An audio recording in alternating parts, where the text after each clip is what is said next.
Welcome everyone to this seminar concerning priority settings in healthcare in pandemics and other situations of mass casualties. We have a very interesting program today with several eminent researchers and representatives from different national ethics councils in Europe, and also a large number of attendees online from different parts of the world. My name is Dag Larsson. I'm a member of the Swedish Parliament and also a member of the Swedish National Council on Medical Ethics. The Swedish National Council on Medical Ethics, SMER, is an advisory board to the Swedish government and parliament. We take on ethical issues raised by scientific and technological advances in biomedicine, as well as current questions within healthcare. The Council was founded in 1985. In 2015, at its 30th birthday, the Council decided to instigate an ethics prize, a prize to be awarded to a person or an organization which has made a significant contribution to promote the societal debate on medical ethics in general, or to raise a particular issue in medical ethics. The prize consists of a diploma and the opportunity to decide the subject for a seminar on medical ethics that will be organized by the Council the following year. Last year, the prize was awarded to Torbjörn Tännsjö, Professor Emeritus of Philosophy at Stockholm University. Through the years, Torbjörn Tännsjö has published a long list of books and articles both in English and Swedish. But he is also an ethicist well known to the general public in Sweden. He was awarded for his long-standing contributions to spread the conversation on medical ethics to the broad public and to elucidate the conflicts of values inherent in the eternal questions of ethics. Torbjörn Tännsjö has chosen a subject for this award winner seminar, and the name is Priority Settings in Healthcare in Pandemics and Other Situations of Mass Casualties. He will shortly have the opportunity to explain his choice.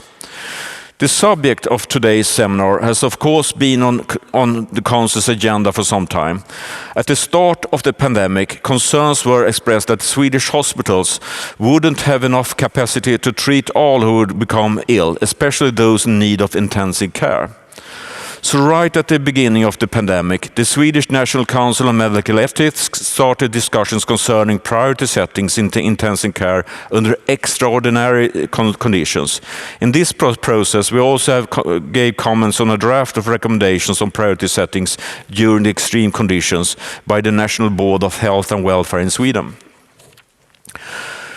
The Council has also published the report Ethical Choices in a Pandemic. You can find it right outside here of this conference room.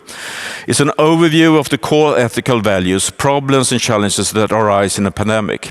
The Council has arranged several webinars addressing the ethical issues raised during the pandemic, and we also function as an advisory body to the Public Health Agency, giving ethical advice, for example, on priority settings, vaccinations to mention. Today, we have two chairs.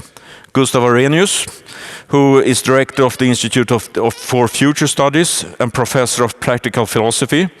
He will chair the morning session. The afternoon session will be chaired by Professor Nils-Erik Sahlin, member of the Swedish National Council on Medical Ethics. Before I give the floor to Gustav Arrhenius, I have a small practical issues to raise with you. If you want to pose a question to a speaker or a panel, please raise your hand and wait for a microphone before speaking. It will be much easier for everyone to actually hear what you're trying to ask or speak about them. If you're attending online, you can write your question on the Q&A field. The question will then be read aloud to this seminar. Mr. Arrhenius, I give you the floor. Welcome.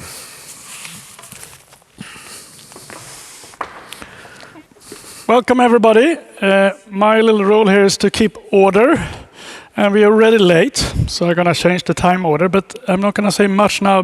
Torbjörn has already been quite introduced. But I might add that you've been the most influential medical ethicist in Sweden, in all times, and really been breaking new area in this field. So you're now going to tell us why this seminar on priority setting is in a situation of mass casualty, why that is important. And you will have 10 minutes to do that. So please keep that time.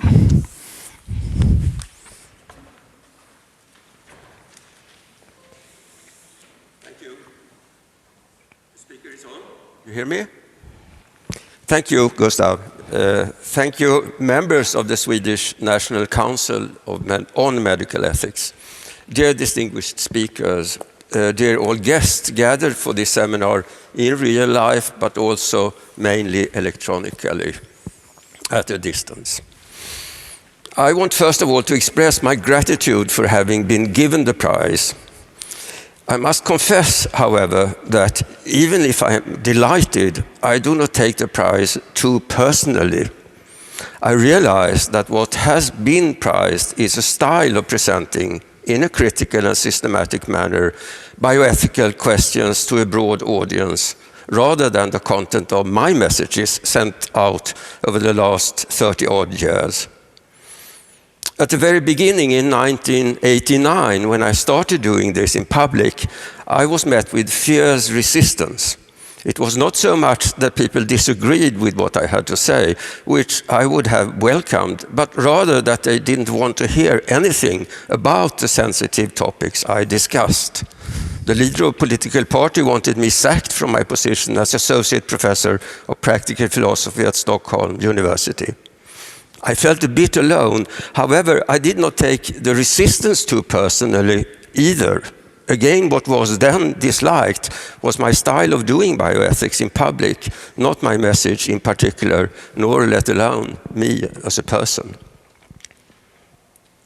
Now the situation is entirely different. Many Swedish philosophers, some of them present here today, some of them my former students, carry on the task of presenting publicly their critical and systematic views on sensitive bioethical issues, and they are not being read out of court.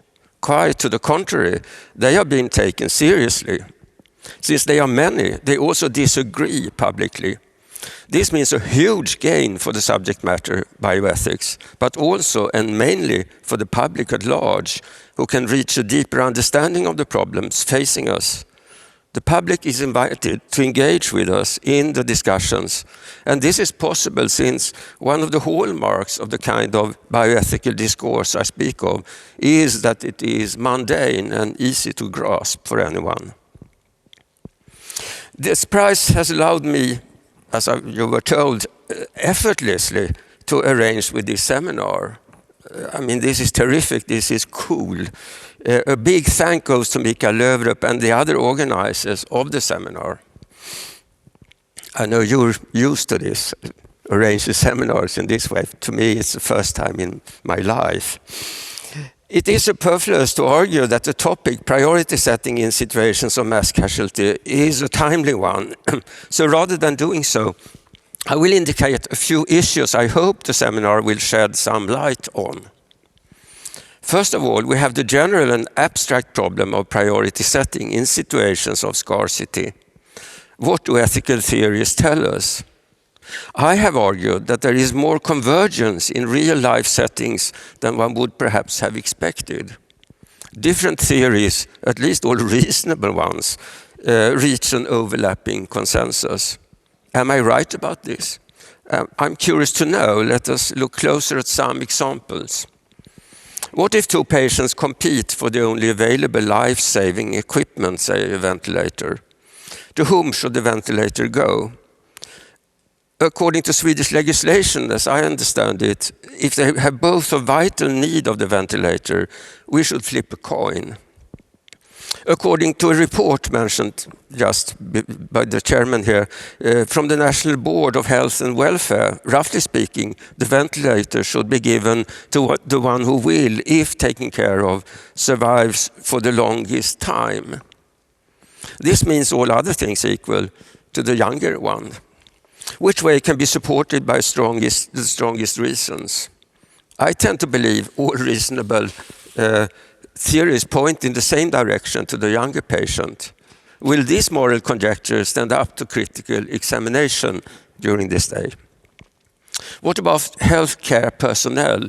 Should they be given priority? Should you also look at the supply side of medical resources?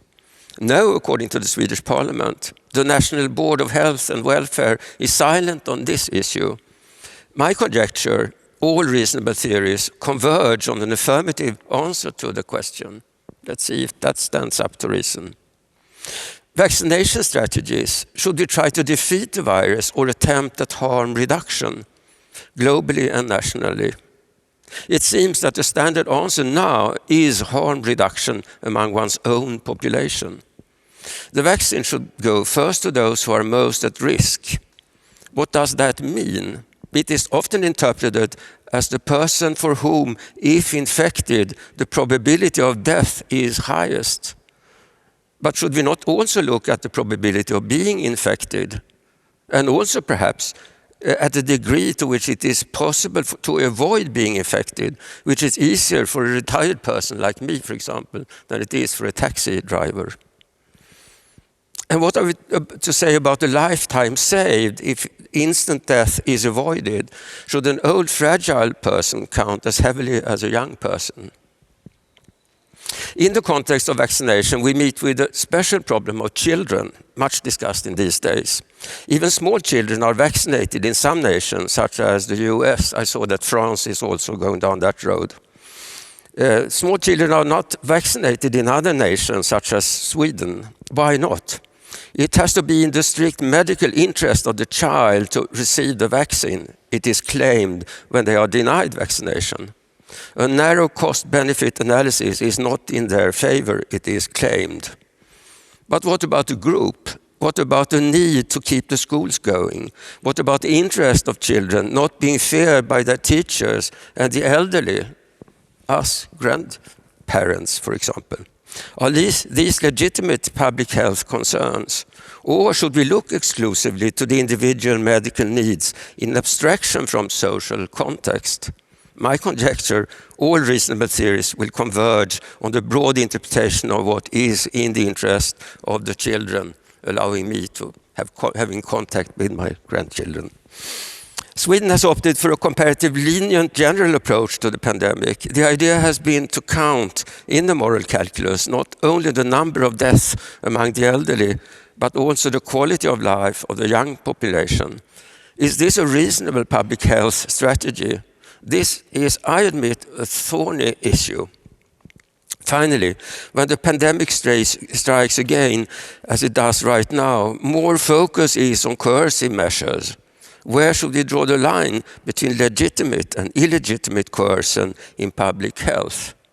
Vaccination passports, legal sanctions against those who remain unvaccinated, the use of force when people resist. My moral conjecture, we have, with vaccination passports, reached a moral limit. Will this assessment of mine survive critical scrutiny today?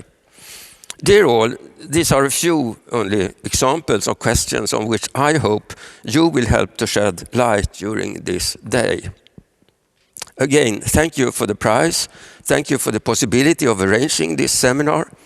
I now leave the floor back to Gustav Arrhenius to introduce our two first speakers, two of my favorite moral philosophers, in particular when they operate, as they do today, in tandem.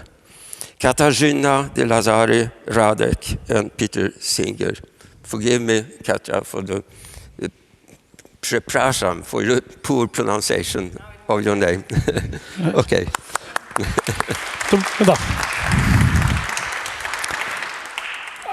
I think we're going to have a long question period, but we can take one question now. I'm going to ask you one question I think is pertinent given that you're getting this Lifetime Award. How come you started working in this field? What pulled you in?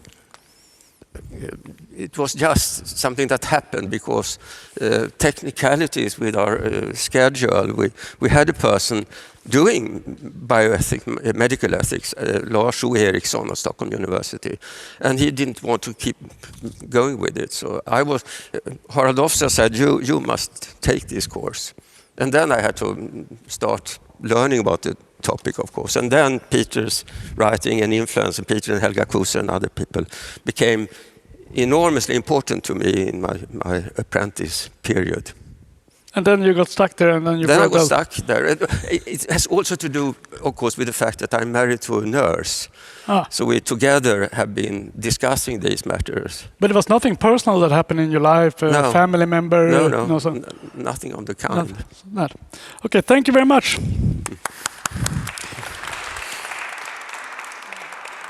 So then we are going on. We are to the next part, and we of course very, very happy to have Peter Singer and Kasia de Lazari Radek here. I can ask you both to come up.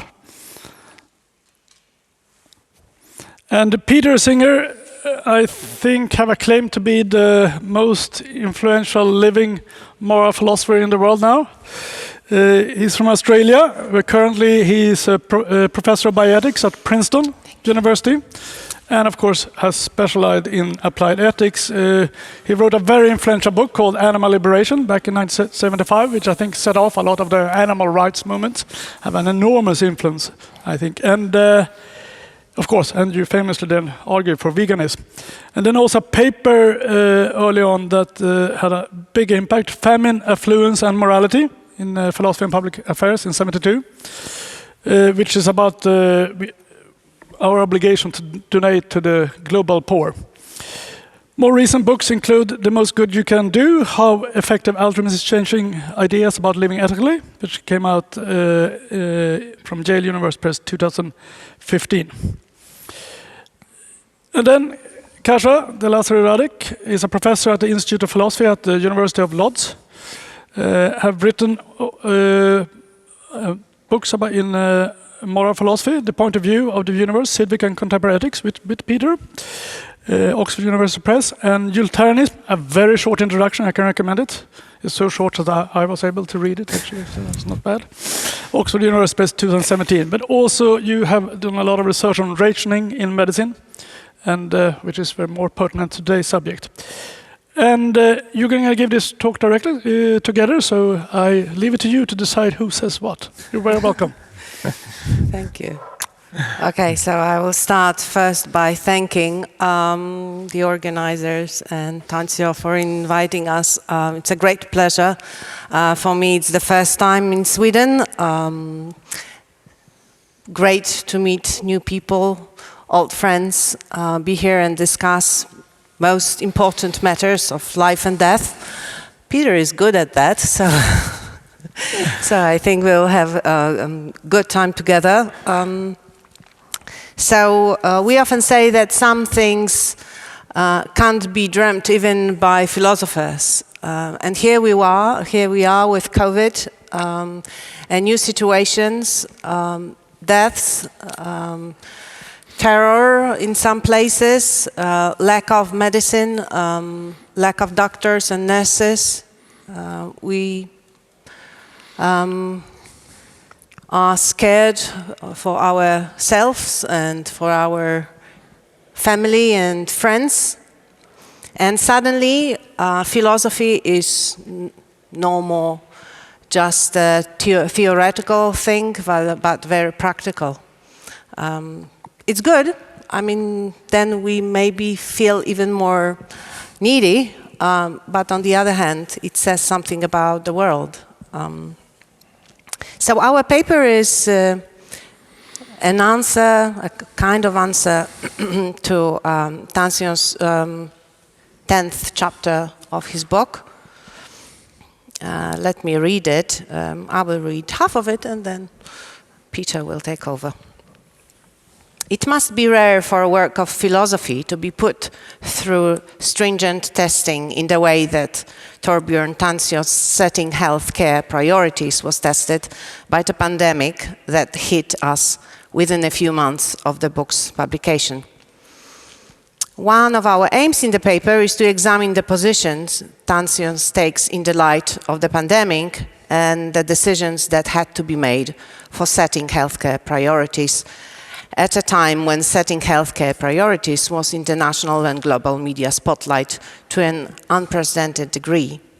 Observing the priorities of governments and healthcare providers in the extraordinary situation can shed light on the extent to which Tansio's views are part of the thinking of healthcare providers. And if they are not, and the providers did not follow the views that Tancios defends, we can ask, would they have done better to follow them? Chapter 10 of Setting Priorities in Healthcare is entitled Triage in Situations of Mass Casualty. An introduction, Tancios writes, quote, I think of crisis situations where people are dying en masse. It could happen because of natural disasters, such as an earthquake or a war, or it could be because of a pandemic outbreak of infectious disease. Here, the scarcity is undeniable, and there is no way to avoid the problem of allocation. When there are no ICU places available for people whose lives could be saved if they were taken care of properly, or if we have long ago run out of our supply of ventilators, then we have to face hard choices. Who should be saved? Unquote. In some parts of the world, the situation Tancios describes is here and now, and we are not talking about impoverished nations either. Just 2 days ago, the New York Times published a guest essay headed, I'm an ER doctor in Michigan, where unvaccinated people are filling hospitals' bed. The author, Rob Davidson, went on to say, quote, as of last Monday, 9 hospitals in Michigan were 100% full, and at least 20 others were at or above 90% capacity. Statewide, nearly 1 in 4 hospital patients has a confirmed or suspected case of COVID-19. In the last few weeks, my hospital has been constantly at or near capacity, and nearly every day, the vast majority of those patients are sick with COVID-19. Nearly all have been unvaccinated, unquote. Davidson is more precise about the acute critical care patients. 98% of them, he says, are unvaccinated. As a result, quote, on some shifts, the stress in the air is palpable. My colleagues and I know that patients are piling up, but there are just not enough nurses to properly triage everyone. A patient experiencing heart failure waits in an emergency room because inpatient rooms upstairs are all occupied. Patients who need surgery can't be transferred because nearly every hospital within a 2-hour drive is near or at capacity too, unquote. Similar situations exist in other parts of the US where vaccination rates are low, and in some other countries as well, including Poland.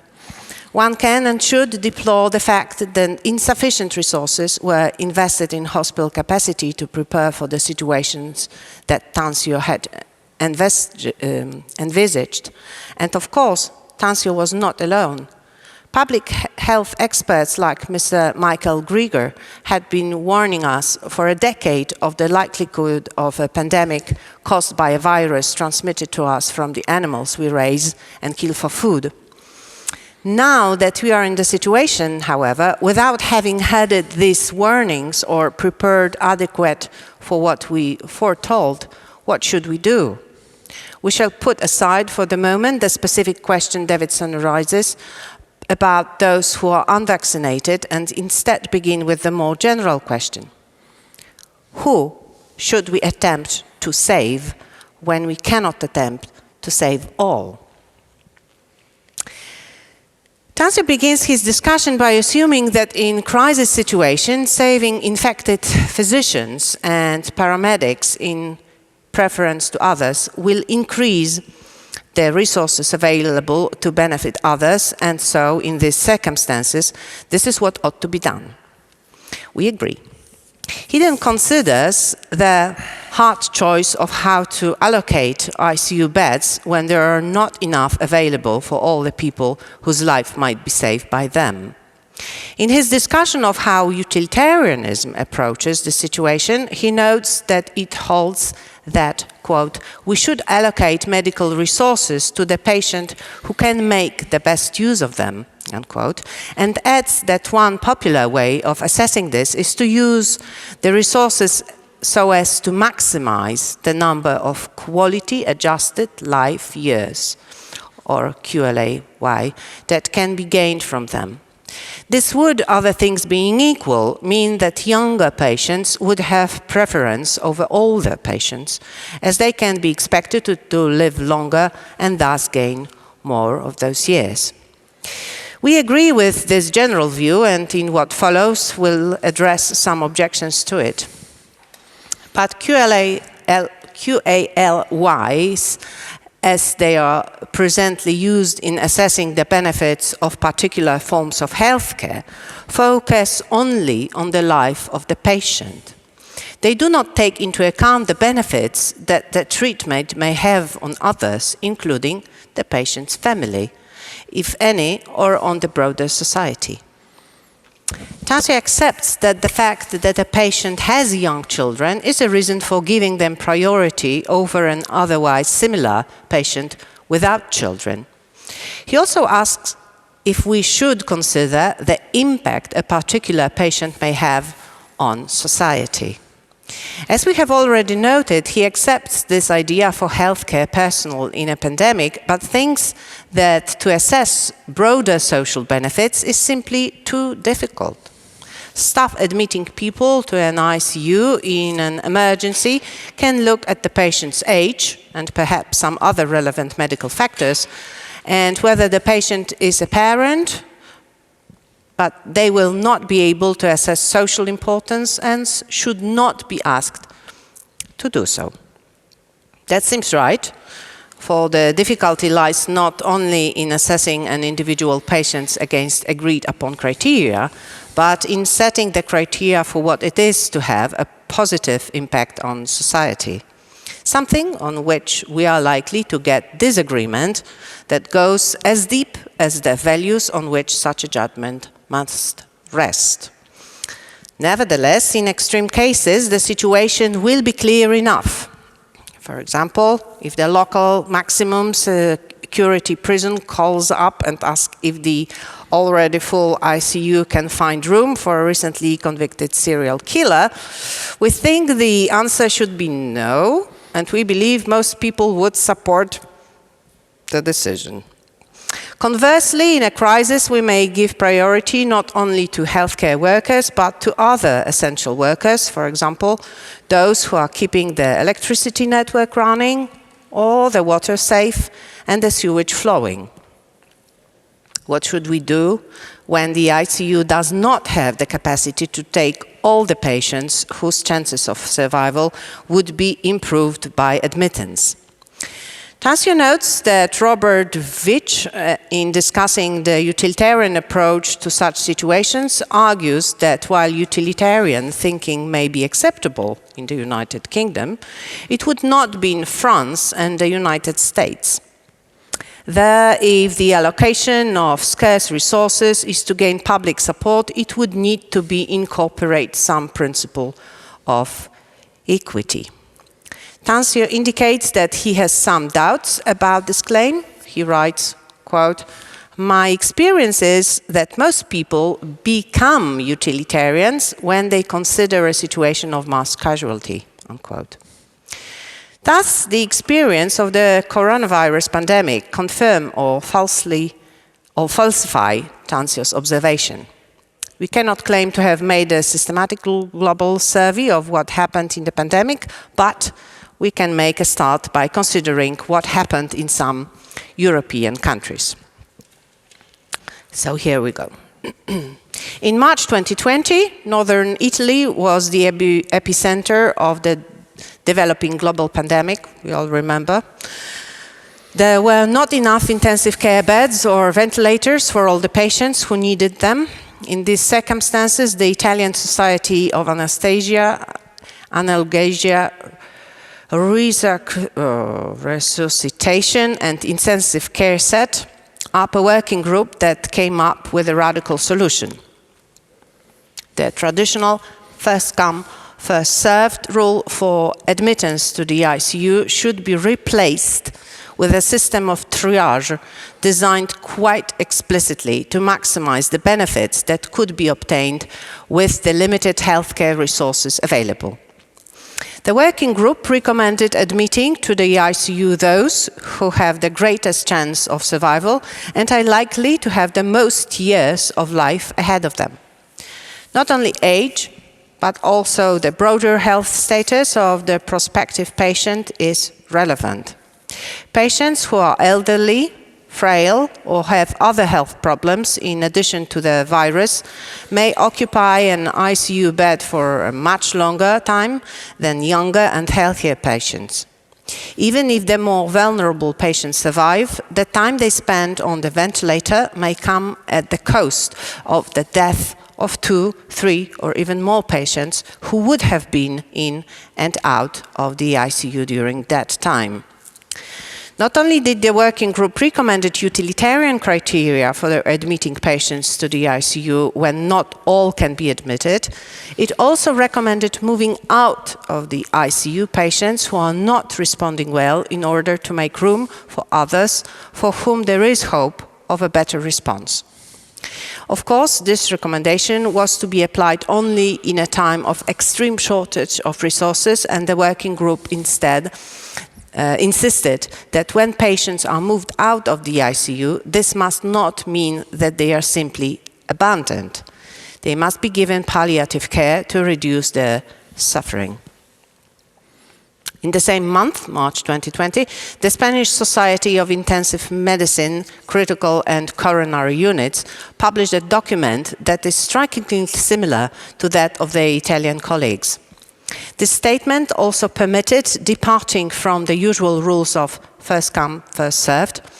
The Spanish Society stated that, quote, in dealing with two similar patients, priority must be given to the person with more years of life, adjusted for quality. Give priority to life expectancy with quality, unquote. Thus, the statements from the Italian and Spanish organizations of intensive care specialists do not shy away from bold recommendations, nor do they try to hide what they are doing in obscure or ambiguous language. They both demand transparency about what is being done in the emergency and why. So far, then, we might consider that Tansio's observation has been borne out, at least in its application to medical personnel. In an emergency, they follow utilitarian principles.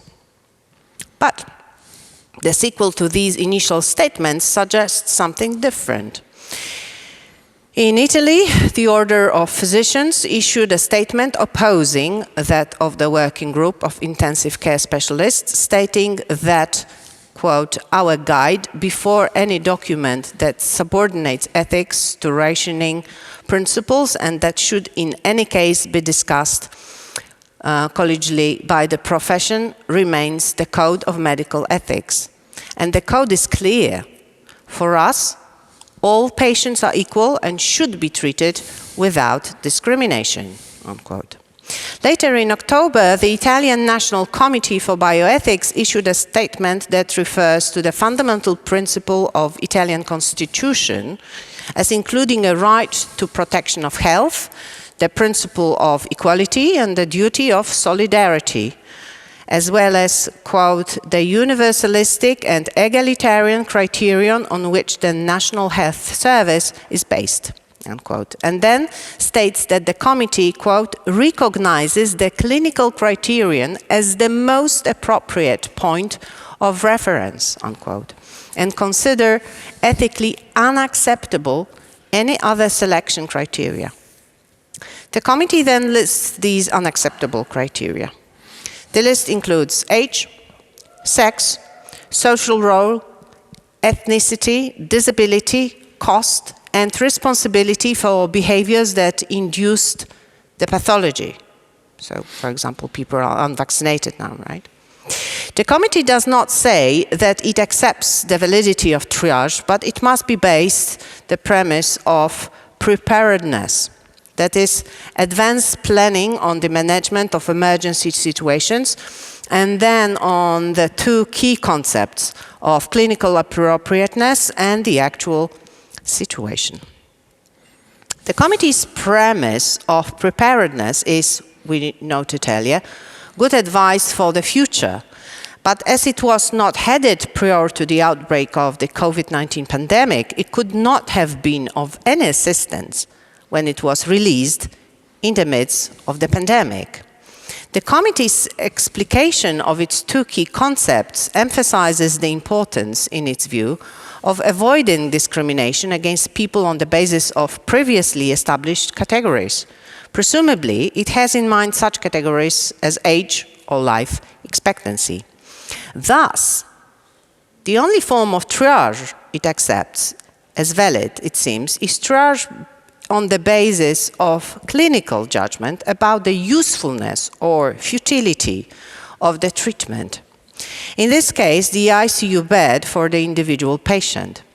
The committee acknowledges that its position creates a conflict between the collective public health goal of ensuring the maximum benefit for the greatest number of patients and what it describes as, quote, the ethical principle of ensuring the maximum protection of the individual patients, unquote.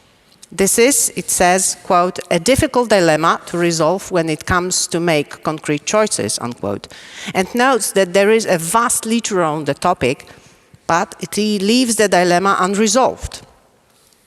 The committee's report does have a strong dissent from one member, Maurizio Mori, who regards the initial recommendations of the working group of Italian intensive care specialists as pointing in the right direction. We agree with Mori when he describes the majority report of the committee as moved more by the intent to provide reassurance than to address the reality of the need to make hard choices in an exceptional situation. The recommendations of the Spanish Society of Intensive Medicine Critical and Coronary Units were similarly disavowed by the Spanish Bioethics Committee, which said, quote, although the adoption of an allocation criterion based on the patient's ability to recover can be justified in a context of scarce resources, in any case, the spread of a utilitarian mentality, or worse still, negative prejudices towards elderly or disabled people should be prevented, unquote. The document also attacks the use of the term social utility, saying that it is, quote, extremely ambiguous and ethically debatable because every human being, by the mere fact of being so, is socially useful in view of the ontological value of human dignity, unquote. The Spanish Bioethics Committee explicitly rejects the recommendation of the Medical Society that, quote, any patients with cognitive impairment from dementia or other degenerative diseases would not be on invasive mechanical ventilation, suggesting that this puts disability-free survival ahead of mere survival and ends up discriminating against the disabled, particularly the mentally disabled. And now Peter will go on human dignity. Thank you very much. Although we recognize, as we have already mentioned, that what counts as socially useful is a contested idea, and taking it into account in admitting patients to an ICU may place an excessive burden on medical personnel. To us, the concept of social utility is far clearer than the concept of, quote, the ontological value of human dignity, end quote. We note that Laura Palazzini, who is a member of the Italian National Bioethics Committee, and in contrast to Maurizio Mori, supported its recommendation, also appeals to the concept of human dignity, which she describes as, quote, the dignity of every human being recognized as person without making extrinsic distinctions between lives with dignity or without dignity, lives with greater dignity or lesser dignity based on conditions regarding quality of life, number of years left to live, or productivity. We have searched in vain for some explanation why every member of the species Homo sapien should be regarded as possessing a dignity that members of other species apparently lack.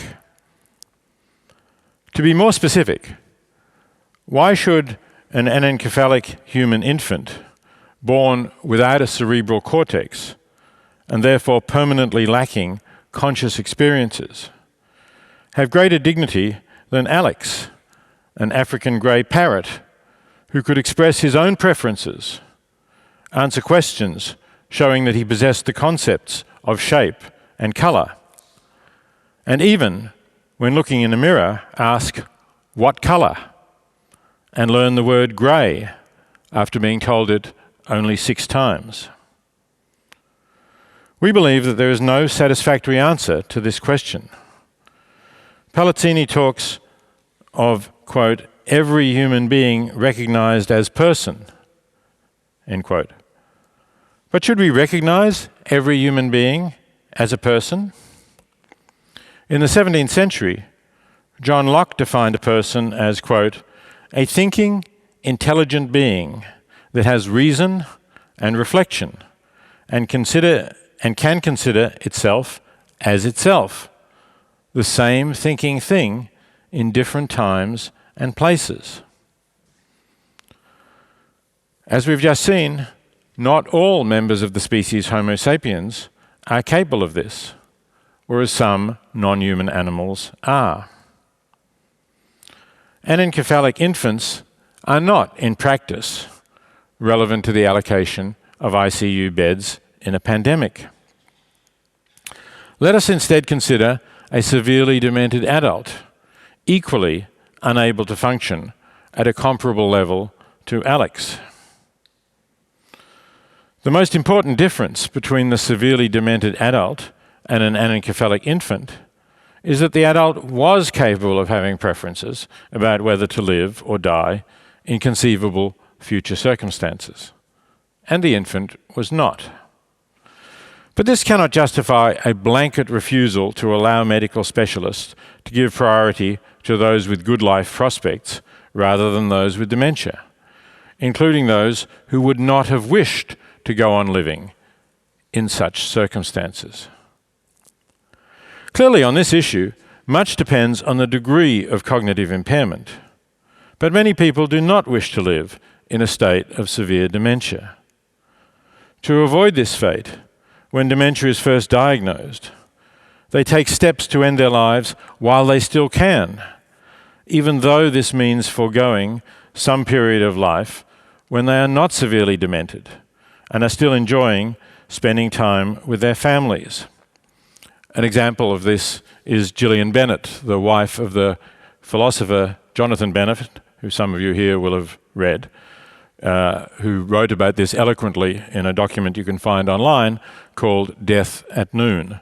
She planned her own death while she could still write an eloquent document, precisely because she did not want then to spend years in more severe dementia in a hospice with nurses having to care for her, turn her over and keep her clean, while she herself was entirely oblivious to her continued life. It is bad enough that the law does not currently permit people in this situation to give advance directives permitting someone else to end their life when they are no longer able to do so themselves. The Canadian Parliament, incidentally, is currently discussing this possibility of advance directives for physician assistance in dying. It would be worse still for a patient with good prospects of living a long and full life to be denied the ICU bed they need to survive COVID-19 because the bed is occupied by a COVID-19 patient with dementia who, when competent, would not have wished to live in such a condition. We should recognize that discrimination, in the sense of choosing to give priority to some people rather than others, is not always wrong. criteria for resource allocation should give priority to those people with better life prospects when everything else is equal. To deny this is to follow a rule rigidly without considering its consequences, and that can lead to outcomes that no one wants. In one famous example of such an application of the concept of human dignity, in 2006, the German Constitutional Court was asked to decide about a hypothetical situation similar to that which arose in the United States on September 11th, 2001, when Al-Qaeda terrorists hijacked 4 planes. At one point, during that day's terrible events, 2 of those planes had been crashed by the hijackers into the World Trade Center, killing thousands of people, and a third into the Pentagon. The 4th was still in the air, and a US Air Force fighter plane was moving into a position where it could consider shooting down that aircraft. That never happened because the passengers on the plane stormed the cockpit, tried to overpower the pilot.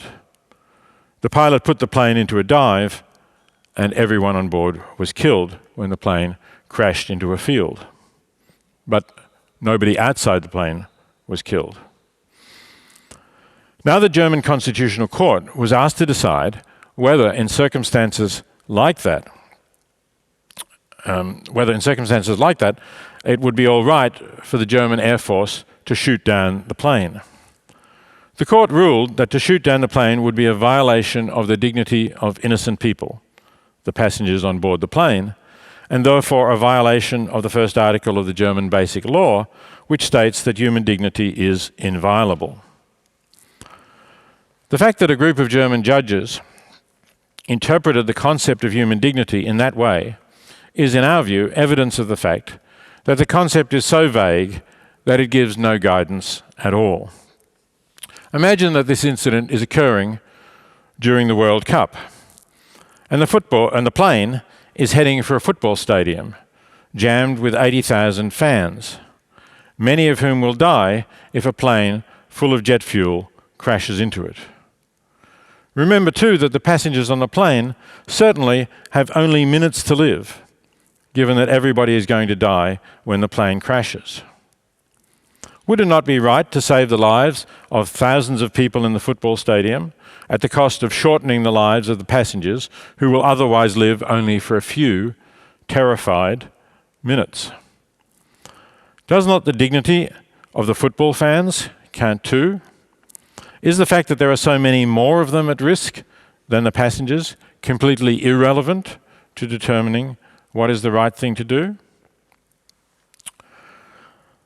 As utilitarians, instead of making vague, empty, and typically undefended references to human dignity, we prefer to speak of equal consideration for similar interests. This idea was first formulated by Jeremy Bentham and popularized by John Stuart Mill as the dictum, quote, "Everybody to count for one, nobody for more than one." But it was captured with greatest precision by the late 19th century utilitarian Henry Sidgwick, who is the subject, incidentally, of Kasha and my book, The Point of View of the Universe, when he wrote, quote, "The good of any one individual is of no more importance from the point of view, if I may say so, of the universe, than the good of any other, unless, that is, there are special grounds for believing that more good is likely to be realized in the one case than in the other." This principle is not only more defensible than appeals to human dignity, it also gives us a much clearer idea of what we should do in order to implement it. In addition to the appeal to human dignity, Palazzini also criticizes utilitarian criteria for the allocation of scarce resources in a pandemic on the grounds that they are, quote, "in contrast with fundamental human rights, including the right to the protection of health, expressed in international constitutions and regulations, as well as in deontological codes."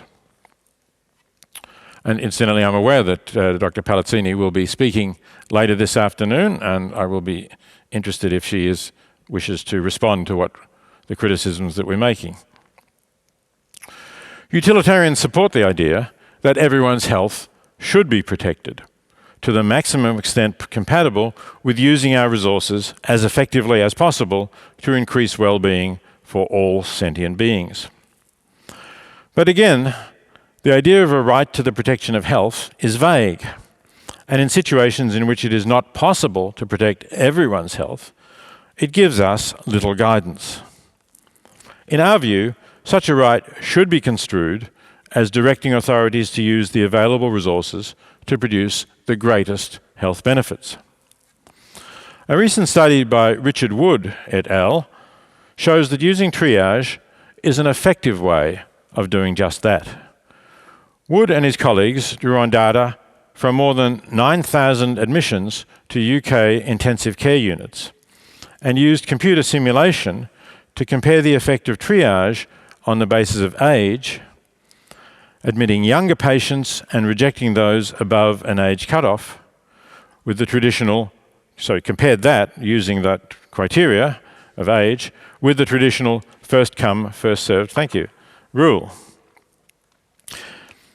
Wood and colleagues found that triage had negligible impact on total deaths, because those refused admission were, of course, more likely to die, but did lead to more life years saved. Triage at the point of entry to the ICU would have reduced life years lost, they calculated, by 8.1%. Moreover, if more controversially,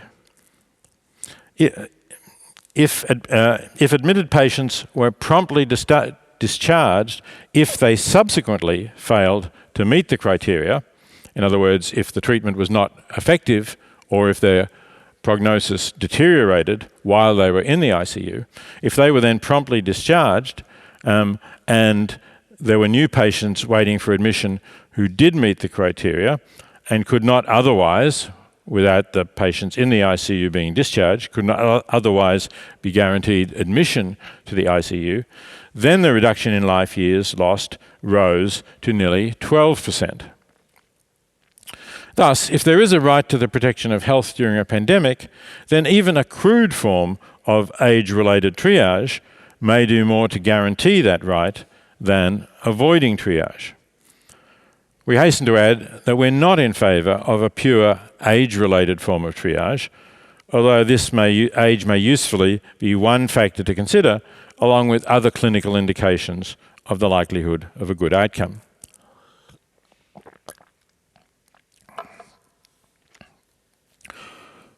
We note that the British Medical Association appears to share this view, that the state's healthcare system best protects health by using its healthcare resources to the best effect. The BMA's COVID-19 Ethical Issues, a Guidance Note, offers the opinion that while it would not be lawful to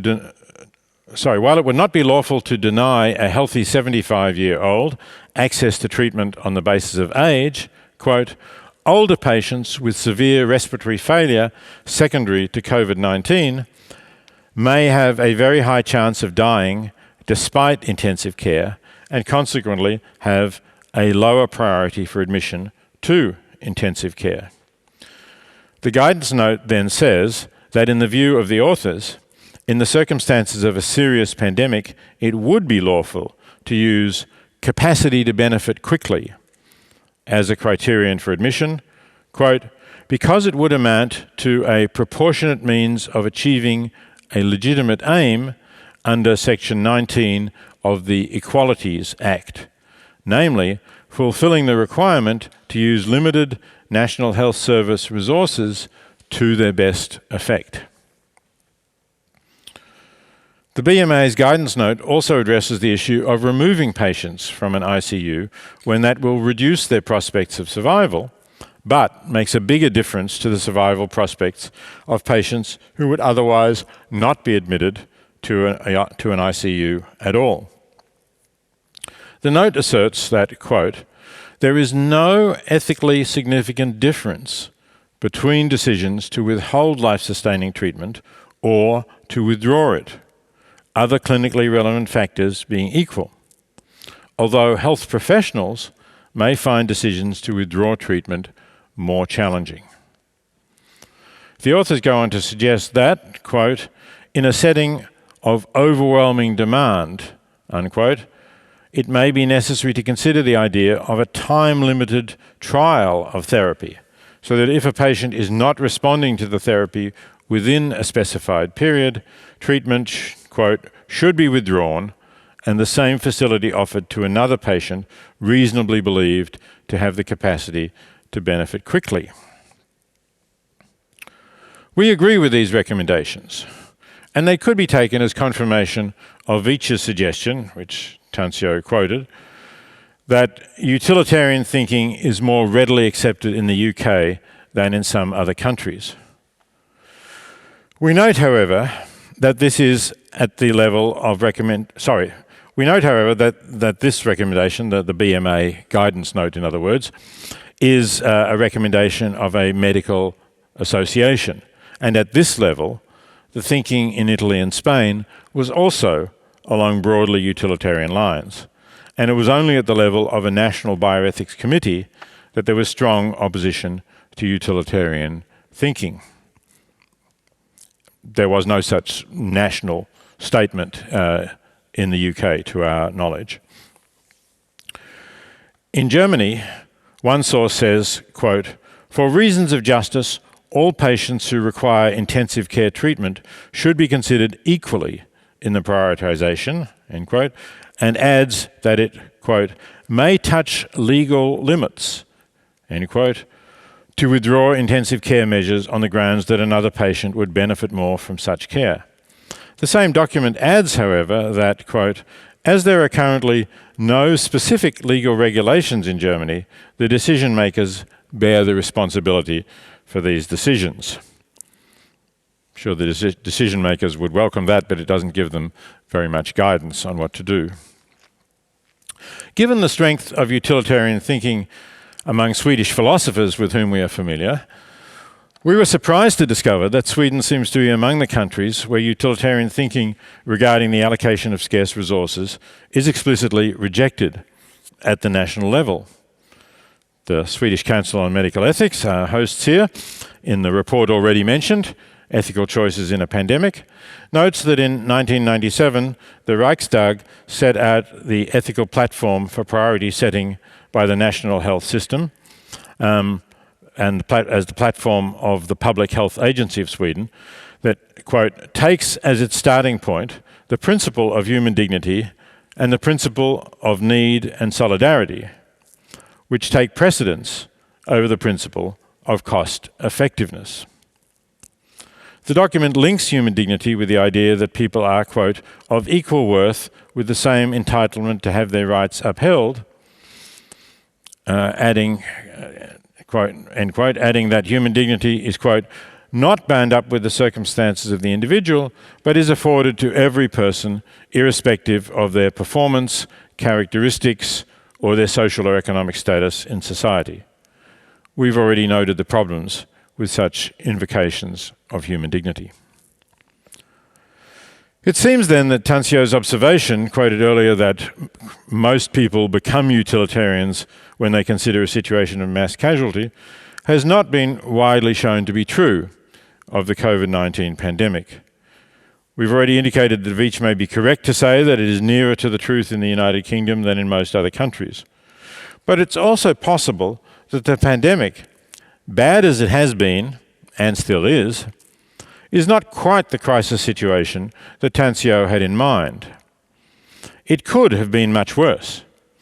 In most countries, in part because of strict lockdowns, which of course have their own costs, it has not completely overwhelmed the healthcare system. Perhaps if the situation were much worse, most people would be prepared to abandon the deontological principles that stand in the way of obtaining the greatest health benefit from the available resources. We come now to a conclusion in which we try to make some practical recommendations. Obviously, we should already be striving to reduce the risk of future pandemics. Ending factory farming, which has already caused several epidemics of variations of avian influenza, and the previous pandemic, previous to this one, the 2009 swine flu pandemic, would be a great way to do that. And it would have other benefits for tens of billions of animals and for the environment of our entire planet. Assuming, however, that we will not implement such a significant step in the foreseeable future, and we will also not extend our critical care facilities to the point at which they will be able, when the next pandemic arrives, to treat everyone who needs to be treated, how should we allocate our limited healthcare resources? We support the utilitarian goal of minimising not lives lost, but years of life lost. We would take some account of quality, but only in extreme cases of lack of quality of life. So we would not give an ICU bed to someone with advanced dementia, as we've said, nor to a patient in a persistent vegetative state with no realistic prospect of recovering consciousness. We have no objection in principle to the use as a tiebreaker of more finely tuned judgments of the quality of life, but in practice, moving to quality-adjusted life years or some similar set of criteria would put an intolerable burden on the healthcare professionals required to make such decisions. We would, however, give priority to members of needed professions. Healthcare workers is the most obvious example, but we would also include those who are employed to maintain essential infrastructure, such as to keep electricity services running, to make sure that we have safe drinking water or that the sewerage continues to function. Finally, what of the issue with which we began, raised by Rob Davidson, the desperately struggling Michigan emergency care physician with unvaccinated patients with COVID-19 making up 90% of the acute critical care cases in his hospital. Let me read one more passage from the essay in the New York Times just a couple of days ago. With every shift, I see the strain people sick with COVID-19 put on my hospital. Their choice to not get vaccinated is not personal. It forces patients with ruptured appendixes and broken bones to wait for hours in my emergency department. It postpones surgeries for countless other people and burns out doctors and nurses. End quote. We agree that, Pace Novak Djokovic, the choice to get vaccinated is not personal. We have long known that it harms others by making it more likely that the virus will spread. And as Davidson points out, it deprives others of access to medical resources that would be adequate if everyone were vaccinated, but are scarce and inadequate in regions where many people refuse to get vaccinated. What can be done? We believe that hospitals such as Davidson's, operating in regions with many unvaccinated people who take up a disproportionate share of healthcare resources, should make public announcements that, after a given date, for example, 1 month after the date of the announcement, people who have chosen not to be vaccinated will receive lower priority than patients who have been vaccinated and have a similar need for an ICU bed. Moreover, this policy should extend to withdrawing treatment facilities from unvaccinated patients when a vaccinated patient has a greater or equal need for the facility. Such a policy is likely to increase vaccination rates, which will be a good thing for everyone. If that happens, such an announcement would benefit the unvaccinated, even if against their will, as well as the vaccinated, and save more lives than are currently being saved. We recognize, however, that such a policy could, at least in the short term, lead to more lives being lost. We hope that will not be the case, of course, and would greatly regret such an outcome. But we would see it as a price that has to be paid to enable people to understand in full the consequences of their choices, and thereby, in the long run, to save more lives. Thank you.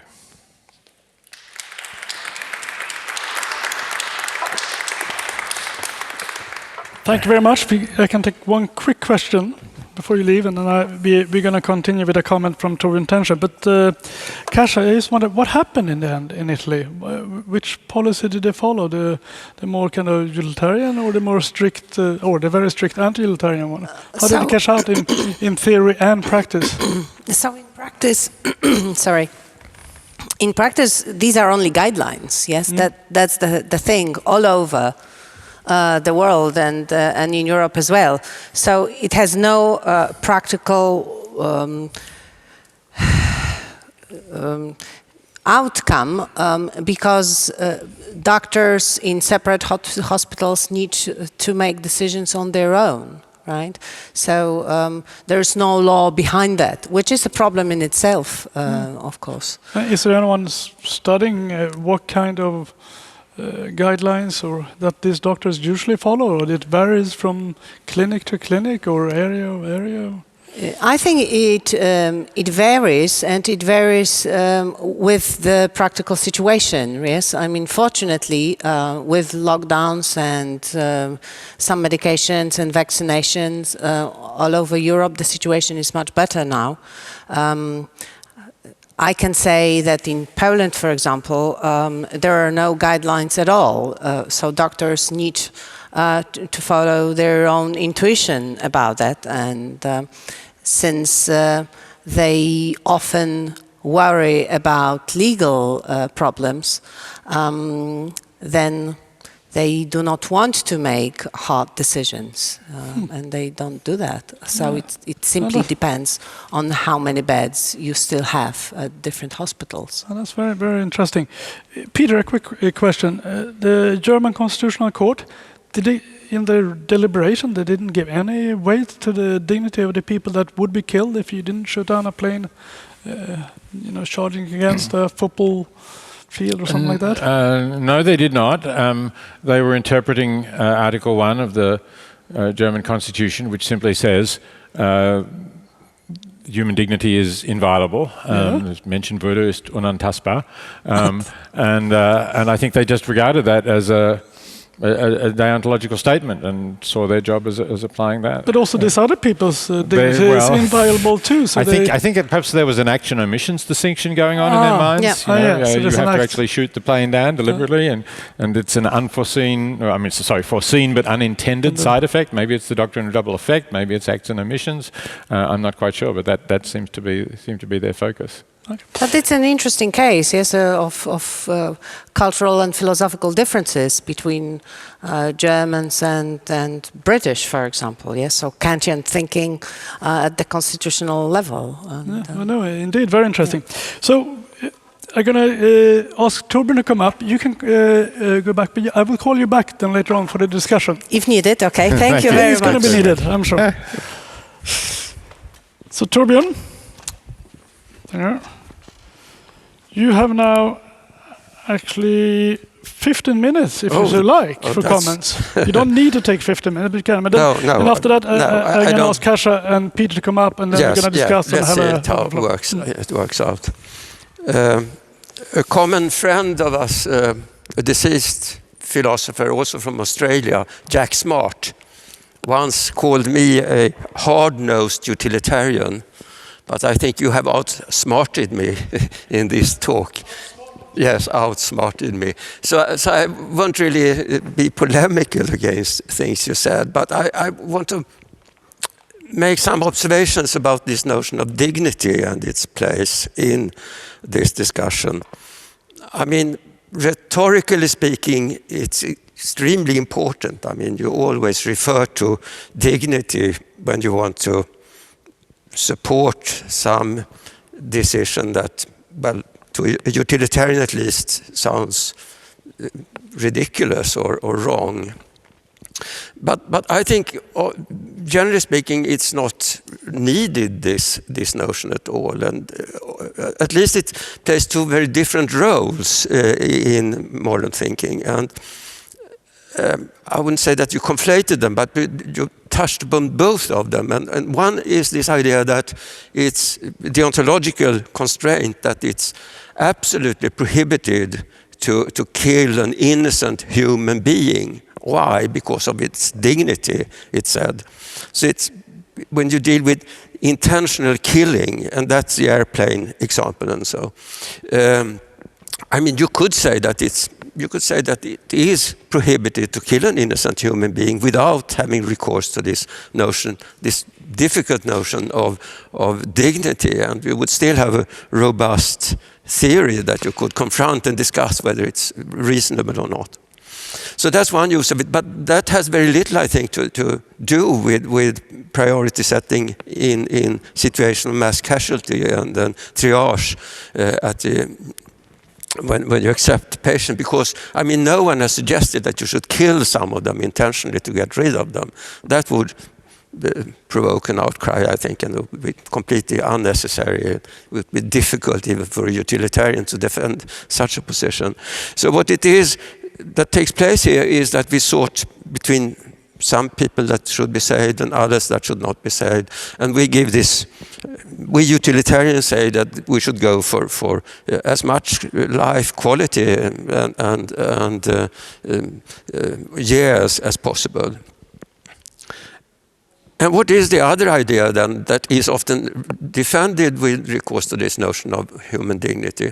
I think it's the idea that everyone should be given an equal chance, the equity view. I think the Swedish Parliament has really conflated the equity view with these needs principles and so their thinking went wrong there. But what they're really defending here is the equity view, which could not be defended, I think, on egalitarian or needs reasons, nor on utilitarian reasons, of course. So what is this idea of equity then, of giving everyone an equal chance? I mean, that may seem reasonable if you have two people competing for one ventilator and there is little difference between them. One way of giving them an equal chance would be to flip a coin, wouldn't it? But that isn't exactly the situation in the ICU. This is more similar to John Tariq's example, where you have, well, one of his examples is one where you could send a rescue mission to one person on an isolated island, or to another island where you have 5 persons. What does the equity view say about such a situation? You couldn't do both. You could go and say 1 person, or you could go in the other direction and say 5 persons. Which way should you go? Well, according to Tariq, I mean, that's a possible interpretation of Tariq. It's a bit messy here, but that's a standard interpretation of him, and that he really recommends that one should flip a coin here, where to go. Because then everyone is given an equal chance at being saved. Those 5, each one of them has a 50% chance of getting saved, and the sole person, again, has a 50% chance of being saved. So that is the recommendation that seems to follow also, I think, from this decision from the Swedish Parliament and this equity view. But even in this example, I think most people would find it wrong to do this. I mean, if you could save 5, for sure, why not do that rather than saving 3 prospective lives? If you count probabilities and so, and when flipping the coin, then you soon see that you will save 5 probable lives, so to speak. But you could also end up in saving just 1. I think, Tariq is unique almost in defending this position that we should flip a coin even in situations like this. So here I think utilitarian thinking gains the upper hand in the discussion of this example already. But then we could add to it Katarina Berndt, a former student and now colleague, also at the Institute isn't she? Yes, yes. Has given another twist to this example. She asks us to consider a situation where it's extremely difficult to save the sole person. So only one expedition in 100 will succeed if you go that way. But you could for sure save the 5. If you go that way, you will save the 5 for sure. Now you can't flip a coin anymore. Now you must arrange with a lottery where it's almost certain that you will go in the direction of the sole person, giving everyone an equal, extremely slight probability of being saved. Again, I think this is what is implied by the equity view. You should do that. So then everyone will have the same chance of being saved, namely almost no chance at all. I mean, it's highly likely that you will then go in the wrong direction to the sole person and fail with this attempt. So I think this is argument against this equity view, and you could state this equity view without having recourse to any idea about any notion of the dignity of human beings or so. It's an idea that you could express much more simple than that.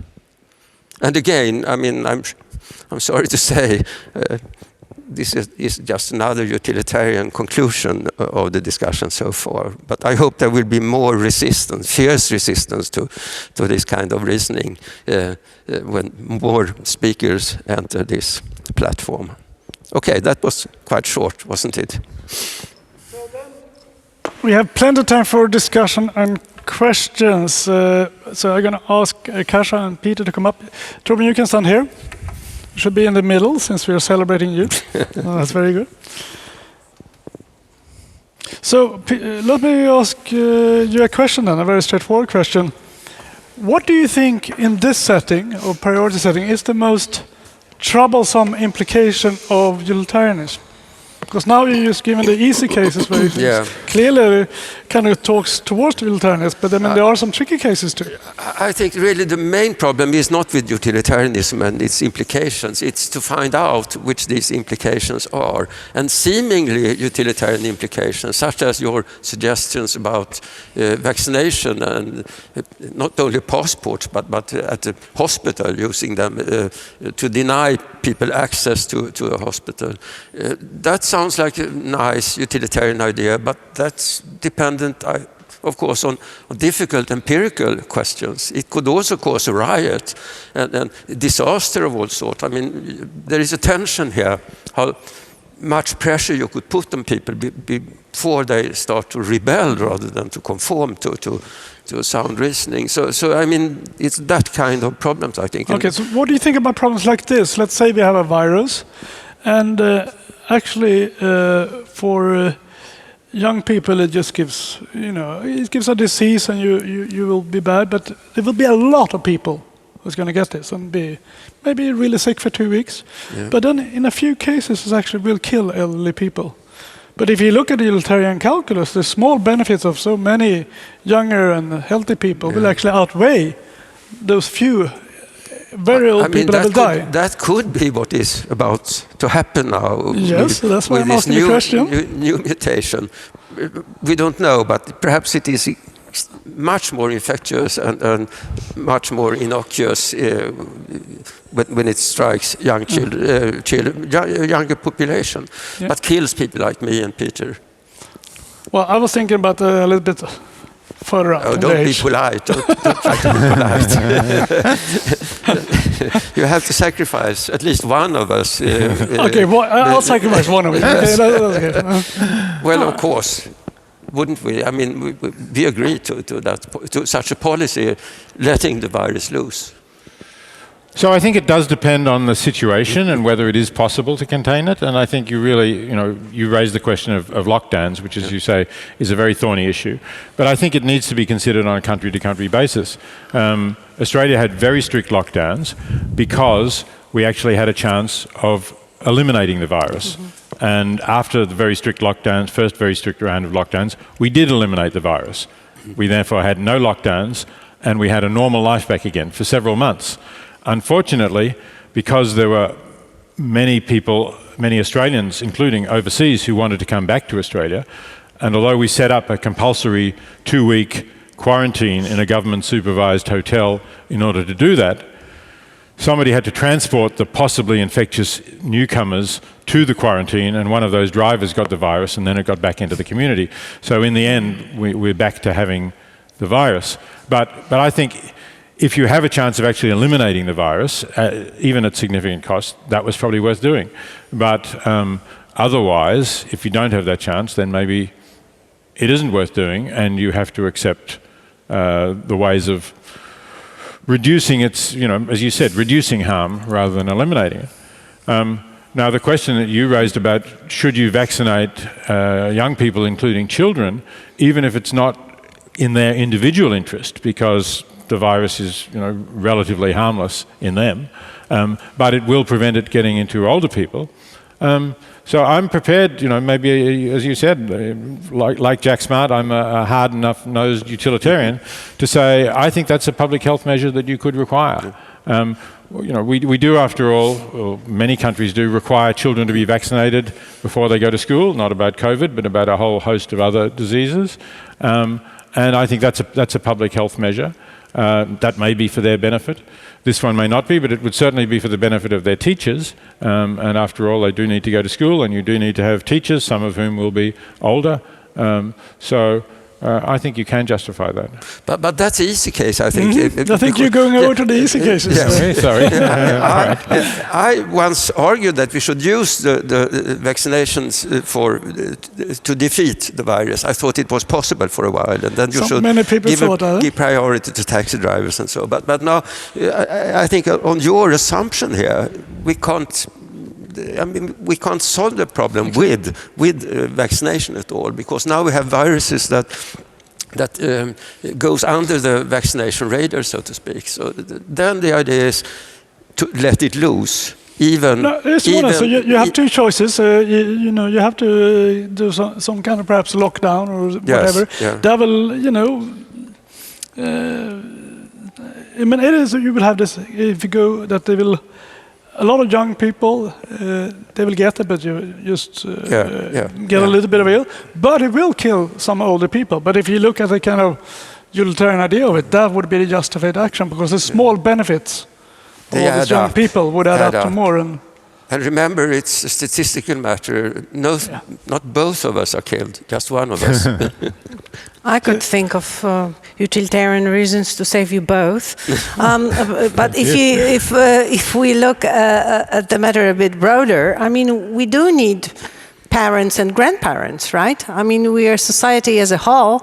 I have young children. You may have young children that need still grandparents. So I really think it's easier, especially on the level that we have now, yes, if we use a bit of solidarity rather than thinking only about individual lives, yes. Good. I'm going to open up now for questions both from the audience here and for the audience online. So please just put up your hand if you have a question. Now I see there's one question there, and you should get a microphone there, exactly. And please present yourself and tell us who you are, and then ask the question. My name is this on? It doesn't seem to be on. Try it again, it might be over there. Hi, my name's Sarah Hicks. I'm a student at Linköping University in Applied Ethics. My question is directed towards Dr. Tanjo, and I'm sorry if I butchered your name. But in your introduction, you mentioned hypothetically this question of like, where do we draw the line between coercive and non-coercive medical care? And I'm curious if you could speak a bit more towards like where you think that line is, because as Dr. Singer quoted from the New York Times, the woman who said like not getting vaccinated is not a personal choice, and there are a lot of people, especially in the US, who object to the vaccination because of perhaps religious reasons. So at what point could you say that public health supersedes your personal, like, let's say, religious convictions? I would say that in principle, and I wouldn't object even to Peter's and Katja's idea here that we even put them lower on priority in hospitals if they are not vaccinated, the patients. But again, I think it's an empirical question, what is working here, and a delicate one, I think, a difficult pedagogical task really to reach out to those people who, for some reasons, do not want to be vaccinated. I mean, some of them are low-hanging fruits. I mean, you could easily get them vaccinated if you just send them that go to this place at this time, and so then they will go, I think. But quite a few are reluctant for all sorts of reasons, and then it's difficult. I mean, we see this. I mean, we have small demonstrations in Sweden, but by these anti-vaxxers, and so it's important not to get that kind of sentiments onto the streets. So I don't have any principled objection here to be quite rough in public health measures, but they must be effective. But doesn't that also depend on the case? I mean, if there is only like some percentage of people who are anti-vaxxer, it might matter. It will not matter that much from the perspective of herd immunity. But if you have 30%, what would you do then? Yeah, and that's really the only way to stop it.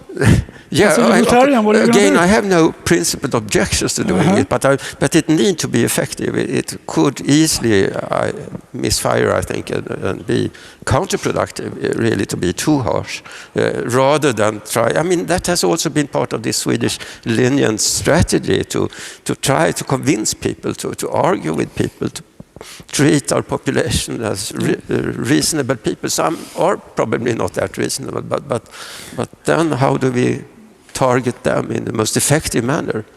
So if you look at the policy in Austria, what do you think about that? Is that justified?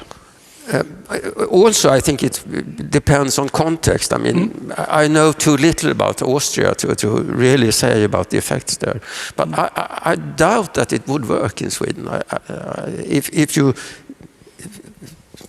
took your idea there seriously to start refusing accepting patients in hospitals, because it's also a complicated empirical question. We don't know exactly what protection you get from these vaccines, and then some people refuse the vaccination because they have had already the disease, and they claim that they are not vulnerable to the disease. I mean, they are wrong probably, but it's also a complicated empirical question. How? So you don't believe in Peter and Katja's proposal that there should be, if you're not vaccinated, you're not going to be prioritized in the healthcare system? If I wasn't could decide the matter here in Sweden, I would vote against your proposal on that. So what because do you think it wouldn't work? Yes, or yes, something, I see. Yeah. Right. But what do you think? I mean, we do have a somewhat similar system. Comes other things. For example, if you crash your car, you're going to pay some money. You don't get everything replaced by an insurance company.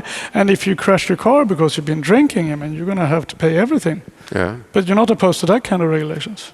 No, I'm not. So what's the difference between that and having some penalty if you haven't been vaccinated? Because, I mean, it opens up so many different questions also to answer when you argue from case to case. You have the smokers, for example, today, and you could add all sorts of complications to this. So I think it would be nice if we could avoid it. Here I side with the Swedish Parliament and their decision. I don't think that we should make distinctions such as these. Yeah, so I would say that we are pretty irrational. 40% of Poles, 46% of Poles have not been yet vaccinated, while 500 people daily die from COVID at the moment in Poland. And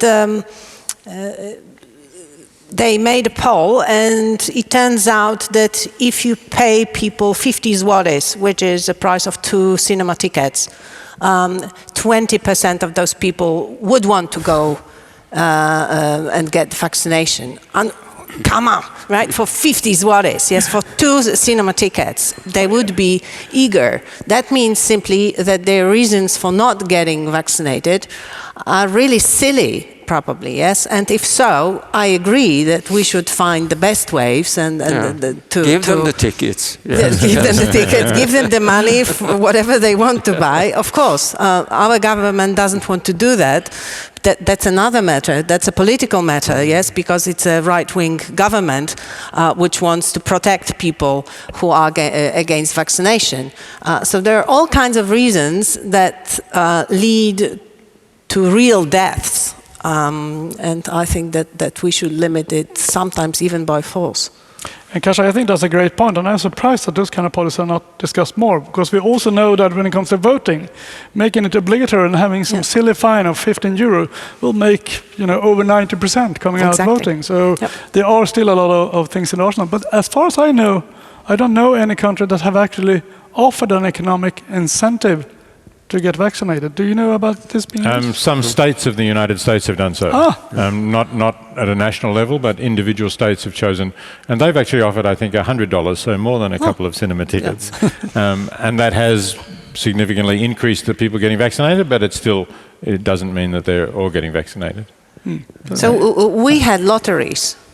Yes, so if you were vaccinated, you would put your number into a special place, and there were lotteries in which you might get bicycles or even some money. But it didn't increase vaccination rates much. I mean, we don't believe in lotteries, right? So. That's rational. Whereas it's a lottery, not getting vaccinated is a lottery with COVID. Right? But you always think that you want one and you won't get the virus. We have a question from the audience here. Ole Norheim, you're going to get a microphone. Is there any questions coming in on the... Okay, so we'll take that next. Okay, very good. Ole. Thank you. I'm Ole Norheim from University of Bergen, Norway. Thank you for excellent talks. I have a challenge for you. Gustav asked you about dilemmas that will challenge hard-nosed utilitarians. So going back to the ICU unit, if you have 2 patients similar in all respects except same age, let's say 80, one have had moderate disability for all his life, the other has not. So the other is more healthy, so probably would gain a few more QALYs than the other one. Would you give priority to the last ICU bed to the one without the disability? That's a very good question. Let me add, you were talking about QALYs. You were talking about QALYs. We should explain that in your answer, what a quality adjusted life year is. Yeah, okay. But that's a very long answer then, because it's not well defined, this notion. But you could say that it's a matter of life quality and lifespan measured together. But then, I mean, utilitarian is not quite satisfied also with how it's defined, this notion. So, and also I'm a bit troubled by the way you phrase the question with reference to disability. I mean, disability should never, I think, be a reason for denying anyone services and so on. We can't argue that because of disability there is lower quality of life. But if there is lower quality of life because of some medical condition, pain, for example, or the problem with disability is our capacity to adjust, to adapt, I think, to various sorts of disabilities. But there are things we can't adapt to, such as depression, such as pain. So if there is more depression or more pain in one of the patients, I wouldn't hesitate to give priority to the healthier patient. So here we have this person that have had 80 years of a very happy, good life, and this other person haven't had that, but could have it. And you give priority to the person who already had a great life. What is the fairness of that? That seems very unfair. They were the same age, you said. But the idea is that one had. You could, if you want to make the case, have had some kind of affliction that have made their life in the past not as good as the other person. Okay. So there's an equality issue here. Yes, I see. Okay. You're trying to avoid the hard question and make it easier. Yes, and then it's a hard question. And then it's, if I'm correctly informed by my colleagues, the Norwegian idea about needs count in the favor of the person who has had this bad life, rather than the person who has had a happy life, like you, like me, but with a better prospect also. Yeah, I agree that this is an interesting philosophical objection to utilitarianism, but I don't know any way of convincing the audience in a few words like this. I just announced that I would go for the patient with a better prospects, and I would disregard the past. But you see some grip in the idea of equality. You're not completely anti-egalitarian. I see some. I mean, when you meet objections and arguments, and you sometimes find that some of them are better than others, and the egalitarian ones are better than this reference to human dignity. And even better, I would say, are the prioritarian ideas about the value of the diminishing marginal utility of utility, so to speak. The happier you are, the less an addition of happiness weighs, or the more in pain you are, the more moral value if you release only some of the pain. So that's my most difficult objection, I think, to utilitarianism. It took me a long time to defeat it. So Kasia and Peter, do you want to comment on this case? I agree. We are actually three hedonists, like three musketeers, I thought. So we must be brave. And I'm Richelieu here. Okay, very good. We have a question from online. Yeah, we have two questions. I'll start with one for Peter Singer. It's a follow-up on your proposal to treat vaccinated and unvaccinated people in ICU differently. Would you put the same announcement on smokers or drinkers? If you do not quit smoking or drinking in a month, you will be downgraded in priority to ICU compared to non-smokers and non-drinkers? Well, smoking and drinking don't tend to cause this pandemic that overwhelms the ICU, because they're part of the background condition which has been going on for a long time. So, I mean, I was specifically suggesting this in the emergency situation that the emergency room physician describes. So no, I wouldn't. But it did occur to me when we were talking about refusing people because of their behaviour that there is in fact a parallel relating to drinking, and that is with liver transplants, because people who drink heavily destroy their liver. So I think there is a case for saying, again, that if you have two different patients, one of whom has suffered an accident and that's destroyed their liver, and another who has been drinking and, let's assume, has been warned by their doctor several times over the years that if they don't stop drinking they will destroy their liver, but they continue to drink. I think in those circumstances I would give priority for the liver allocation to go to the person whose behaviour was not a choice, that they had been told would lead to this outcome. Why would you do that? Because retribution, or no, it's not retribution. It's rather, I suppose, to encourage people to heed their doctor's warnings, that they can't rely on the healthcare system to pull them out of it if they continue. If I may add something, yes. So the problem with smoking and drinking is usually that it's an addiction, yes, which may be very hard to overcome. So there is a philosophical question with free will and whether we may give those people the way to overcome this addiction that is behind their will, but for example, use some medications and so on. So I think it's a bit different case because of that. It's much harder for people to stop smoking and drinking. Very good. We had a second question? Yes, I have a second question. It's a long one, so I'm going to read it out, and it's addressed to Torbjörn, but maybe you could all answer it, all three of you. The question is, in Sweden we used to have forced sterilization of those considered to have low social utility. whose children in turn were, it was feared, going to be a burden on the economy and on the majority, especially in the 1940s and continuing well into the 60s. For example, women considered to have loose morals, deviants, people with low intelligence but no mental impairment, etc., were also sterilized. How should we view this from your utilitarian perspective? Do you see any risk that if public officials get the power to decide on whose life is socially useful and not, then they will use bigoted standards and you abuse this power in a way that we will find morally deeply problematic in a few years, like most people now think it was the case with those sterilizations? Okay, the sterilization policy was based on bad science, of course, and that makes it easier in a way to discuss it now. We could just say that they were wrong, they shouldn't have done this.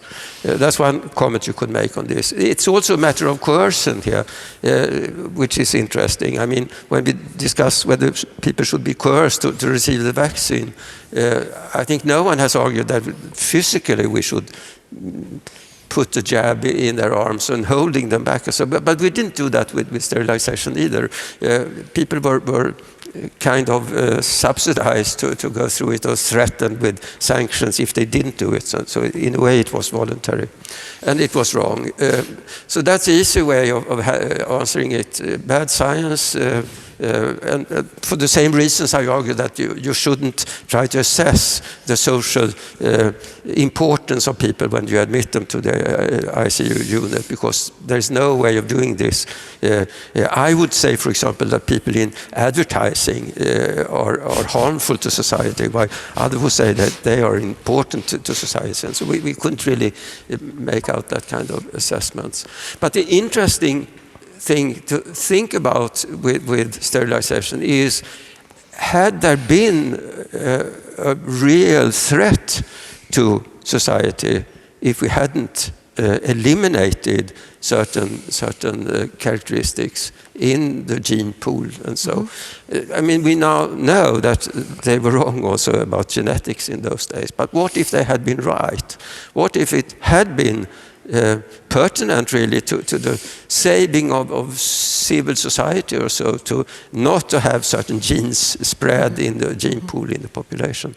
Would we then have welcomed that kind of measures? I think if we want to put it in historical perspective, what they did, then we should put ourselves in the shoes of also those empirical beliefs these people held and so on. And then it's a much more difficult question, I think. There is a point, I think, where we would be prepared to use also sterilization against real threats, if there were that kind of threats. Now, there were no such threats, so it's easy to just look back on our predecessors and say that how wrong they were. They were empirically speaking wrong, but were they also morally speaking wrong? I mean, we don't know that until we have confronted the facts of the matter.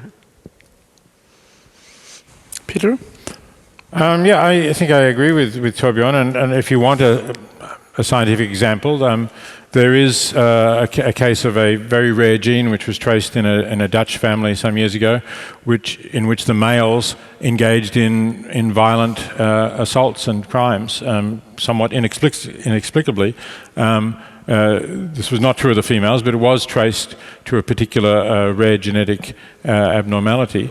And I think you could well argue that in that family, given that they knew that the gene was in the family, sterilization mightn't have been necessary. It might have been they could have just used IVF to select only female embryos that would result in females. That might have been an alternative there. But I think that would have been justified given the high likelihood that males would commit violent crimes. Kaja? Yeah, so I would add that for just this reason that we are talking now about, utilitarians are also delicate in presenting certain outcomes or proposals, yes, because we worry that they may come out badly. So in general, utilitarians are similar to everyone else, and they just support common sense. Only sometimes we differ. Very good. We have a question in the back there. I think it's Hans Fingerroth, but I can't see. It is Hans Fingerroth. Very welcome. Yeah. Thank you so much for your very interesting contributions, all of you, and Hans-Ingvar Roth, Stockholm University. I have mainly a question to Torbjörn here about the concept of human dignity. And of course, at that level of generality or a so-called ethical master concept like human dignity, it's difficult to draw out the concrete implications of it in different contexts. So I agree with that. But on the other hand, it's not a fussy, sloppy concept. It's often very fruitful to delineate it and understand it through negative contrast. So when you're not showing respect for human dignity, you exploit someone, you demean that person, you make that person an instrument, etc. So I think this is the terrain, ethical terrain of the concept of dignity, to be a contrast to these kind of situations. Yeah, so maybe you're given a bit short shrift here of dignity, so now okay. can you defend yourself? Okay. Well, With dignity. first of all, it's sometimes incorrectly translated, I think, in Swedish and other languages as value, and then it starts to spread all sorts of misunderstanding. So dignity is something different, and it has certain, I think, clear normative implications. So it's not that it's unclear in that way. I wouldn't say that it's a fuzzy, unclear notion, but it has different implications in different contexts, as to say. You have the Kantian idea that you should never use anyone merely as a means to whatever good ends. Then the dignity resides not in being human, but in being rational. So I mean, that's what you have to qualify into on the Kantian approach. Then you have the sanctity of life doctrine, where it's associated with being a human being, and you have this protection against intentional killing, at least unless you're a murderer or so, or should be executed. So it fills all sorts of roles, but in all those cases, I think you could easily skip it. You could keep the normative content without using this term. And then you could say, well, it's strictly forbidden to use someone merely as a means, person in Kant's way. You need not add that persons have dignity, and that's why we're not allowed to. Then I think it makes poor sense. That it doesn't add really any strength to the normative argument. You have a clear principle here. You could try it out in the implications of it and try to take up a stance to it. But so you think you can eliminate? You could eliminate, I think. So let me ask you about the case. Think about this. There is some kind of competition how to throw a person of very short stature, of extreme short stature. And it will give a lot of pleasure to the audience. They're going to laugh. So if you look at the utilitarian calculus, that will be the right thing to do. But it seems sense to say that is not treating a person of very short stature with dignity. Can you eliminate now the dignity concept here? Yeah, I think I can eliminate it easily in this case, because the idea is that one should not treat whatever it is, person, a human being, or whatever you're really interested in here, in the normative theory. You shouldn't treat them like that. You can have that idea without. But why? What is the reason? It can't be the utilitarian reason, because you said it would make people happy. Certainly. I mean, so this is a basic. what's the reason? This is a basic normative. Yeah, but what is the basic concept you're using there? It's not happiness. It's not maximum. So what? You're going to replace dignity with something? Yeah, you have to. I mean, it could be this using someone merely as a means, for example. That could be that Kantian idea. So I think it's more clear if you could really drag out not those loose normative implications, but spell them out, the normative theory that you're relying on here, and don't use this word.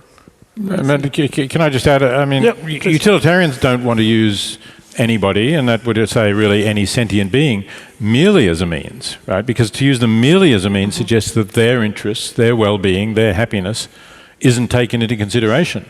And I think that's the problem. You may, and utilitarians may sometimes take the interests of the person or animal into consideration and say, nevertheless, we must use this person as a means, because if we don't, the cost to others will be much greater. Derek Parfit has this example where you're trapped in a crumbling building which is slowly collapsing, and concrete block is going to fall on your daughter and kill her, unless the only way you can stop it is by moving the leg of an unconscious stranger so that it stops the block falling, which will crush the unconscious stranger's toe. So you're using the stranger as a means, but it's not that you don't take the stranger's interest in having a crushed toe into account at all. You just say it's overridden by the alternative, which is the loss of my daughter's life.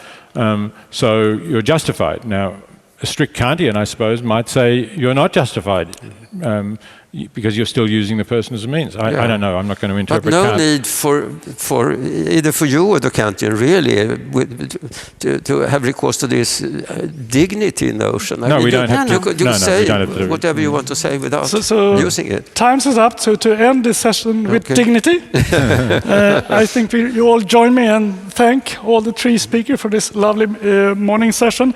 We're coming back at 11:15. We're going to have a coffee break, but join me and thank you. Thank you. very much. Thank you. Thank you.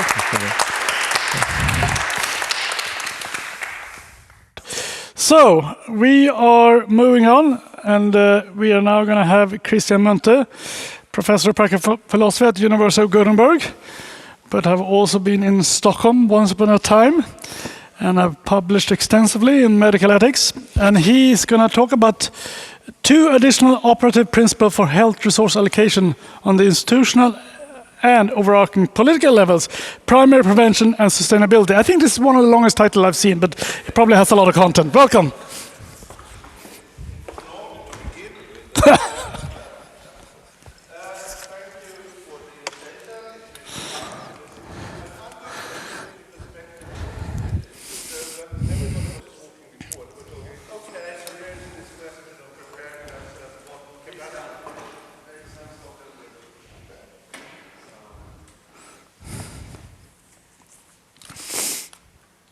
So now you have to start over, I'm afraid, with the title.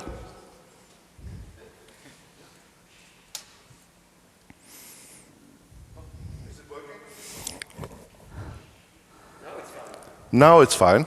Yeah. Okay, perfect. Thank you. So once again, I'm going to take a little bit of a perspective that has to do with when we're entering the kind of large-scale emergency of the type that we're entering now, and that this symposium is about. What do we have when we enter it, and how does the way that we allocate the resources in this situation affect our future capabilities and capacities in society? So that's basically what interests me here. So let's see if this... Okay. So the most important thing in Torbjörn's book is the thing that's already been, I think, lifted a little bit, that this idea of convergence, that in practice, for a lot of different reasons, it will be that although we can have very different affinities regarding moral theories in the background when it comes down to practicalities, often there is a kind of a broad agreement on broad principles. Okay, so we had some disagreement before coffee regarding the concept of human dignity, for instance, but also the principles that you find, for instance, in the Swedish priority setting platform. I mean, there's some kind of principle of equal treatment, there's some principle of need, there's a principle of paying attention, that is how sick are people, and there's a principle of prognosis, how effective are the interventions that you're thinking about, and there is a principle of cost effectiveness, and basically these principles you find not only in Sweden but all over the place, in Europe for instance, but then they are implemented and interpreted in different ways. So the Norwegian case was lifted, for instance. Another case is the difference between how in Sweden the notion of prognosis is not sort of supposed to be allowed to include social utility, for instance, while in the UK application of it, for example, when NICE does its assessments of new drugs, they do include some of that in their health economical calculations that they do. So you can have these concepts, they are pretty broad, they are a bit vague, but these are sort of the operative principles that are used to rationalize or justify decisions that are made then in practice. So you're not really discussing utilitarianism when you're making these decisions in practice. For natural reasons, there would be no time to do that. So there's a lot of reasons behind that, so we discussed several ones already, and one has to do with legitimacy, that even if you like utilitarianism, for instance, everybody doesn't like utilitarianism, so you need to have some principle that can have a broad acceptance in society, for instance. There are a lot of transaction costs to a lot of considerations. To finding out someone's social utility in the emergency ward is just not. The transaction cost of that is totally unacceptable, of course. So, and there are lots of contextual values that some considerations are very hard to implement in a way that would be consistent with principles of rule of law, for instance, and things like that. So a number of things that in practice then limits what we actually can use, what kind of principles we can use. And I will present a little bit a continuation of this train of thought, because my train of thought has also gone in the same direction, but regarding some other things. So this was really...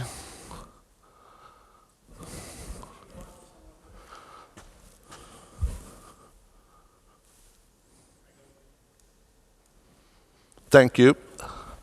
Right, so there's fundamental differences between the basic principle and the operative principles. And the operative principles, they are sort of used in a very thick kind of concepts with a lot of these considerations in. And one of the examples of that is, for example, the way that you deal out the resources in a state budget, for instance, or a regional budget or a healthcare budget. Another one is that you have these institutions that are just there. You can't change them when you make the resource allocation. And among these institutions will be, for example, professional licenses in the healthcare professions that are not really on the table for decision. They are constraining your decisions when you make the decisions. And this may then shape the outcomes of how you then apply this operational principle much more than actually the background ethical theory does. So I don't know what... Okay, all right, thank you. Right, so when you have the large-scale, high-stake emergency that we're talking about now, then what happens then from the normal situation? That's another thing. And that's basically that it becomes much less, I think, important to focus on how we slice the pie of resources than we have, than to think about, okay, so the decisions we make on how to slice the pie, how will that affect the shape and size of the pie in the future? Because that has much more consequences for people that are affected. And basically, the better prepared we are, the more capacity we have, the less sharper the resource allocation problems we will face when we're in the emergency. And then I totally agree. And in some emergencies, we will eat up whatever capacities we have, and we will face these dire questions that we talked about before. Yes. So the first example that I have is the idea that we actually published a paper on recently, me and Erik Malmqvist and Davide Fugmagalli. It's about the thing that because you allocate, when you make these decisions of allocating resources, you never do them all things considered. You're doing it within a fiscal year or something like that. So you're handed a small pie of resources, you divide that up, then you enter the next fiscal year, you get a new pile of resources, you divide up, and that goes on and goes on and goes on and goes on. And the point is then that the way you divide up your pie of resources at time one can affect the size and shape of the pie of resources that you have to allocate in the next round or sometime in the future. And the most obvious example of this is not negative dynamics, but positive ones. So if you have a really effective vaccination programs, you will get less burden of disease in the future, so you can produce more value with the capacity that you have in the health health system than otherwise. But there is also the negative dynamics. So if you start to prioritize really ineffective medical measures, for instance, you will have more burdens of disease in the future to produce value. So you can produce less value with the resources you have. But there's also a number of other things that could play into that. And one thing that I've been working a little bit is, for example, the phenomenon of antibiotic resistance and the way we prioritize drugs. So one of the things that drive antibiotic resistance are the environmental dimension of drug production. So when drugs are produced, there is unfortunately emitted a lot of pharmaceutical pollution. Among these things, antibiotic products that drive antibiotic resistance. And antibiotic resistance undermines systematically the future effectiveness of healthcare. So if we don't pay attention to that dimension, and drug suppliers then who can sell their product cheaper because they're not minding about the pollution, they are prioritized in our system because of cost effectiveness, because the drugs are used as well as the other one, then we are systematically contributing to something that undermines the effectiveness of the health system in the future. So that's one. Another aspect is vulnerable supply routes. So sometimes it's often cheaper to buy things where you have a very cheap supply route, but that's very vulnerable to disturbance. So you have a less certain supply of drugs, for instance. There's a number of other instances of these things. And the remedy here that we propose is to have some kind of sustainability principles that tell us to also have some kind of consideration of this future state that you are affecting. And I think this is important because this affects capacity to deal with things like, for example, a large-scale pandemic. And you can discharge this idea of sustainability in a number of ways. You could have it as a factor to weigh against, for example, need and prognosis, but you could also have it as kind of a savings principle in the budgetary fiscal consideration. You always set some resources aside for this future consideration that you do. That's not done in the present systems as far as I know.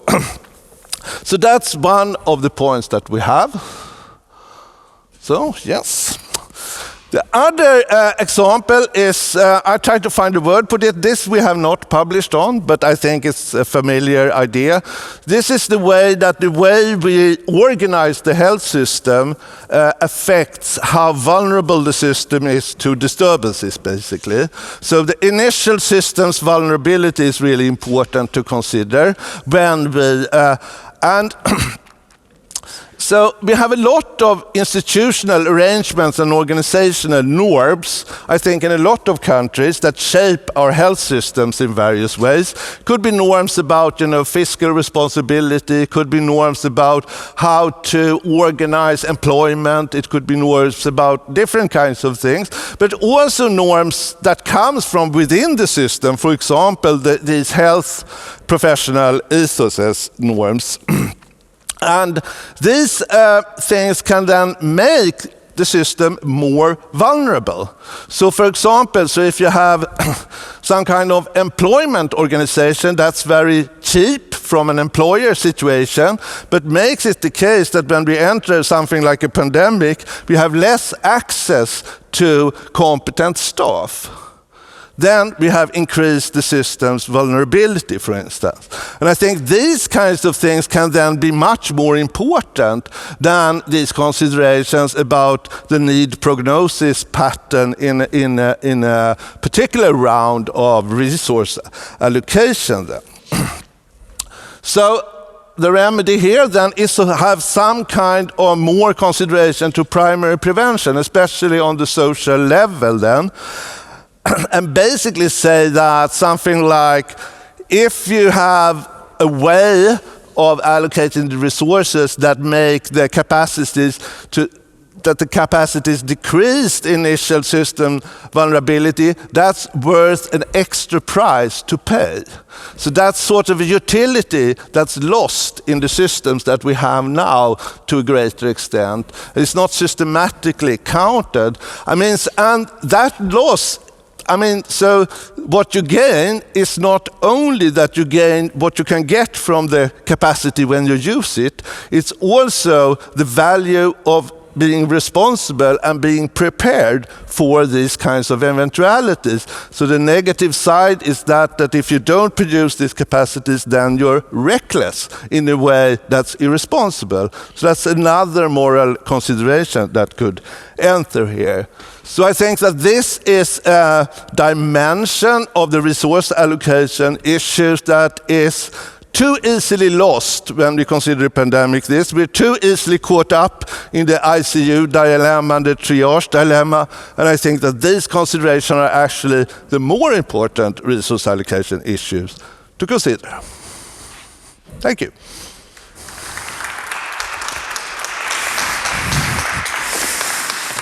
Thank you very much for this discussion. We actually have some time for questions. So let me ask you a quick question. So you're talking about basic and operational principles, BP and OP, as you call them. Now, often, and I think in some of the discussion that Torbjörn and Kasia and Peter had, one wonders the support they're trying to get for utilitarianists. They look at real cases where you're talking about operational principles. Yeah. But do you see a kind of utilitarian principle being acted there, or is it rather just some kind of limited kind of principle of beneficence that we should actually take into account people's well-being, which everyone will agree on?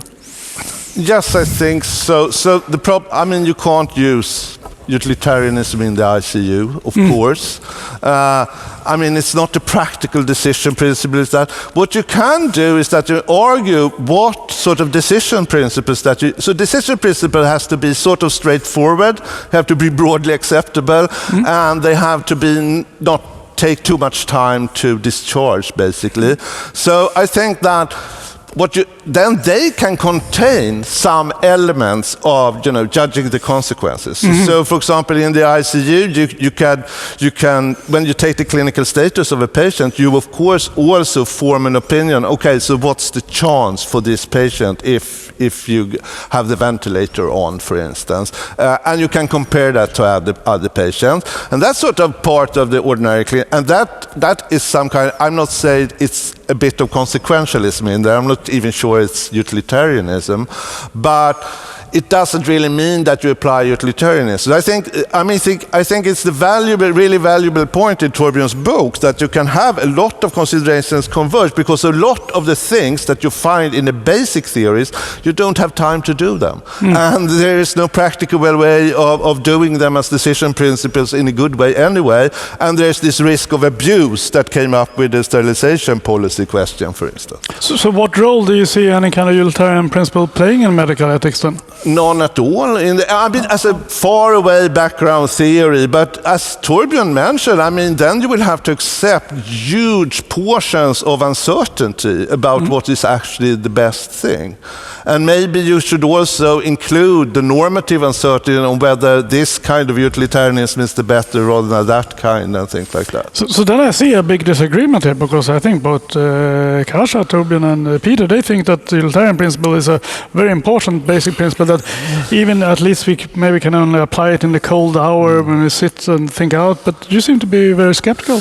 Well, what we think out in the cool hour will not be a utilitarian principle. We might use a utilitarian principle when we think in a cool hour, but what we present to the actual decision makers out there will not be But you think it's useful in the cool hour?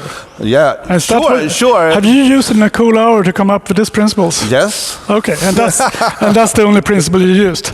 Yes, but as Sidgwick, I'm a bit reluctant to admit that. because it might spread the pest. There's a kind of governmental utilitarianism here that you're hiding at.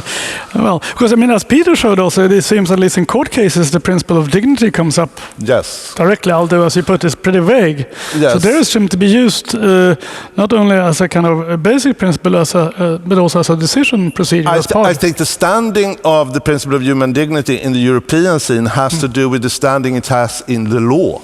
Basically, it has to do with that. So the main standing of that principle is in the law. And it's about two things. Basically, it's some kind of non-instrumentality principle that you talked about, but also this kind of equal consideration thing. And I totally agree with Peter that the equal consideration part is perfectly compatible with the utilitarian way of thinking about these trade-offs.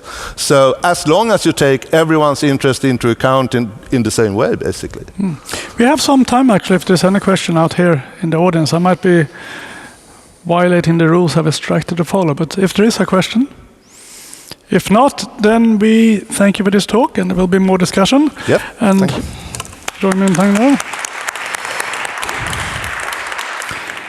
And then I will ask Lars Sandman to come up. He's a professor of healthcare ethics and director of the National Center for Priorities in Health at Linköping University. Also the one responsible for revising the platform that we used during the pandemic. Which has been much. Can I say that you were responsible for that? Yeah, sure. So very involved in the current situation. We are very much looking forward to your talk. Thank you. And thank you, Torbjörn, for inviting me, and thank you, Smear, for inviting me. So I have a rather modest aim here. I will look at the priority guidelines we made for intensive care during the pandemic and try to answer one specific criticism. Now let's see here.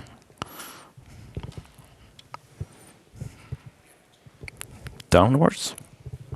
That, okay.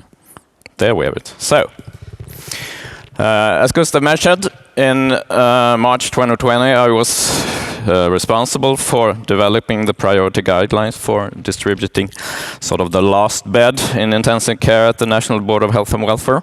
Of course, I was not alone in this work, but I was sort of leading the ethics side together with then experts on intensive care, of course. And as Christian mentioned, we have an ethics platform that has been sort of part of the healthcare law in Sweden since 1997. So that was our starting point, or our frame of reference. And based on that, we decided on the following priorities. So when 2 or more patients have the same severe condition and a similar short-term prognosis for being benefited by intensive care, we should prioritize according to life expectancy based on an assessment of biological age.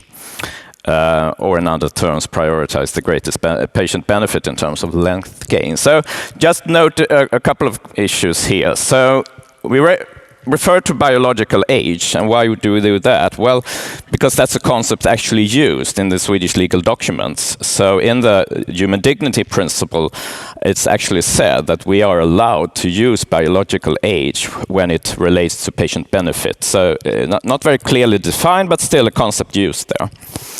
Another aspect here was that we said, which is interesting in reference to Peter and Kasia's talk, that we said that we shouldn't take quality of life into account. We shouldn't assess quality of life just because we saw some issues or some reports, especially from the US, that people with disability was sort of systematically disadvantaged in the ICU situation without any due sort of cause for prioritizing their quality of life as lower. So those were our statements. So this led to a few different criticisms. So the first one was that this is not in line with this legal framework. We were actually breaking the law, some legal scholars have argued. I will not venture into that discussion. You can take that during the question if necessary. The other criticism was that this is at risk of age discrimination.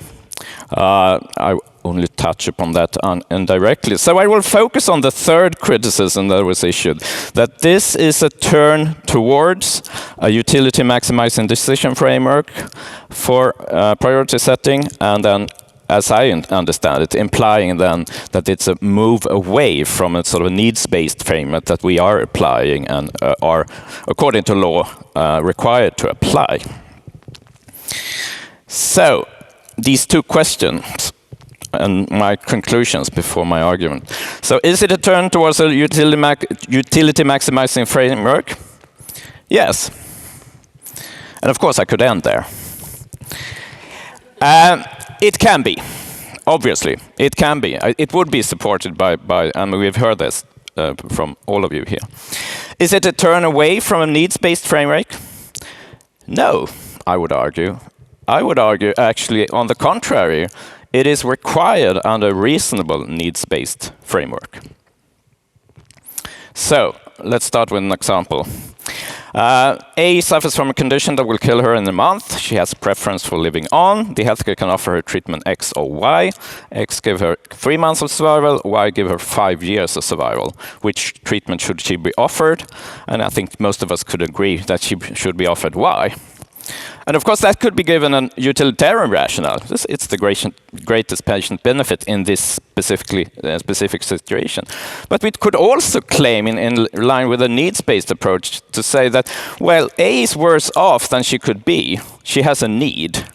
And Y would reduce her worse offness or severity more, basically. So when we talk about needs-based approaches, they take an interest, of course, in patient's starting point, and especially to what degree they are worse off than something. And we can discuss what this something is. So you could have the idea that they are worse off than other people in the population, and then we have some kind of egalitarian rationale. Or we could have some idea that they are worse off than some reference level, independent of where other people are in the system, like Derek Parfit has argued. So some kind of prioritarian rationale. And we can have a discussion about that. I will not venture into that today. But let us focus in terms of what could it mean to be worse off in terms of life length? Well, I see two possible interpretations that we are actually using in different contexts. So you can claim that, well, A has been living for a number of years, and that time is shorter than this reference levels or the rest of the population.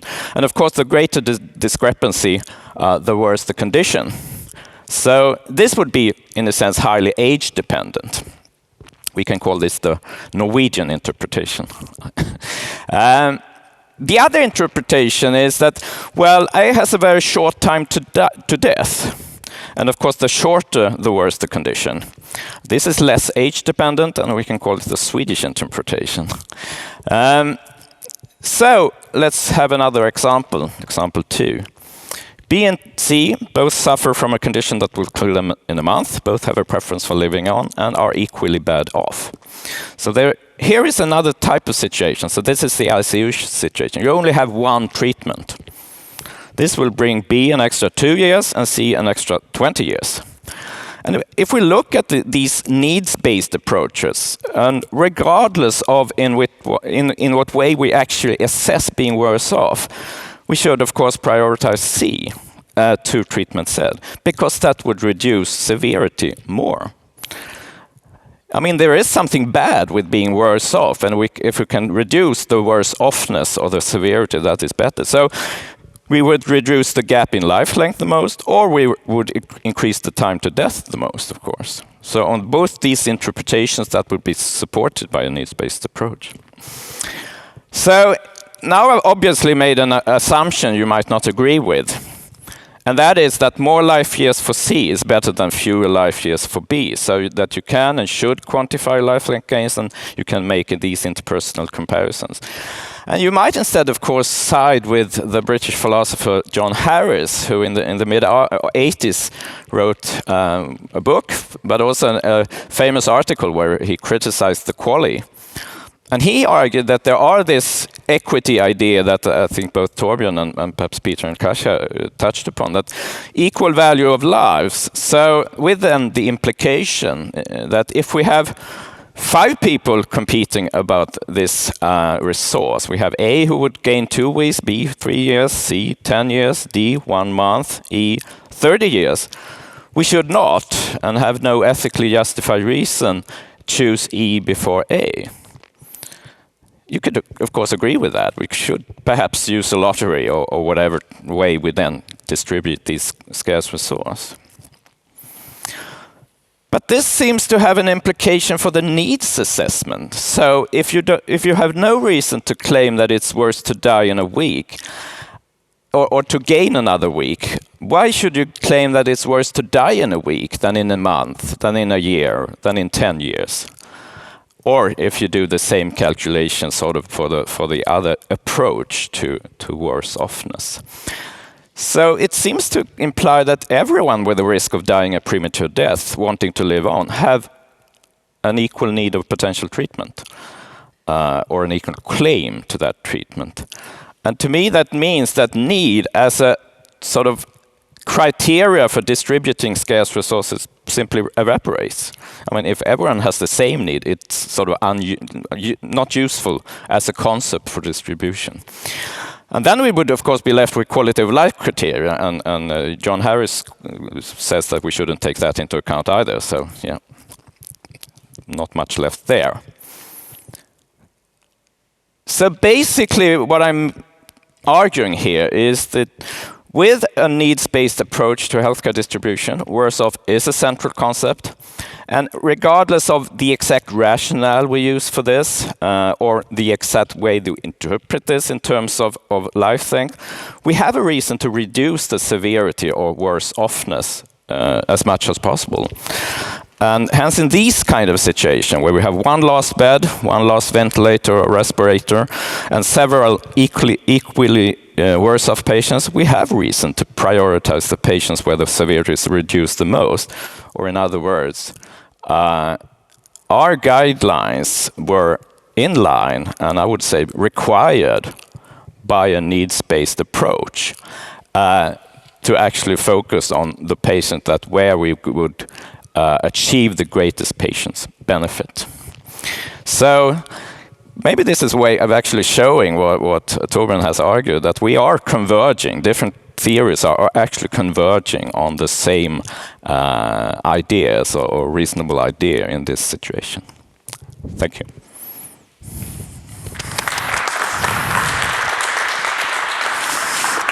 Thank you. So you use the concept biological age and contrast it with chronological age. Chronological age is quite easy to understand. I think that's the ordinary concept. So soon, I think Torbjörn will be 75, yes, given the chronological age. But what is this biological age? Well, I mean, if you look at the legislation, it's sort of, well, defined, it may be a strong word, but it's described as the ability based on the sort of biological status of a person to be benefited by a treatment, and that is, it has sort of an age component. It's sort of statistically related, of course, to the age of the person, but it's not sort of exclusively related to the age of the person. So, of course, a 25-year-old could have underlying diseases that makes him or her less able to benefit, and that is the kind of concept we're using here. Yes. So to be exact, how do you determine this? I mean, one idea, but that doesn't seem to be the idea that you're talking about, is that you look at what is the average health status of somebody at a certain age. And if you have that health status, you have that biological age. Yeah, I mean, I think, once again, we might discuss if it's a good concept to use. The reason why we used it in this document was that that's the concept used in the legislation. But of course, it is some kind of, what I think Peter touched on, some kind of assessment of the capacity or prognosis for this patient, where age, but also underlying diseases, other sort of biological statuses. Can it just be replaced by talking about the expected life, the life expectancy of the person, given an intervention or without an intervention? Sure, I mean, you could use, and I mean, there are different scales they are using too, like clinical frailty scales to see whether people are sort of have the capacity to benefit. So I mean, the actual like medical assessment of this is I would say, perhaps rather complicated, but more but in that sense, it's a theoretical quite a radical concept. shift from chronological age to biological age in priority setting. Yeah, and of course that's the reason for that is to emphasize it's not just about chronological age. So in a chronological sense, you should of course sort of make a difference between a 25-year-old and a 75-year-old. But you could of course have a 75-year-old which has such a good biological age and will be benefited more than the 25-year-old. So that was the way of emphasizing that kind of sort of shift. I think Torbjörn has a follow-up question. So could we get a microphone for Torbjörn? Sure. Let's see if I can go the other way. No. Maybe yeah. We would like the slide up too. Yeah, they're working. Working hard on that. There's too many computers there. There. Which one? The first one, where you describe your idea. This one. Yeah. It also a small point relating to this biological age. Is this where we have it? Yeah. Yeah. Okay. I can see the demagogical point here, bringing it in. But isn't it quite superfluous here? You could just strike it out from this sentence.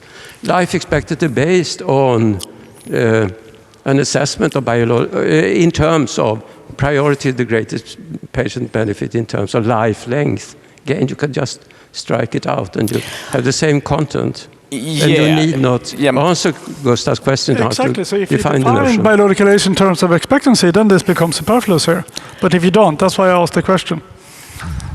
Yeah, you could do that, of course. And I would agree that it does fulfill some kind of perhaps demagogical, or rather a way to emphasize that this is still related to the legislation where they actually talk about biological age. But it is still a way to emphasize that it's not life expectancy based on this statistical idea that because you're in a certain age, you have statistically a certain expected life length, but rather related to the individual's biological status combined with the age, of course. So that's a way to emphasize something different than the normal, perhaps, life expectancy concept, I would say.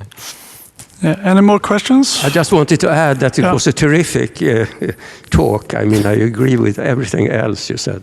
Okay, give it to Peter, please. Yeah. As you were talking about as a benefit, in this slide, it actually says the patients have the same severe condition. But do you have thoughts about where the patients have different conditions, and one of them, let's say, maybe will recover completely and have a normal life, the other may still have serious disabilities and not have a normal life, but possibly will have a longer life expectancy. Are you simply preferring going on life expectancy irrespective of the quality of life?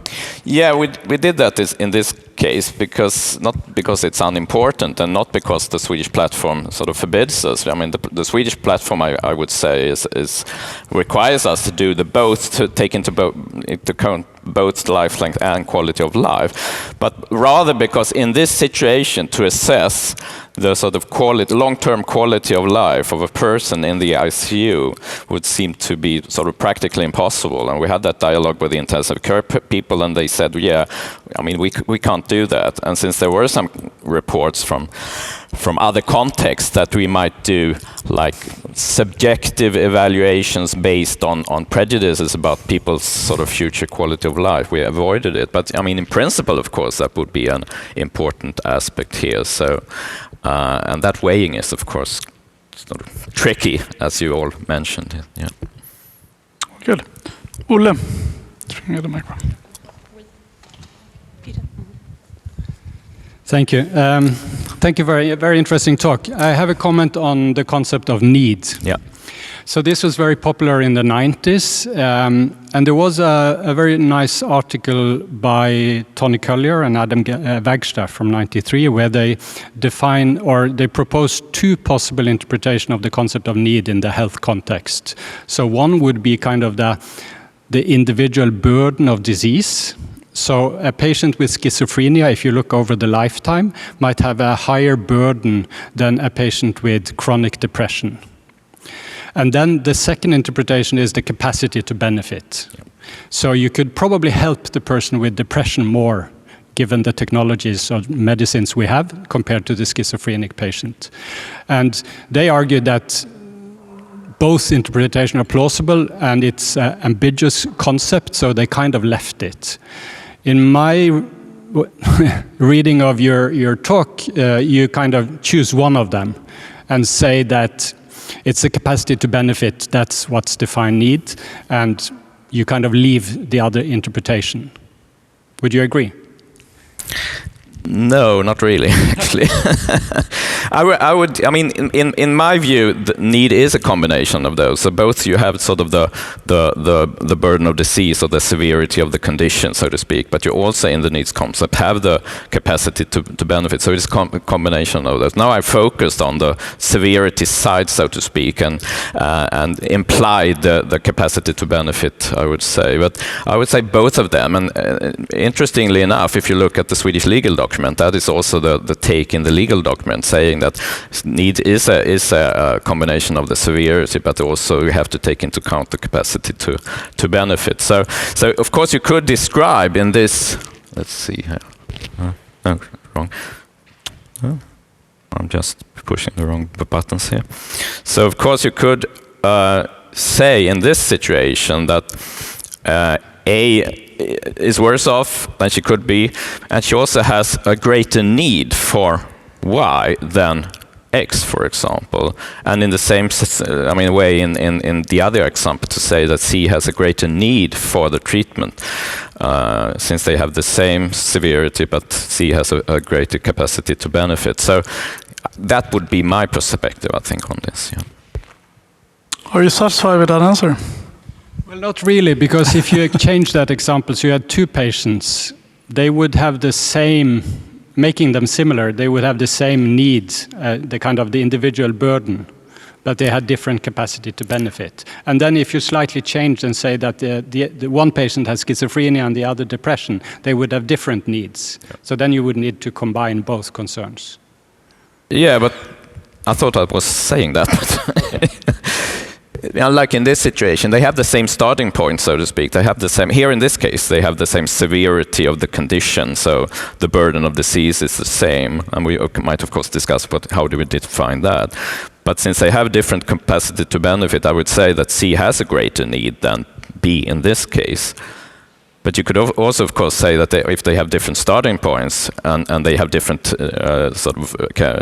ability to benefit, that would make it even more sort of complicated to compare the needs, of course, because you have two factors that you need to evaluate. But still, that would be my perspective, I think. So. Good. Any more questions? So I don't see any more questions. So therefore, Lars, thank you very much. Thank you.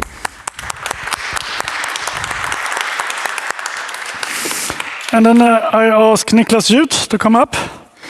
So it says in the program that he is an associate professor of medical ethics at the Karolinska Institute. I think that's true, but more importantly, I think that he's just very newly appointed full professor of medical ethics at the Department of Public Health in Uppsala, which gives maybe even greater weight to what you're going to say. And you're going to speak about, should we prioritize healthcare workers during pandemics? Welcome. Thank you very much, and thank you for inviting me. So, should we prioritize healthcare workers during pandemics? I think this question is pretty straightforward, so I won't say anything else about it. And this was one of the things that Torbjörn wanted us to discuss today, so I'm pleased to say something about it.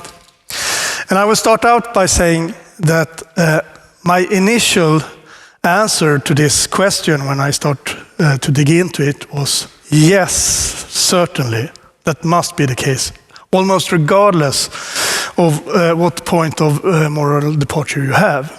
But since I've started to look into the question more carefully, I'm more and more skeptical to say yes. So my gut still says yes, but it's more difficult to defend a yes than I thought initially.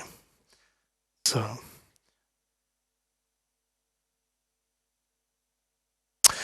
We have heard about the legal background, so I will be quite rapid about it. We have a healthcare law since 1997 that has the ethical platform or the priority platform as a part of it. And it aims to say how we should prioritize and allocate healthcare means at all levels, from the national levels deciding on what treatments to fund, to the bedside level at the clinic deciding which patients to prioritize. And also they are supposed to be applicable to people regardless of who they are, so to speak. So I'll get back to that. And as you know by now, we have these three principles that this platform rests upon. The principle of human dignity, which I would say is a principle of equal treatment first and foremost. And the principle of needs and solidarity, I will talk about the principle of need to save words, and the principle of cost effectiveness. And again, initially the thought was that these principles should be applied in that order. So the principle of human dignity must be satisfied, and only then can we turn to the principle of need and solidarity, and that has to be satisfied in order for us to be allowed to look at cost effectiveness. And I would be prepared to argue that the principle of human dignity, again, is not so unclear in the legal setting. It is first and foremost the principle of equal treatment, a sort of formal principle of justice, coupled with a list of aspects that are explicitly stated as forbidden to take into account in priority setting and distribution and healthcare. So this is a short summary of that list. We are not allowed to take into account the usual grounds of discrimination like sex, gender, ethnicity, and religion and things like that. And also added social economic position, past unhealthy behavior. So in Sweden, we are not allowed to take ideas of desert or responsibility into account when prioritizing in healthcare. And also, as we have heard, chronological age.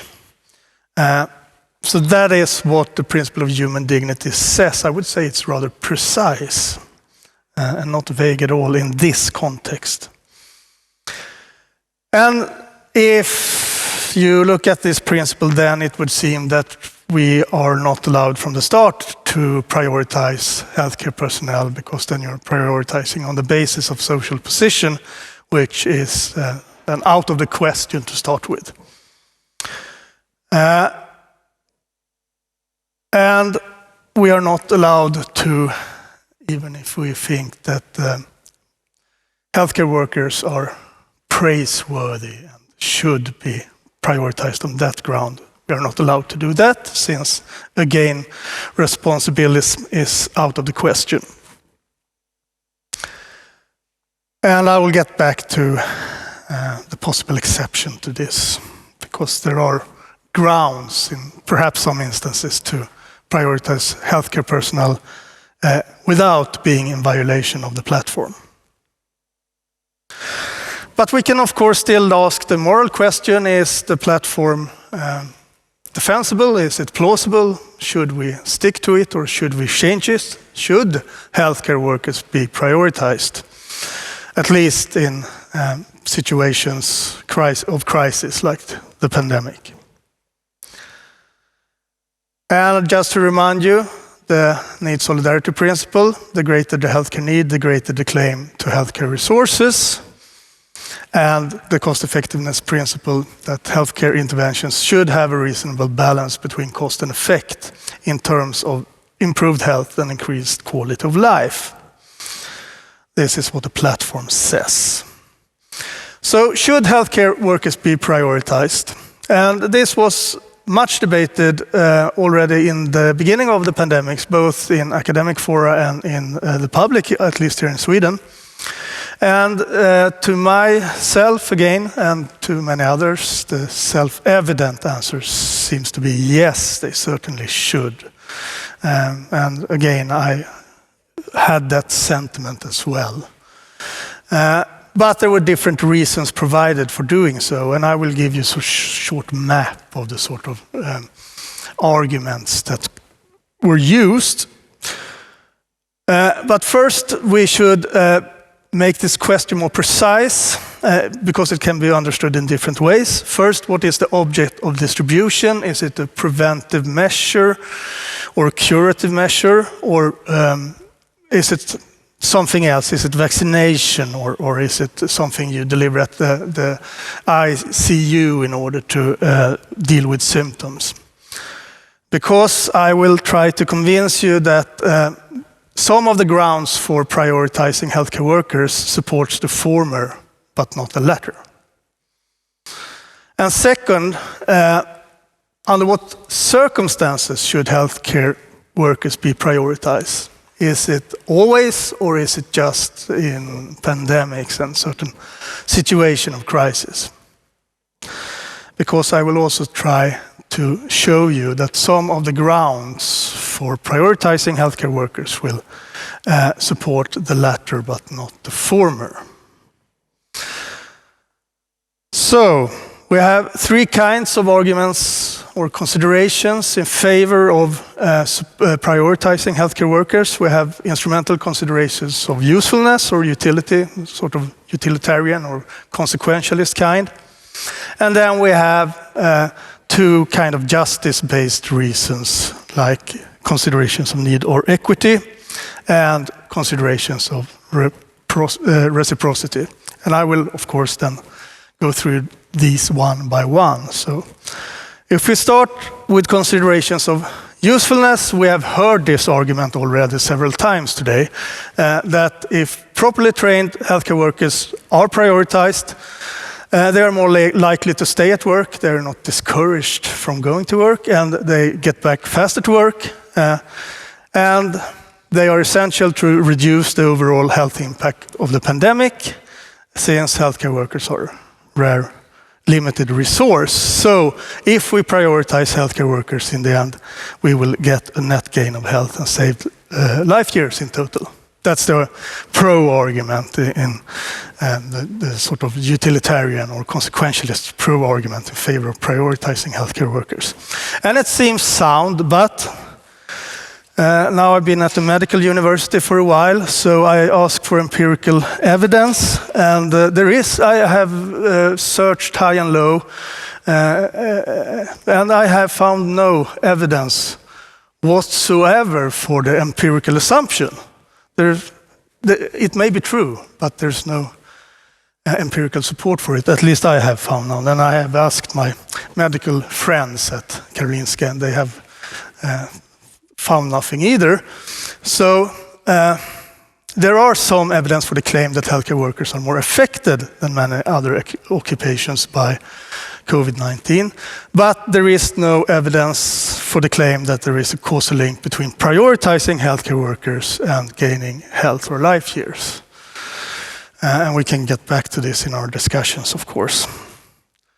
And another problem with this is that even if it's correct, you have to get into some details. How much should healthcare workers be prioritized in relation to other useful occupations and in relation to other grounds of priority setting? So in Sweden, when it came to vaccination, healthcare workers came in group 2. They could have come in group 1 or group 3. So how should we work out the details here? That's something to think about, at least.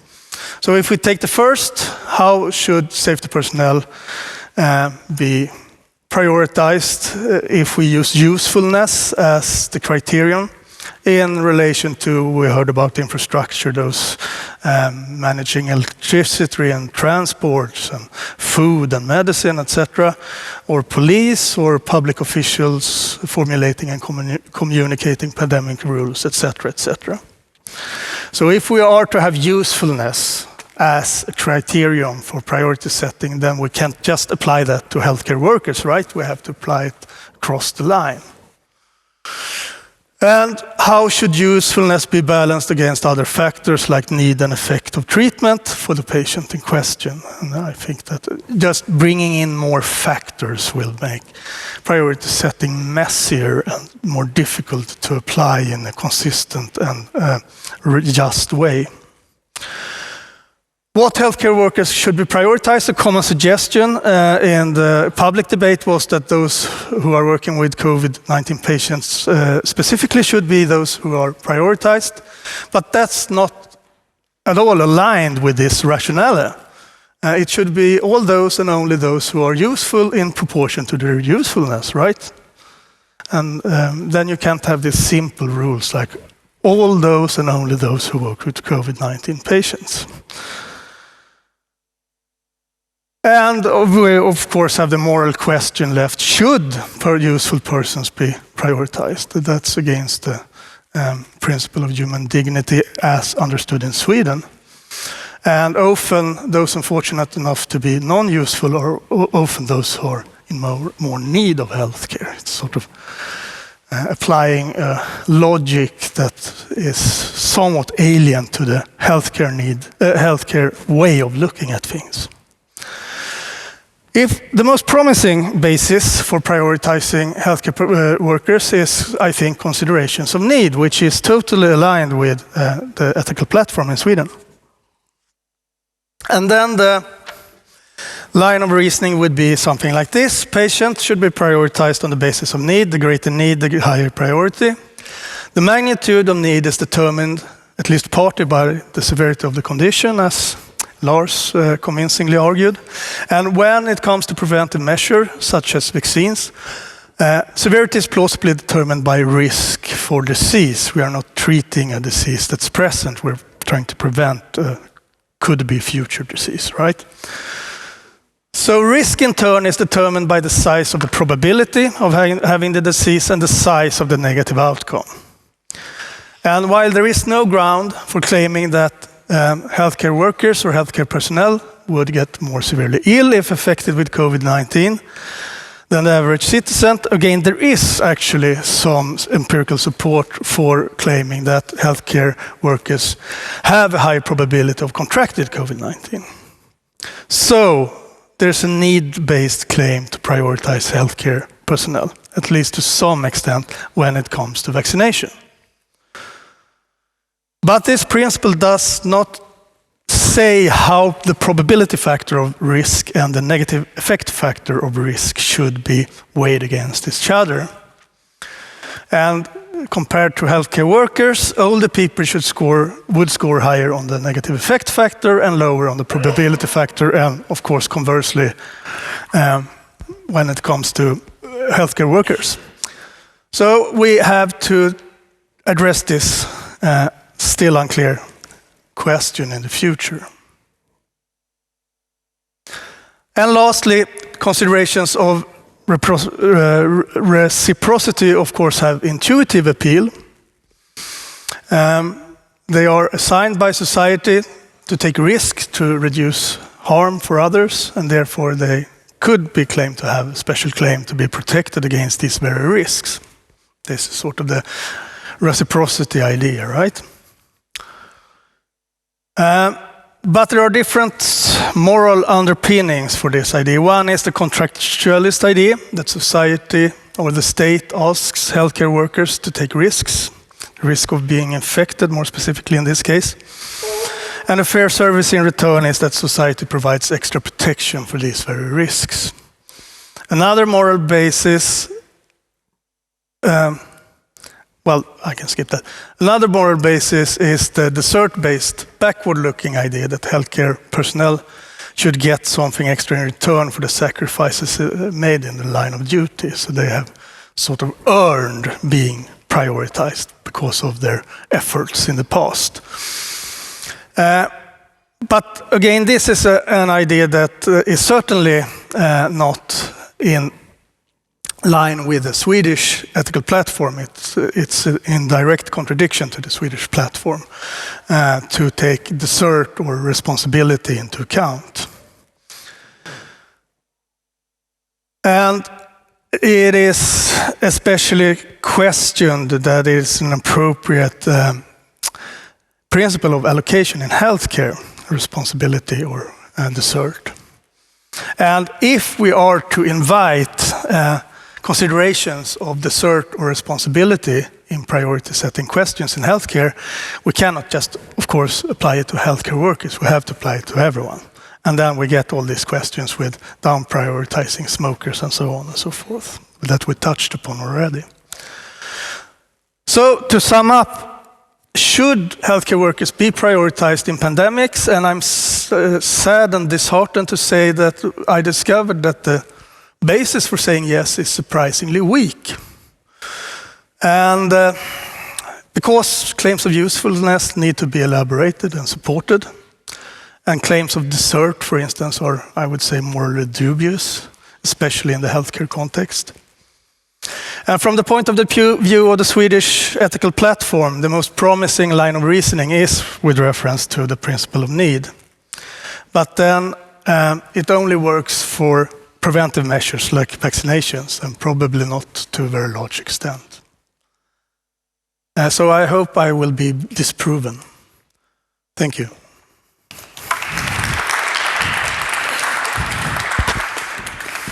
Thank you. I have two questions, and one is a very basic question, because something I never understand this discussion, so I hope you will enlighten me.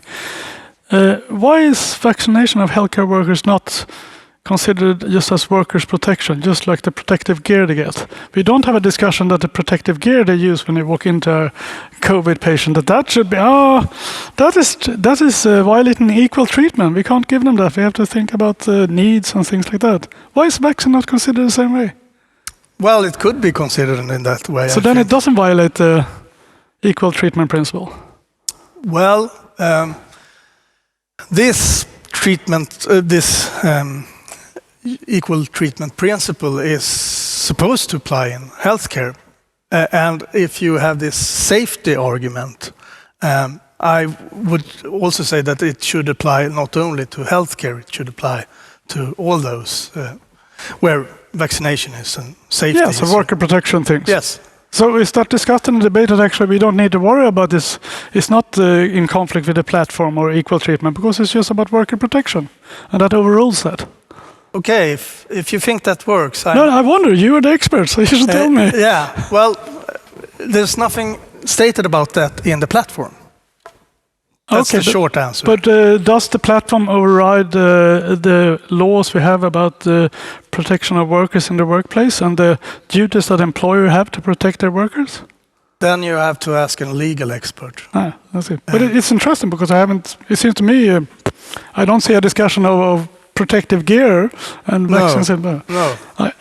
A second question is that when you talk about vaccination violating the platform and equal treatment, is that it seems to be, of course, it can, as you said, there seems to be not equal treatment if some people get a vaccine or not. But this is talking a kind of interpreting like a perfect situation where we can give everybody equal treatment. It might be a degree question, and we want to get as much equal treatment as possible. And if we don't give first vaccines to healthcare workers, there will be a lot of other people who won't receive equal treatment because we will run into a situation of scarcity. So if you look at equal treatment as something we should fulfill as much as possible, it doesn't seem obvious that vaccination of healthcare workers violate the equal treatment clause in the platform. Okay, so if I understand you correctly, what you're suggesting now is that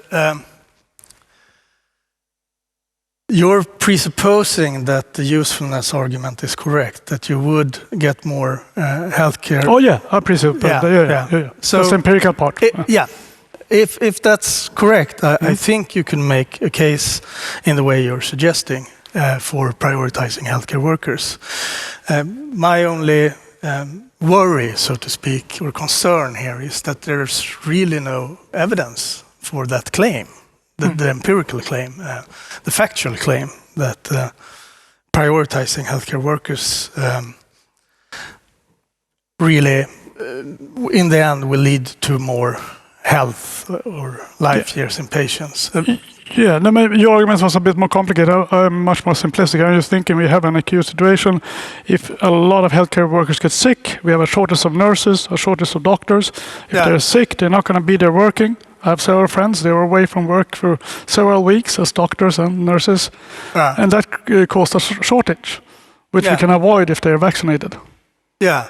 So it's a very simple argument. It's not this like life and year. But why is the shortage a problem? Well, it's a problem because in the end you will the idea is that you get less out of healthcare, right? Yes, indeed. And there's not an established link between prioritizing healthcare workers and getting more benefits in the end, so to speak, getting more health. So this shortage we saw in Italy didn't have any kind of, or we don't know that. We don't know. Likely. Perhaps there is. I mean, to me, when you say it the way you do, then it seems there must be such. Yeah, it seems a bit. Must be, but there's no evidence that there is such a link. And I mean, we have these cases in history with the strike of healthcare workers in the 70s and mortality dropped. Yes, that's true. That's true. I mean, I believe that there is a connection between prioritizing healthcare workers and getting more out of the system. I believe there is such a connection, but I haven't seen it. Show me the evidence.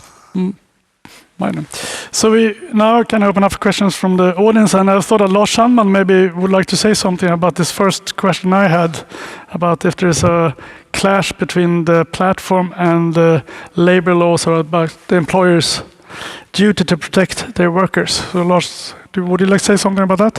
You can just put on the mic he has on his head there. Yeah. Well, I'm not a legal scholar either, so I don't know the sort of legal aspects of it. But I would argue that there is some kind of already in the system today concern for sort of staff welfare that we do in a sense. I mean, we allow people to go on the vacations. We allow people to stop working after 8 hours, perhaps.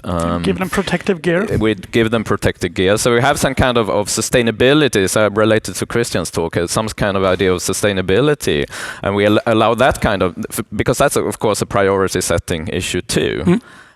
We allow that to go on. So I would probably argue in the same way you do, that in this case, at least we can make it quite reasonable in some cases that vaccination would be mandated or warranted given sort of long-term sustainability to actually be able to fulfill the ethics platform in a sense. So, yeah.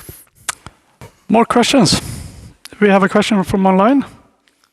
So we have one question from Göran Kolste. I think it's from Göran Kolste. Yeah, very nice. I think it touches on what you already have discussed, but he asked, could priority of vaccination of healthcare workers be motivated indirectly according to the ethical platform? It is instrumental for the respect of humans and their needs. Yeah, that's a continuation of the argument I gave. would say yes, there is a case for using the principle of need in favor of prioritizing to some extent healthcare workers when it comes to vaccination specifically, because they have a higher probability of getting infected than the average citizen. But then you would have to say the same thing for taxi drivers and teachers and other groups, of course. Torbjörn. The situation I envisage when I argued that one should give priority to healthcare workers were not a situation where there was a vaccine available or so. I thought of a situation where healthcare workers fear their patients and it's hard to get to work. And to give further incentives to go to work, you should at least know that if you catch the disease, you are not safe, but as safe as, or at least taken care of with this kind of priority. And it's sad to learn that there is no empirical evidence that it works like this. But there could be two reasons why there is no evidence. One could be that a lot of studies have been made, and we haven't found any support for this idea that there is a causal link. But I got the impression that there are no studies. No. And that's a bit more comforting for those of us who believe in common sense here. Yeah, so this is conjecture. If such studies would be made, they would show correlation between prioritizing healthcare workers and getting more out of the system. But I haven't seen such studies yet. So this is a call to the scientific community to make such studies. Yes.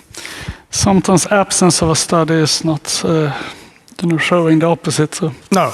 So you have to act without studies sometimes, I'm afraid. Johan Gustafsson. Wait for the microphone.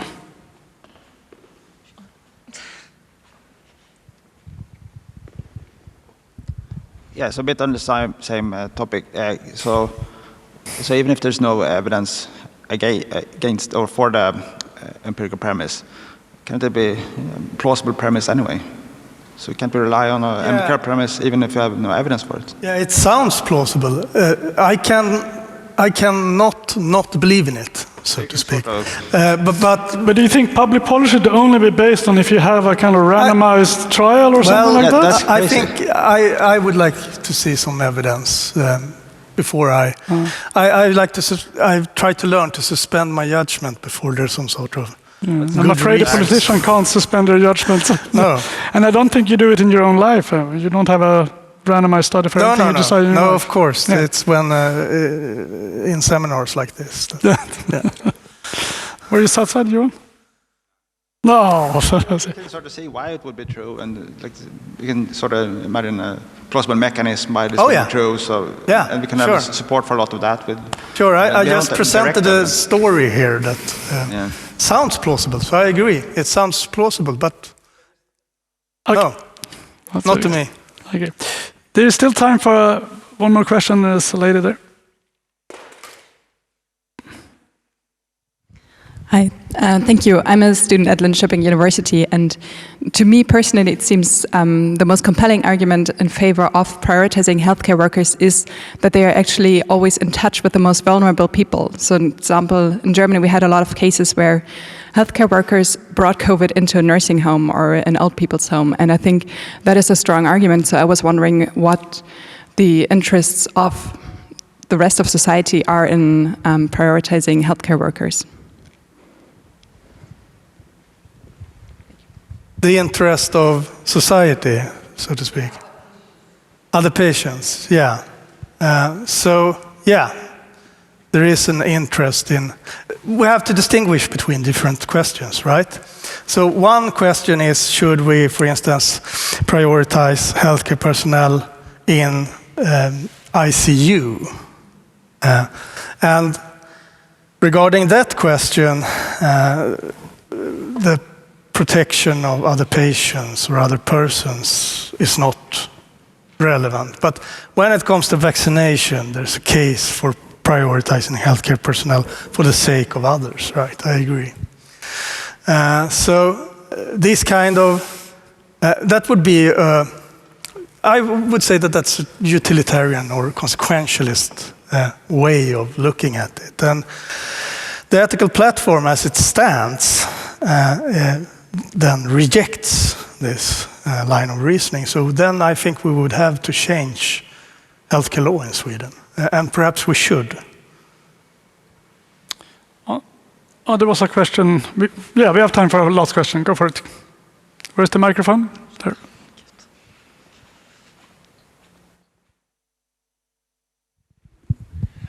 I think it's very important to understand why we have the platform and when we should use it. And I think that what you are doing is, you can say, it doesn't help us prioritize in this case.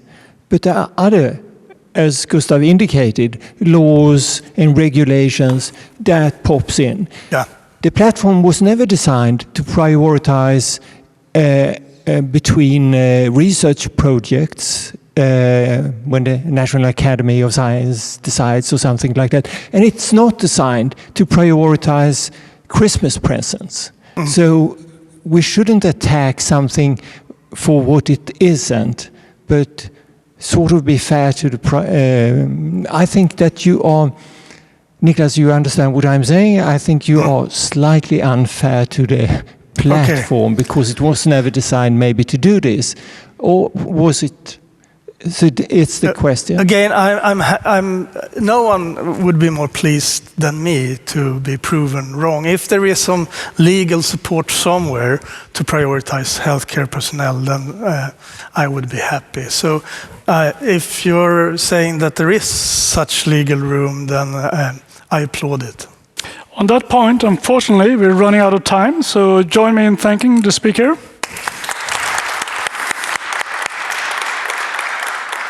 We are now taking a break for lunch, a very short break for lunch, because we are reconvening already 1:15. So it's a very short kind of lunch. Welcome back to the afternoon session, and it will be on European experiences and lessons. And we have 4 speakers from 4 countries and who have been involved in priority settings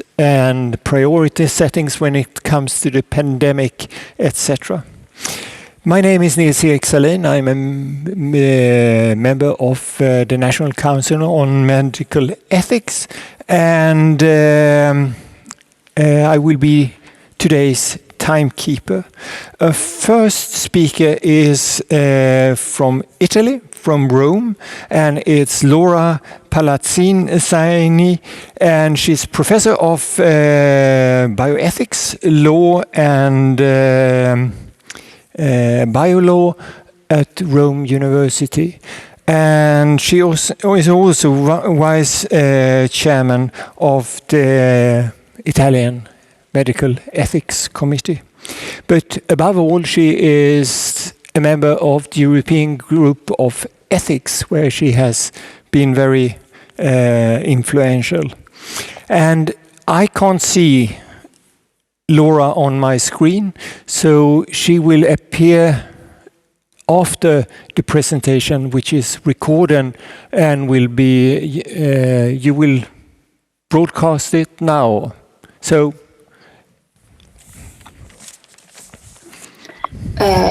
First of all, I want to thank Nils Erik for inviting me to this conference. My topic will be justice and distribution of scarce resources in pandemics. And we all know that the problem of scarcity of available healthcare resources in relation to the needs of the patients, it's not new. Think about the medicine of disaster, or the medicine of war, or the problem of organ transplantation and triage. But of course, during the pandemic, the COVID-19 pandemic, the existence of a problem became really very evident in a dramatic way since the beginning of pandemia. And Italy was one of the first countries living this terrible experience, the rapid rise of infection and contagion, and determined an increase of need, and the resources were not for all. And this is a problem still present, unluckily, in this 4th wave of the pandemic. And it is a problem of macro allocation of resources and, above all, micro allocation of resources. So the definition of which patients to cure, who to treat, not to treat, that's the same choice, or the choice of who lives and who dies. So it's really a very difficult question on an ethical point of view. And the main question of on ethics in bioethics was which criterion to distribute. And there was a strong rejection of the criterion of lottery, so causality. We cannot accept causality when we have choices that have to do with life or death. And so the criterion that was shared, I think almost everyone, was the one of justice, so giving each his own.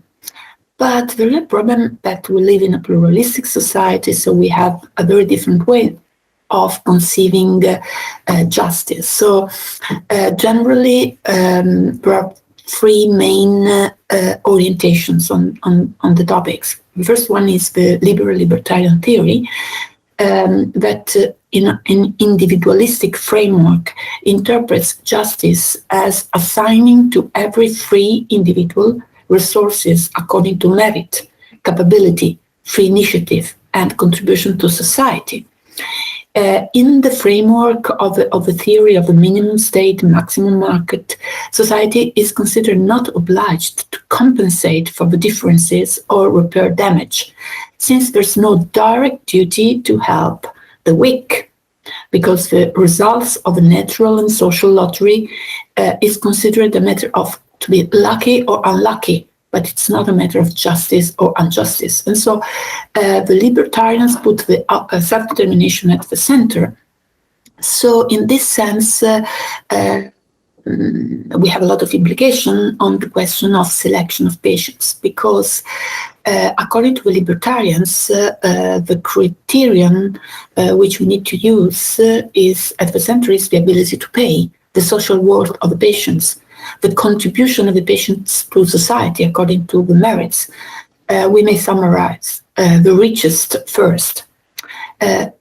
We can also say that this theory is not mentioned in the context of the discussion of the COVID-19 pandemic. We all know that the theory is present in the debate, but not applied in the selection of patients, because also all the country and healthcare systems inspired by this model, the libertarian model, have sought and are still seeking solutions to protect public health, because pandemia has to do with public health, not individual health. And we all know that there are a lot of inequalities in the liberal models.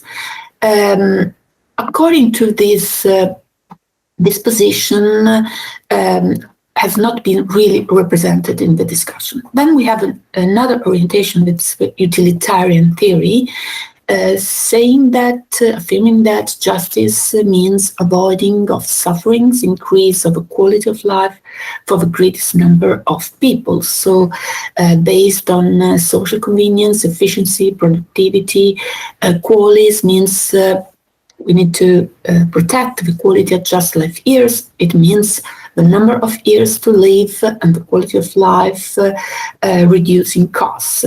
So this theory justifies the priority of access to patients having the greatest probability of returning to a productive life, with a consequent obligation of non-treating those patients with no or low probability of recovery in terms of quantity or number of years to live and quality of life. So the implications in pandemics brought to a specific position, that is the selection of patients according to age, first of all, because the maximum benefit obtainable by the prioritization of younger people over older people is very productive in society. Older people have less life expectancy in terms of the number of years left to live, as well as the presumed level of quality of life. And moreover, they have already lived years of life. Also, the utilitarians applies the criterion of selection of disability. So people with cognitive disability may be postponed in the selection because of the lack of quality of life or the expectancy of quality of life. The debate was very strong, and this position has been represented in many documents of scientific societies of anesthesiologists and intensivists. In Italy, for example, SIA-ARTI, that's this scientific society, published since the beginning of pandemic, so the first week of March of 2020, recommendations of clinical ethics for admission to intensive treatments and for their suspension in exceptional conditions of imbalance. And they wrote in this recommendation that they admitted the possibility to place an age limit on entry into intensive care. They wrote, those who have the most chance of survival and have more years of life saved, with a view to maximizing benefits for the greatest number of people, reducing costs. So this is the criterion of selection that we may summarize as the youngest. First, there was a big discussion in Italy and many objections to this theory because of the dignity of human life that overcomes the quality of life, numbers of years to live, and because of the uncertainty and difficulty in calculating the probabilistic prediction of the number of years of life left to live, the subjectivity of the way of understanding quality of life, and also because using age as a selection criterion does not consider the individual physiological variability of individual person, regardless of age. And this is true above all today. We all know the progression of the personalized medicine, of precision medicine. So there was a strong reaction against libertarian and utilitarian theories that I saw in many documents of bioethics committee, national committees of bioethics, that are much more inspired on egalitarian perspective, personalist perspective, communitarian perspective, that is, approaches the only one really compatible with the human rights or the fundamental right to health, recognized to every human being, regardless of age, ability, or disability. And we need to think about all the international declarations, first of all, the Universal Declaration of Human Rights and Bioethics, the Universal Declaration of Human Rights, and also the UNESCO Universal Declaration of Human Rights and Bioethics, many constitutions, and also deontological codes. So I think that when we talk about fundamental right to health, we mean that everyone has an access without any kind of discrimination to cure, care, and equality and the same opportunity to have access to health. So in this sense, justice means giving each his own, means giving to every human being or to every human being according to the need. So according to this perspective, natural and social inequalities are not tolerable and need to be repaired, corrected, compensated, because everyone has a dignity and we need to be responsible and we need to take a sort of solidaristic attitude toward weak patients. That's why the real answer to the question which criterion for selection of patients, one distribution of resources are scarce. I think, and we think in the Italian National Committee for Bioethics, for the majority of the members, that the only one criterion to be applied is the objective medical criterion. That is the evaluation of the clinical situation of the patients, considered case by case, regardless of age, ability, disability, and quality of life, and so on. So urgency, severity of illness, prognostic efficacy, of course, applying the ethical principle of proportionality and appropriateness of care. And I saw this line of reflection in many documents of European national committees. I'm thinking about France, the National Council on Bioethics, also Spain, Austria, Portugal, Luxembourg, San Marino, a document also on the selection of according to disability, Slovenia, and also Sweden. Triage in primary care units, I found this very similar perspective of Italian committee. And the Italian committee wrote the opinion the 8th of April of 2020, few weeks or 1 month after the Scientific Society of Anesthesists and Analgesists and Therapists, Intensive Therapists, and we wrote a document on the clinical decision in conditions of lack of resources and the criterion of triage in pandemic emergency. And we underlined the principle of justice, fairness, and solidarity to offer all people equal opportunities to reach the maximum health potential allowed in the circumstances. Any other selection criterion, such as, for example, age, sex, condition and social role, ethnicity, disability, or responsibility for behaviors contributing to the pathology cause, is deemed ethically unacceptable by the committee.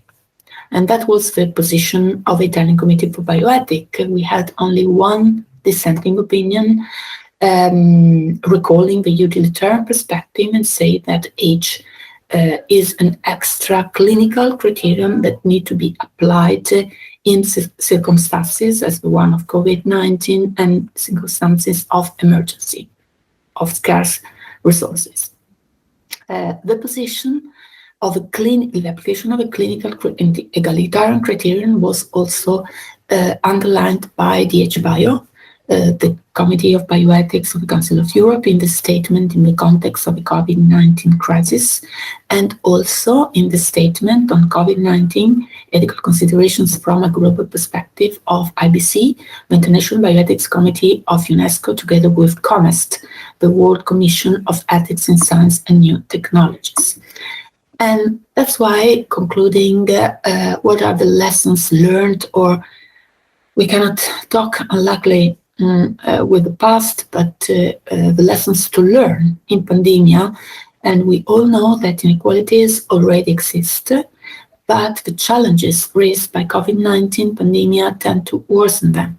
So we need to reduce injustice and try as far as possible to promote justice, according to the intrinsic meaning of equality, non-discrimination, and equity, in the sense of inclusivity and inclusive health, considering that no one should be left behind or excluded, and that we need everyone a very strong effort to guarantee affordable access for everyone according to the needs. Really, thank you for your attention, and thank you again for inviting me to this very interesting conference. Shall we give Laura an applause? Sadly, it was meant that Laura should connect now, but she's got a fever and cannot connect.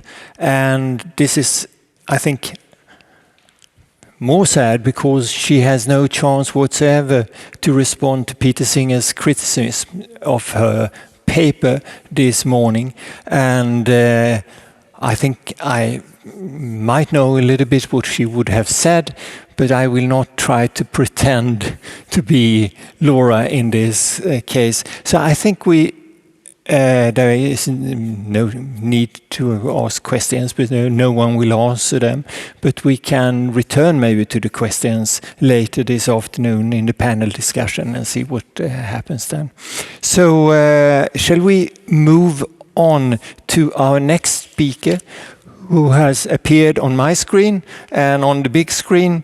And hello,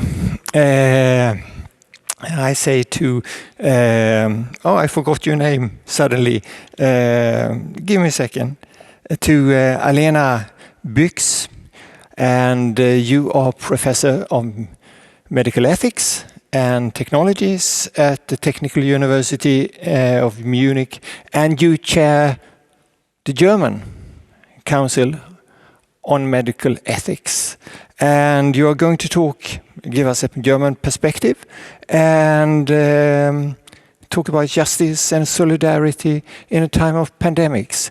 You are very welcome. And when you have finished, don't hang up, because there might be time for 1 or 2 questions. Okay, welcome. Thank you very much. Thank you for the invitation. It's lovely to be here. And I need to start with an apology. First of all, that I will have to leave at 2:30.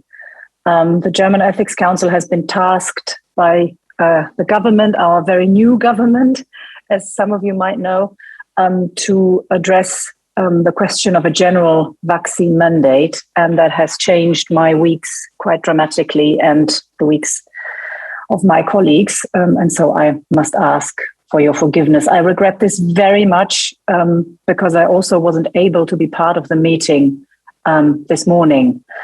And so allow me to make just one quick remark that I would have probably made in the morning, that I was really struck by the title of the meeting, referring to pandemics and other situations of mass casualties. I was really struck by that. That is something that we discussed a lot in the German Ethics Council, because that seems to be a framing that implies that there are always mass casualties in a pandemic. And one of the biggest discussions that we've had in Germany certainly is whether there have to be. And sort of folding in the mass casualty aspect into a pandemic seems to imply that it might be permissible to accept more deaths. And as you know, that is one of the ethically most charged debates. And so I would have really loved to discuss that in the morning. But alas, needs must. So what I will do now in my short presentation is just to show you 3 examples of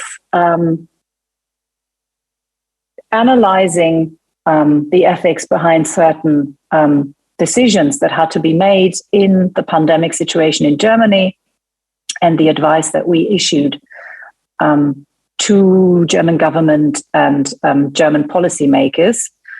And it will be quite applied. So it will not be quite as fine-grained as what we've just heard in Laura's wonderful presentation, but it will be quite practical and so hopefully interesting as well.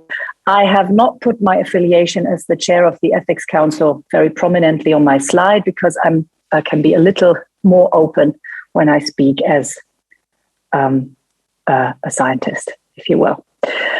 Okay, this is something that should not be shown because usually I do a whole thing of what is ethics, blah, blah, blah. I will not be doing this here, of course, in this room, but this is just to show the German Ethics Council. So I will start immediately, skip all the preliminaries and start with the first example. So the first topic, and we've just heard about that a lot, we picked up in our very first ad hoc recommendation in March 2020, is the topic of triage. And we said very clearly that initially there were very few concrete guidelines for true, absolute scarcity, sort of hard triage. As you know, triage is something from catastrophic medicine or battleground medicine. So there are established frameworks for triage, but they usually are for situations of mass casualties over a short period of time and not sort of long drawn out triage where something might have to happen, which is actually stopping treatment of patients in order to give resources to patients with a better outlook, better prognosis. And we analyzed this and said something that is very obvious to everybody here, that a situation such as a pandemic of that kind, which presents drawn out scenarios of incoming very ill patients, overwhelming the healthcare system, requires the extension of the usual ethical focus of clinical practice, which is the individual patient perspective and the principle of beneficence, non-maleficence, and so on. But obviously, in this regard, most importantly, beneficence, which is the optimum treatment of patients towards including, in addition, a more collective public health perspective. So moving away from the solely individual perspective, patient-centered perspective, towards having in mind all the other patients, sort of obviously the principle of justice coming in here. And we said something quite similar to what we've just heard. We said that we relied on our constitutional framework, and the German constitution does not allow that there are material criteria by the state issued for ranking lives that rely on things like age, gender, the social role, but also, and that might be an issue of contention, the length of life, qualis, dalis, that kind of stuff. We did go into the differences between ex ante triage, which is the classic mass casualty scenario where not everybody can be saved, and simply what is available at that moment right now has to be prioritized. And we said that is horrible, but it's ethically as well as legally speaking the easier scenario, because you simply try and save or use your resources as effectively as you can in that situation. A lot harder and outside the German legal system is the ex post triage, where you are in a situation where everything is already full and constantly patients keep coming in. And we said, and that was quite controversial. Sorry, my presentation is buggy. I don't know what's going on. We said that there should not be material requirements or standards for the latter kind, for ex post triage, issued by the state. We said that is not possible, that the Constitution forbids issuing state rules on which lives need to be saved before others. However, we said there could be subsidiary recommendations if such a tragic situation occurs. So far, knock on wood, we haven't been there yet, but we're very close at the moment. We said subsidiary recommendations can be given to at least ensure reliability, transparency, and a principled approach to that kind of catastrophic situation. And that was issued early on in March by medical professional societies, revised several times, and it has as its main criterion the clinical chance of success, direct chance of survival. So not overall length of life. And that is based on various clinical parameters and scores, and it includes a procedural justice principle, which is distributed decision making. So it's several people that will carry that particular responsibility. It's very open whether that is legal. And we're discussing this right now at my university hospital, where we operationalize these recommendations. We built them, we're prepared pretty much. And yet it's still very unclear whether anybody who used that, who followed this recommendation, which is now an official guidance by the German medical bodies, would be protected by the law in case they made these decisions or not. So there is still an ongoing discussion whether we need a law.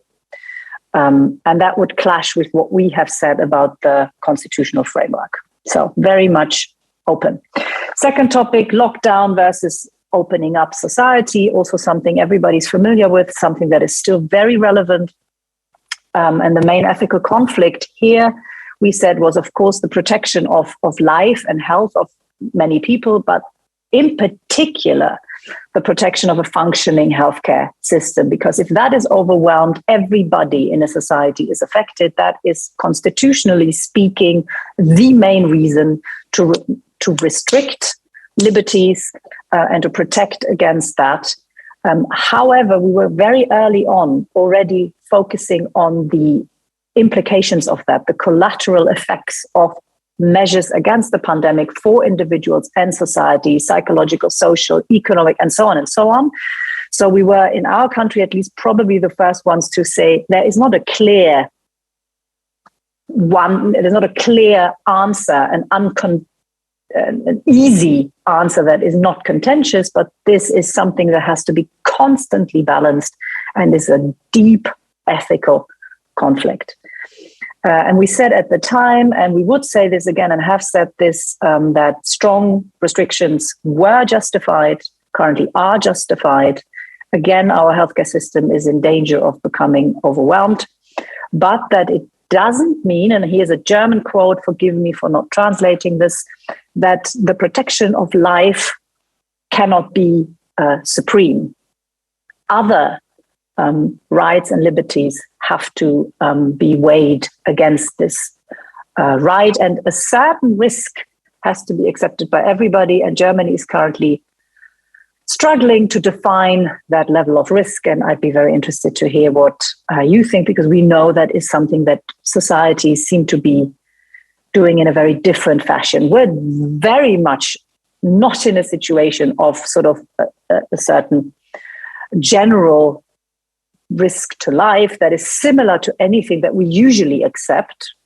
One of the examples is other respiratory illnesses that also costs a few thousand lives per year in Germany, for example. That's one of the examples to sort of try and calibrate the acceptable level of risk. We're absolutely not there yet. We just had studies published that show that we had a significantly elevated rate of death in 2020 by at least 5% more. That is a lot. And we're currently also nowhere near that kind of level, just to be very clear about that. But it is a debate that we will be having over the next months, in the next year. And so just to sort of bring this to a close for this topic, that of course involves balancing these two main goods or goals, involves weighing them, struggling to find the right balance.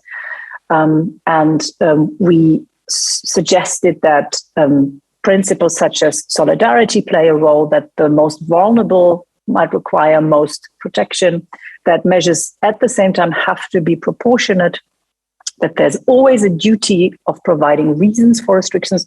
A reminder, this is March 2020, and that has not happened across the entire time, and that there always needs to be sort of a time, an exit strategy, if you will, a time perspective.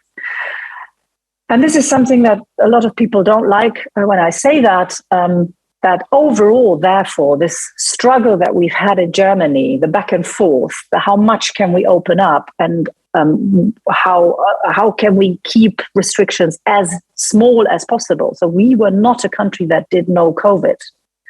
And the German Ethics Council did not suggest no COVID. That this sort of, and there's been a lot of debate around that, that this was ethically speaking regarding the process, forgive the typos there, correct and acceptable. And that's very clearly a procedural judgment, not something that says anything about specific individual measures. Finally, we were called upon, together with the National Vaccine Committee and the National Academy of Sciences Leopoldina, to develop a framework for priority setting of vaccines. It was very clear that these were going to be scarce in the beginning, and that therefore priorities had to be set. And because, don't have to say that in this room, but have to explain in others, because very important goods of protection of life, of chances of protection and survival were being allocated or had to be allocated. This could not just be done based on medical principles, but had to include ethical legal principles. So we did that together with these two committees on request by our health minister. And here, just very quickly for you, the relevant ethical and legal principles, autonomy, of course, self-determination. We back then ruled out a general vaccine mandate, did not rule out one for certain professional groups, and are currently revisiting a general mandate, non-maleficence and protection of integrity. That was a lot more important than beneficence, because beneficence looks at the optimum treatment of individual patients, whereas this is a situation of sort of sufficiently good provision to as many as possible. And the non-maleficence principle led us to consider all the risk constellations, who is at what risk of what harm, which groups, da-di-da-di-da. You know, there's a big difference. Used to be, this was the time of alpha and the wild type. So the elderly were at a lot more risk than younger people. Obviously, the principles of justice and equality before the law came in because everybody has a legitimate claim to protection. But if risks are significantly different, it is, of course, very simple principle of justice, justified to treat these people differently and protect them differently. Principle of solidarity, sort of everybody stepping back from their legitimate claim to a vaccine and protecting those most vulnerable, all that pulled together in the principle of urgency, and then a number of procedural criteria, transparency, constitutionality, and so on. These were the 4 vaccination goals that we developed: prevention of severe causes of COVID-19, hospitalization and death as the main one. Mind, this was before we knew what the vaccines could do. We issued this in early November. So we didn't even know if there was going to be a lowering of the transmission of the virus, which we had and which sort of is waning but can be boosted again. And you all know that. That is a moving target. Second, protection of persons with an especially high work-related risk of exposure, sort of occupational indication. Then already, even though we didn't know how transmission would work, definitely the protection in environments with very many vulnerable individuals. You see solidarity peaking up in these 2 goals 2 and 3. And sort of in situations with a high outbreak potential. We had, for example, the meat industry with huge outbreaks, very, very bad working conditions, and the maintenance of essential state functions and public life. And what we issued were 3 priority groups, the main ones: people with highest risk for severe disease and death. Those are, at that time, by I think a measure of 1,000, elderly people in care homes with the very highest risks. Then those who look after people with the highest risks, healthcare workers, and not all of them, but those at risk, and then essential workers of many kinds at risk of infection.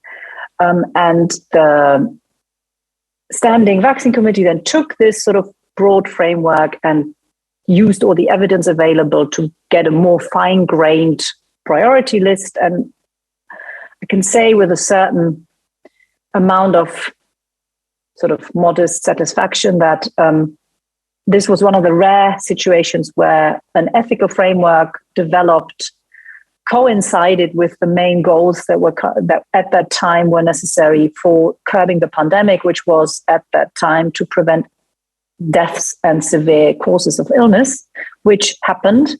So roughly 30 to 40,000 deaths were avoided by the priority scheme. And it also coincided with public opinion. So German people were polled on this framework, and it way beyond 90% supported this, even though it meant many people that wanted a vaccine very quickly did not get one.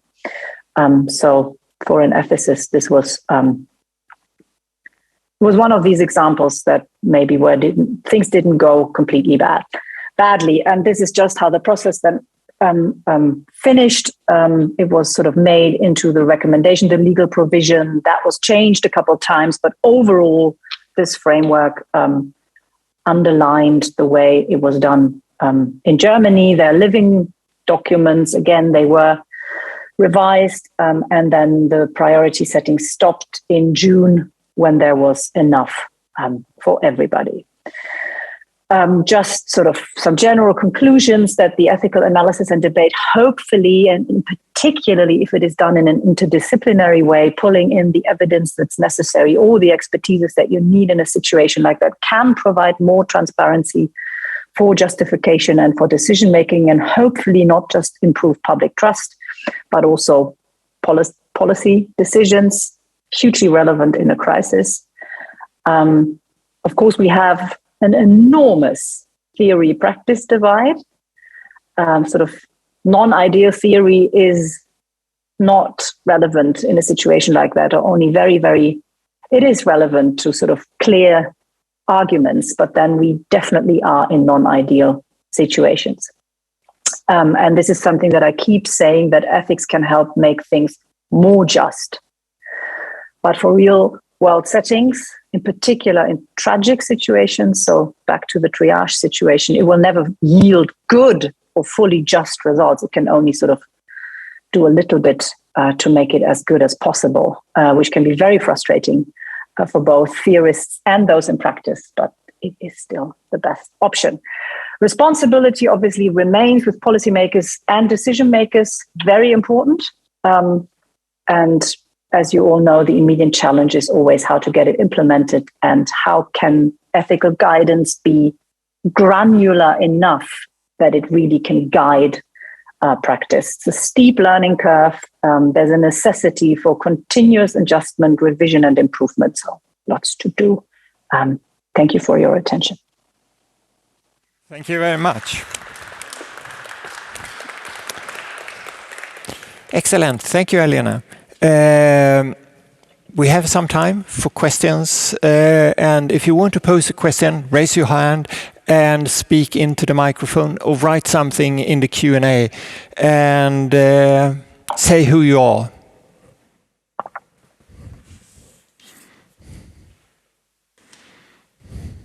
Wow, okay. That's an interesting question. The answer is absolutely not. No way. Hello, Elena. Christian Munthe here from Gothenburg, but also Berlin. So a question to you that I suppose you have on your table right now is, so you have a really good vaccination coverage in the western part of the country, but the eastern part looks really bad. So how are your discussions going? Because we discussed vaccine mandates and different kinds of policy incentives that you could set up that could appear to be very tough, and you were kind of also worrying about the risks of backlashes, that you were locking people into even more of unwillingness to vaccinate. So how are you thinking about those kinds of things, weighing the principles and the pragmatics?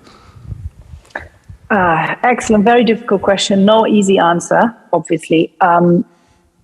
We don't know why we have this divide. There are lots of theories that it has to do with the experience in a sort of a totalitarian system in the eastern parts of Germany. But then that doesn't explain Bavaria, which also has abysmal or very bad vaccination rates. So there must be other things at play here.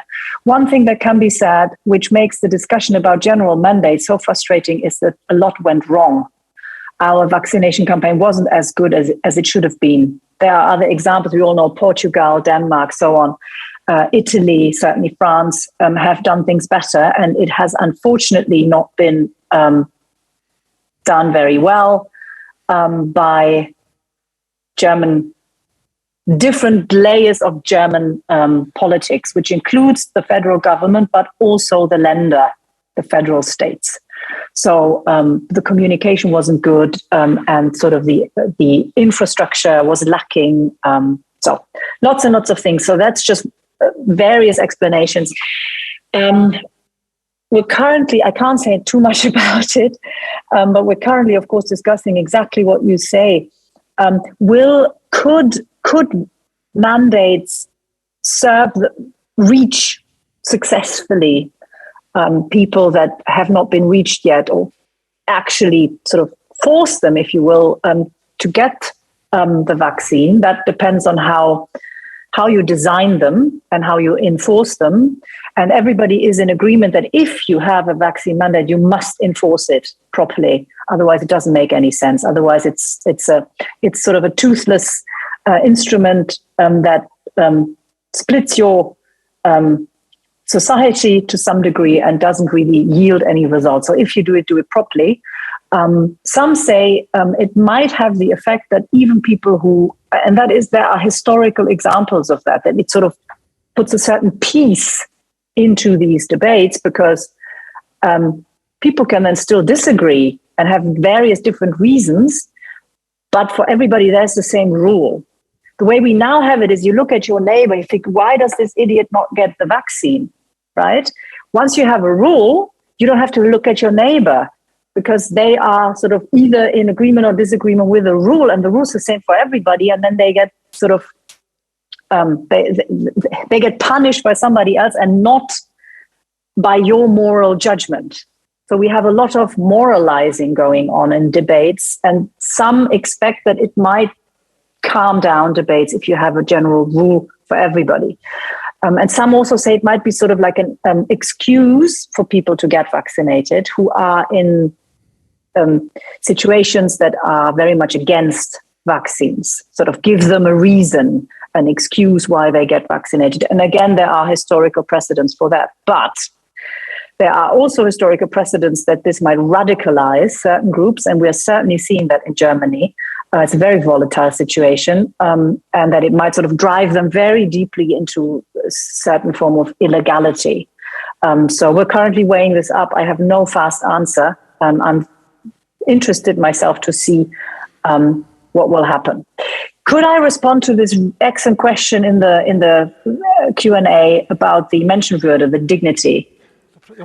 Because is that okay? I'm lost here because I didn't know that you could see the Q&A. So something has happened. But of course, Mikael should pose the question or raise the question and you answer it. But how do you see the Q&A? I can't see it. I see the chat and the Q&A. So I'm very privileged. So it's German ingenuity. Okay. Mikael. Yeah, the problem is that all the spectators here in the hall can't see the questions. So I have to read them up and then you can answer them. So the first question is, would you agree with Tenche's suggestion earlier today, which you didn't hear, but you see it here, to fully eliminate the notion of Menschenwürde, dignity, from medical ethics? And do you see any tendencies in Germany to argue for a kind of Swedish socio-engineering utilitarian medicine ethics applying, for example, QALY, etc.? No, not at all. So thank you for that. That is obviously a question that a German ethicist is very well used to. And I'm socialized in the UK. So I'm very much fond of a pretty pragmatist approach. I have no problems discussing utilitarian approaches. Yet still, I am absolutely not expecting whatsoever that the principle of human dignity will disappear or will that we will become more utilitarian. And the reason for that is that it is the foundation of our constitution. And so there's something interesting. The principle of human dignity is often applied to wrongly and far too broadly. So many things are called sort of violations of human dignity when they are not. And it's often used, we say in Germany, Holzhammer argument, right? It's like a discussion stopper. You pull out human dignity and that's the end of it.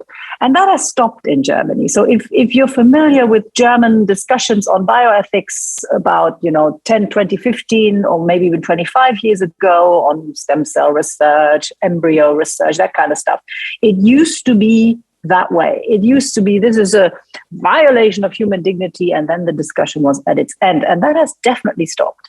There's a much more nuanced understanding of what the principle of human dignity actually entails, which is often framed as it is framed as an individualized approach, but there are also collective understandings of human dignity.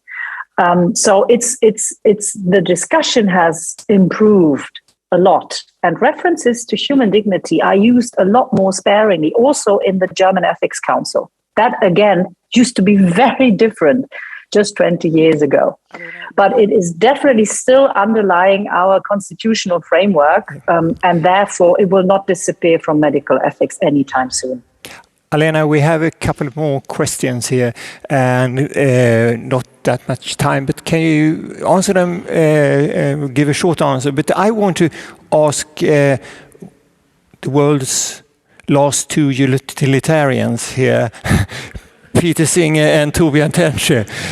You cannot be very happy, and Katarina, with the German Ethics Councils or the approach here. It was actually what you argued against all morning, or am I missing something? Thank you very much for the opportunity to ask a question. I think you've already dealt with one of the points that I was critical of about the use of human dignity as a kind of absolute block against certain discussions. But I wanted to ask you in relation to what you said about excluding using a variety of criteria, including length of life and quality of life. And I really wondered how hard you were prepared to push that. Because if somebody has, for example, an underlying disease that means that their life expectancy, quite independent of COVID, is relatively short. Let's say they have metastatic cancer. But clinically, that's not going to affect their recovery from COVID. Let's just assume that it's not going to affect their respiratory system, for example. Would you still say that they should have the same priority as somebody who can expect to live 20, 30, 40 years? And similarly, if somebody is very profoundly cognitively impaired, but that has no effect on their life expectancy, would you still put them on a respirator along when somebody else might be denied it because of that? Quick answer, yes. Personally, I'm very happy to discuss this in a slightly more nuanced way, but the German approach certainly is that just because somebody is cognitively impaired or has a shorter time to live, that doesn't mean that when we compare them to others, their life is worth less. So they need to be considered in the exact same way. We don't maximize life years. And that was implemented in that guidance. As a doctor, which I'm too, I can tell you that these are very theoretical considerations, of course, because both people who are very heavily cognitively impaired usually also have other health issues. Firstly. Secondly, those with metastatic cancer definitely have a lot worse prognosis. So practically speaking, of course, that will affect their chances of being considered in comparison. But if as an independent criterion that doesn't look at the overall clinical situation, the German position here is very, very clear that you can't do that. That said, our documents include the suggestions that people very carefully consider if they still want treatment at all. So sort of the idea of saying, I don't even want to go into hospital and I will sort of forego certain treatments. But if push comes to shove and we are in a situation like that, which might still happen, I will be one of the people leading the ad hoc ethics team in our hospital. So I would be sort of advising on the triage. Then we could not say, well, these people are sort of clinically the same, but one is cognitively impaired and the other isn't. So we'll give it definitely to the person that isn't cognitively impaired. That is not possible based on our guidance. We just had a very contentious discussion if we might consider vaccination status. Again, vaccination status affects your prognosis. So usually people who are vaccinated have a much better prognosis. But what if you have a 30-year-old not vaccinated person and an 80-year-old vaccinated person, and they are clinically speaking equal? Could you then use vaccination status? And that is still open. My own personal suggestion would be that if you have considered the other criteria first, as a secondary criterion, vaccination status as a secondary only might sort of push the scales, because this is not something, and that is different from being cognitively impaired or having a life, a life expectancy that is a lot shorter. That is a voluntary decision. So, I mean, we don't have to go into this desert, personal responsibility, all of that, but I would say that that is a difference. And that likely would also not violate the principle of human dignity, whereas the other situation would be in violation of that principle. Thank you, Elena. We have two questions. Can we do it this way? You actually had a very short answer, yes. Can you do it the same way here? You get two questions and then you get two answers from you, and it can be yes, yes, yes, no, no, yes, or whatever. Yeah, so, but only if the question is appropriate then. Okay. Appropriate in length or complexity, of course. Thank you very much for your presentation. It was very interesting. Hans-Ingvar Roth from Stockholm University. In Sweden, of course, we had a lot of discussion concerning that we were not really prepared for a catastrophe like this. And we have discussed also the option of having state of emergency in peacetime. As we know that, well, in Sweden we have state of emergency in war, but we don't have it in peacetime. And that is, of course, an issue in the light of this pandemic. France has it. But they also have state of emergency in peacetime. But given the past or the historical experiences of Germany, you have not discussed that question to introduce state of emergency in peacetime? Also given the experiences during the 1930s, for example.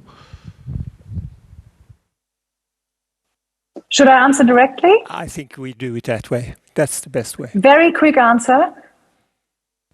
Yes. One of the first questions I haven't heard across this entire time, and we, as far as I know, but I don't actually know for certain, we don't have an emergency or a state of emergency, state of catastrophe in peace times, but the federal states have it. Some federal states did that.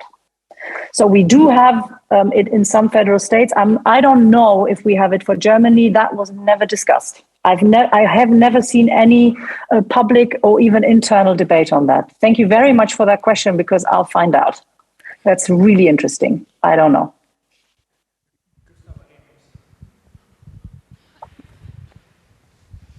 Thank you very much. I'm afraid this question might not be a yes/no answer to. When human dignity is not used as a discussion blocker, how is it cashed out? If you could tell me a bit more. Is it equal treatment, something else? And secondly, is there a discussion in Germany, a difference from the Constitutional Court, as we heard, that where when different people's dignity is at stake, that you can do some kind of comparison, that you go for kind of minimizing violating people's human dignity, or is it just a stop? I'm thinking about this case about shooting down planes, and you're not allowed to do that because even though many more people will be killed and things like that. Yes, thank you. I won't go into that case. The short question to your second, the short answer to your second question is yes, you can do that, and it is being done. And I think that case would likely today be discussed in a slightly different way. The first is that the way it's operationalized is that there needs to be equal consideration for every person's worth. So there certain characteristics, such as their cognitive capabilities or their length of life, do not figure. They might figure as secondary and tertiary considerations, but certainly not when they're when life is put against life. The case of the plane is sort of the Torek discussion, right? Can one person's consideration of their worth trump, practically speaking, the consideration for their lives of 100 other people? And that decision stunned many. I think that was a wrong one, by the way. So I would not consider it that way. I do believe there is also, in terms of the principle of human dignity, an opportunity to look at collective forms of human dignity, so that we can have a certain additive element in there. But the main question when we talk triage, and when we talk triage in a pandemic, is still one patient against the other, and not 150 people against one patient. It's a clinical situation. And so there we said very clearly, because we're considering each person equally worthy of having their life saved, these characteristics cannot play a role. They have to be clinical. They have to be sort of related to, will they survive this treatment directly or not, irrespective of their life expectancy in the long term. I think I have to stop the discussion now. Thank you very much, Alena. And it's sad that you can't participate in the panel discussion this afternoon, but I know you have important work to do, so good luck with that. And thank you very much. Thank you for the discussion. So we are going to move on, and I can see Professor Siobhan O'Sullivan, who is Professor of Health Law at Ireland in Dublin, and you are also the Chief Bioethics Officer of the Irish Ministry of Health, and a former member of the European Group of Ethics, where we have had plenty of good discussions. And very welcome, and can I say the floor is yours, or the screen is yours, and thank you for coming. Thank you so much, Niels Erik, and I'm delighted to be able to join the conference today. I found it fascinating, and I suppose my contribution follows relatively well after Elena's, because I'm going to talk about this kind of theory-practice divide. I've been responsible with some of my colleagues here in Ireland of preparing some of our ethics guidance in respect of how we're going to allocate, or how we did allocate, scarce resources. And so I'm going to share my screen. And I'd like to talk to you today about how we did some of that, but also in respect to some of the reflections in terms of how well or otherwise that actually worked. So just to give you some context in terms of Ireland, it's a little bit different from Sweden in the sense of COVID for us. As you can see, we've had kind of 4 separate waves. A very significant wave after last Christmas on the foot of reopening, and obviously a lot of socialization after Christmas, which resulted in a number of cases and consequent deaths. And we've also had a kind of very consistent sort of 4th wave since October. Again, we had a reopening in on October 22nd, and we've had a kind of climbing of our cases ever since. So very much seeing similar sort of situations in other European countries as we've had here in Ireland. Interestingly, there's been a lot of discussion in Ireland in respect of the Swedish approach, one of personal responsibility and not so much about lockdowns. We have had some of the most, I suppose, strict public health restrictions in all of Europe, and we've had long periods of lockdown for our population, and that has been very burdensome for the general population in lots of different ways. So a lot of discussion, as Elena has said, about the merits and otherwise of that and the justification of it. In terms of our vaccination, we're one of the most vaccinated countries in Europe. About 91 to 92% of our eligible population, and that's 12 years and up, although we've just decided to offer vaccination to those 5 to 12. But in any case, we have 92% of our population fully vaccinated. So that's to give you a kind of sense. You can't read this, but it's to give you an idea of just how comprehensive our framework was, and in terms of just how many public health restrictions could be in place at any given time. What you'll see there is level 5, a lot of red, and red basically means that most things were shut down. We're not allowed to open, only essential shops, for example. And at one point, people weren't, for long periods of time, over months, people weren't allowed to move more than 5 kilometres outside of their home. So just some kind of, I suppose, very much to this morning's discussion. And I think this is Torbjörn's challenge to us, in a sense, about whether, questions of utility really did we end up coming to similar sort of approaches.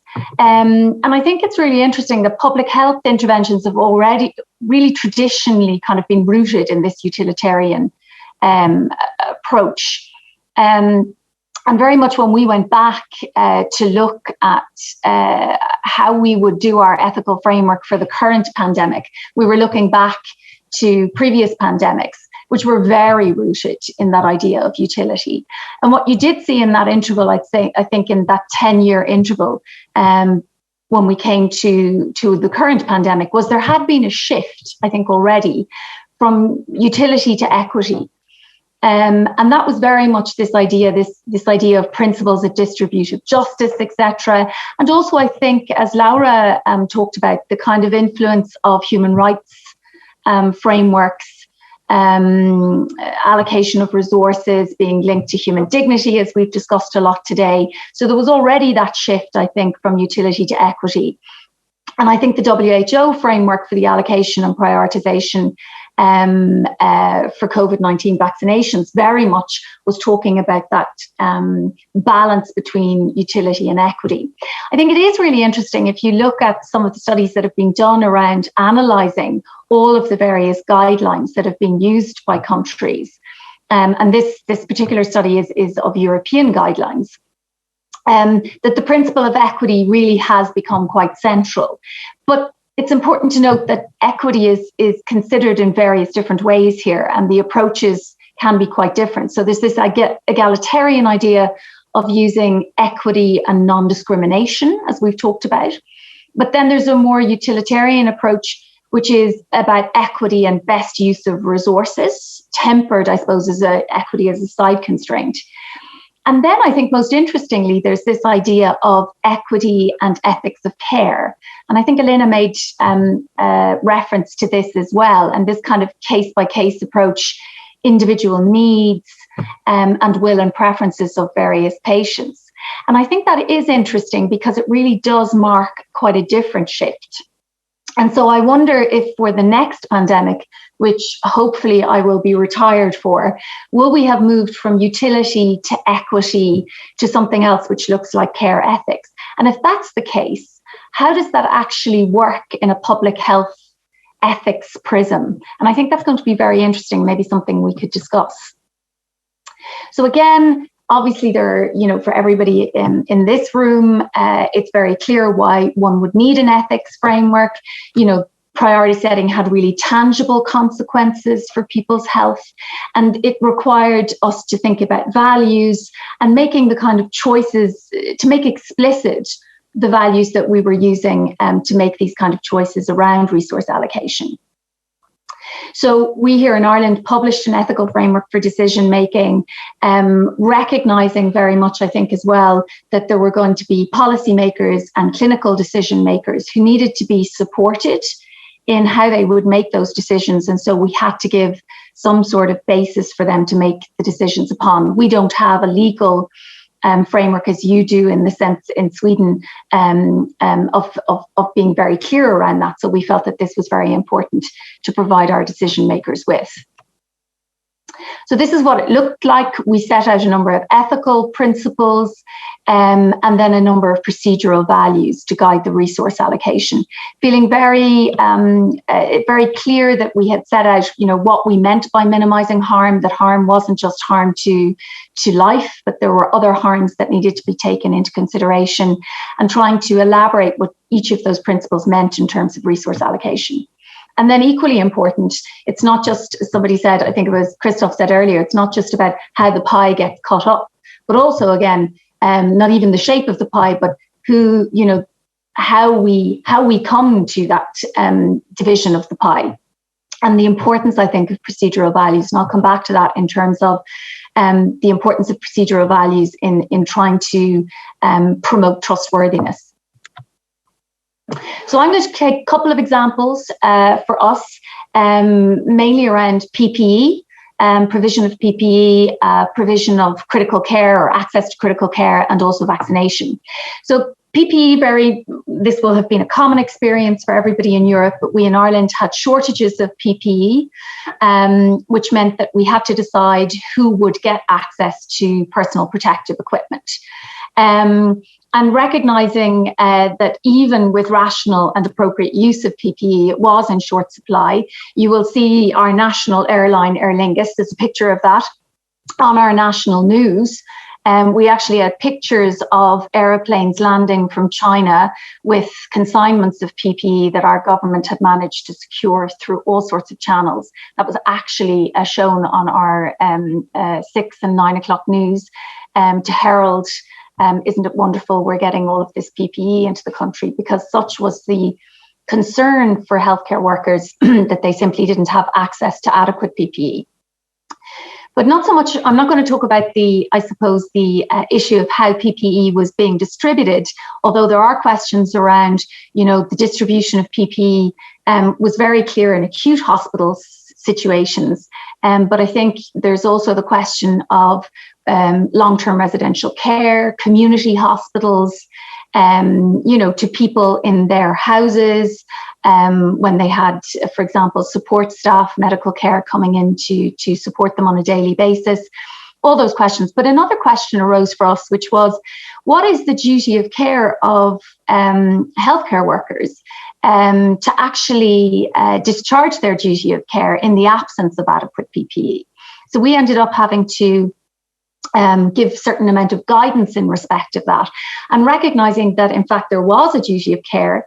It did persist in a pandemic, but that there was a distinction to be made about the kind of risks that we considered it would be appropriate for our healthcare staff to run, not least because we needed them to be fit and healthy to actually, in terms of the sustainability of the healthcare system. So it was very much that an assessment of this relative risk benefit had to be taken on a case-by-case basis, and we tried to give people a number of criteria which are on the slide there, in terms of how they might consider their risk and how they might be able to then determine what their obligation or duty of care to the patient might be. So that's an interesting one in terms of, an issue that arose as a result of PPE shortages. So something we've talked about a lot today in terms of ICU capacity. And I mean, in the very early days, we were seeing pictures from Bergamo in Italy and other places where, ICU capacity was running out. And it was very much felt that we needed to give some guidance to the system in respect of what would happen. So it's interesting in terms of our guidance. It's a bit of a mix. It's very much along the lines of trying to balance utility with equity. And I suppose the starting point for us was that that everybody. Every life matters and everybody would receive care. Now, the nature of that care might be different, and I'll come to that, but that everybody would receive care. Again, we recognize that every patient was unique, and clinical judgments will and should ultimately be made on a case-by-case basis. And that comes, I think, to a very interesting point that Elena made as well, which is actually, if you look at patients, rarely in the literature we talk about, and this is this kind of theory and practice, that if you have two patients who are exactly the same, how does one make a distinction? That rarely, in fact, happens. There are usually distinguishing factors. And I think that goes to the importance of actually looking at a patient, the individual patient within the context in which you find them. However, there is this kind of duty to limit resources prudently and fairly to minimize the loss of life and suffering. And here we come to the utilitarian calculus, to use that for the maximum benefit possible for the individuals served by those interventions. So that's again where we did use utility as a guiding principle. So I think another important point for us, and I think gets missed in this discussion sometimes around access to ICU, was that it was really, we felt essential that clinicians would discuss the possible risks and benefits associated with intensive care. And that sometimes I think there was a conflation of scarcity with value. Now that happened, I think, in relation to access to ICU, but also in some other discussions. But it was most striking here that simply because there was a discussion in the public domain that it might be necessary to ration ICU care, then it became, I need to have ICU care therefore. And in fact, it wasn't going to be appropriate for everybody. And that's true in everyday scenarios, quite outside of a pandemic. But that seemed to be a much more difficult discussion to have with people. So we felt it was really important that the patient's will and preference would play some role in that question. So very much, again, no single factor. For example, a person's age should be taken in isolation as a determining factor, and decisions couldn't be made arbitrarily or in such a way to result in unfair discrimination. So we also felt it was very important that in terms of fairness, that you would apply a consistent approach to considering the predictors of outcomes for all ICU admissions. And this included patients with COVID-19 and patients without COVID-19. And that's an issue I want to come back to as well, because we were very clear that the capacity, we had a limited amount of capacity, but that we were constantly talking about patients with COVID, but that needed to be balanced in respect of patients who would need access to ICU for non-COVID related reasons. And that proved much more challenging, in fact.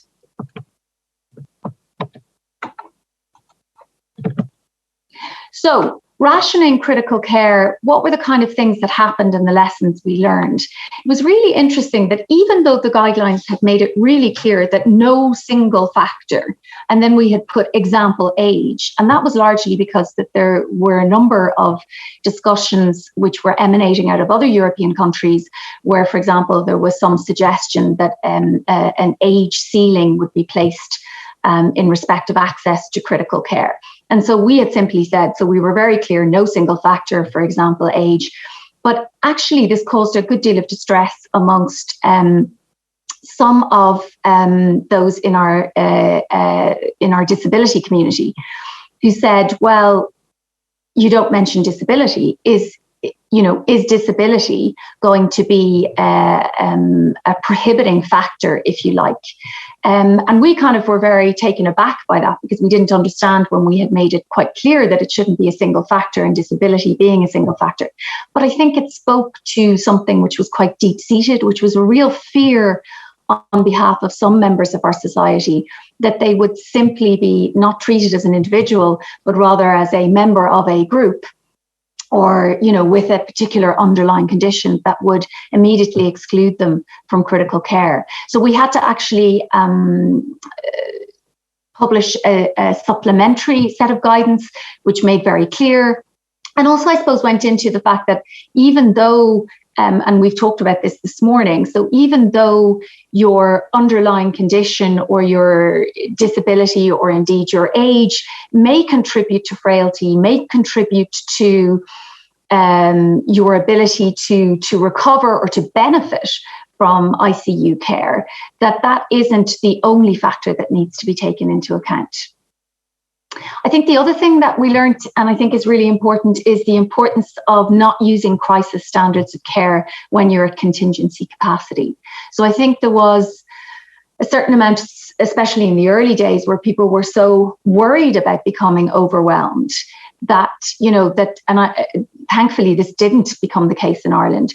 But I think there was that feeling in the international literature that people started to think about their obligations in terms of trying to make decisions which were really more around crisis standards of care rather than the contingency situation in which they found themselves at that moment.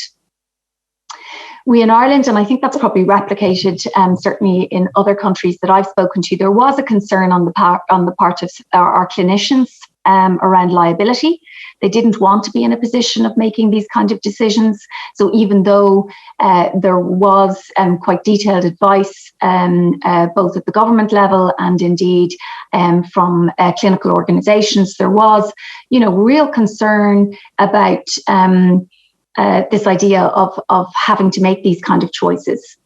And so we had to give a certain amount of support and reassurance to our clinicians that there was a duty to act reasonably, not perfectly, and people can't be held to standards, so in hindsight, where you would have thought, well, this would have been a better way to do it. And I think what was really interesting is, though, even when we provided quite detailed guidance, there was a discussion at some hospital levels that actually they wanted to use scoring systems. So they were very keen. The scoring systems were easy to implement.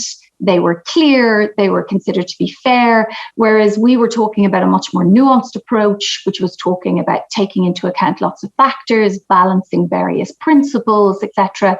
And I think that really made clear to us basically the challenges of implementation at the clinical level. So when we talk in abstract terms about allocation of scarce resources, I think we really have to think about how that practically can be rolled out on the ground and at in terms of clinical decision making. And that caused us to have to, so we were very keen to say, no, we don't think the idea of scores is the way to allocate resources. But then we had to give additional support to say, here's how we think you should go about, both in terms of looking at the principles, actually coming to a decision, and how you actually apply the procedural values to making that decision. And I think that was at least helpful on the ground advice for people who were struggling with ethical principles in the abstract of how they might actually be applied in concrete situations. And I think that's something as ethicists we need to think about and perhaps do better with. In terms of vaccine allocation in Ireland, we, like other countries, of course, had to do a prioritization. In the beginning, resources were very scarce. Because we had had quite restrictive lockdowns and people's liberties had been restricted for long periods of time,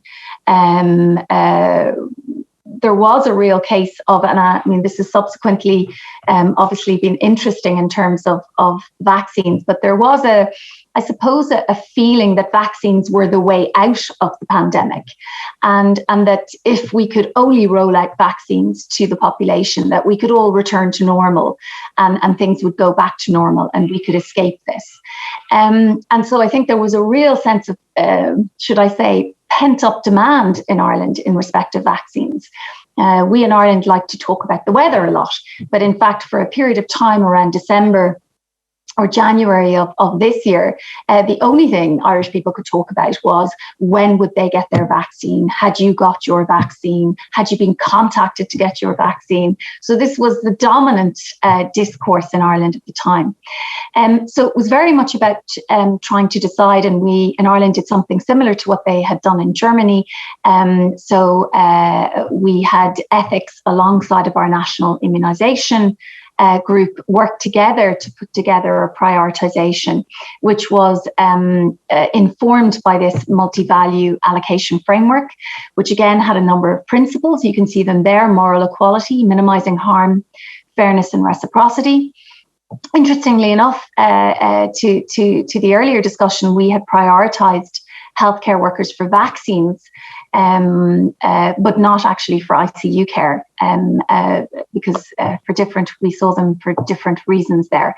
And then the procedural values also. So that actually worked really well. And the vast majority of Irish people, so we, as many other countries, prioritise those we consider to be at most risk. And so that was older persons and healthcare workers, for example. Most people were very accepting of that. And I think it was because they could, the rationale, the scientific rationale, but also the ethical basis for doing that was explained quite extensively. And people seemed to really respond to that. So I think the role of solidarity was very strong in the vaccine allocation here at our national level, because people were very accepting of the fact that those more at risk would be first in line. As I say, I think it was really important to demonstrate the ethical legitimacy of the overall decision making. And I think that was buttressed very much by explaining the clinical and scientific reasoning behind why the prioritization was done in the way it was. Now, we, I'm sure, like other countries, had certain relatively isolated cases of people jumping the queue. And that was attracted a lot of very negative, understandably so, very negative attention from the general population, many of whom were waiting very patiently to receive their vaccine. And I think that really does speak to the importance of fairness and justice considerations, because solidarity was, we had a very cohesive approach, I think, to both the public health restrictions and vaccine allocation. But that starts to break down if people feel that there is not fairness in how things are being done and how the resources are being allocated. So I think some of the things that I would point to in terms of really the importance of transparency and communication. And there are some challenges, I think, that we really need to think about here. I think acknowledging uncertainty So it's very easy to say we should be transparent with people when we communicate to them. And even in terms of ICU access and some of the things we've talked about at this meeting, one thing that I've thought a lot about is when we say, oh, the utility of it for a particular person, or whether they, the quality of life or the length of life or whatever, when you're dealing with a completely novel virus as we were here, we didn't actually know a lot of that. So saying that, who would recover or whatever, we actually in the beginning didn't know the characteristics, who was most likely to recover, to do well or not to do well. That's something that gradually emerged. So I suppose the challenge of acknowledging uncertainty while maintaining the confidence of the general population. You don't want those who are tasked with making the decisions coming out and saying to people, we don't really know. We're kind of just, doing this on a day-to-day basis. That obviously undermines confidence, but we still need to acknowledge uncertainty. In our vaccination program, it was interesting.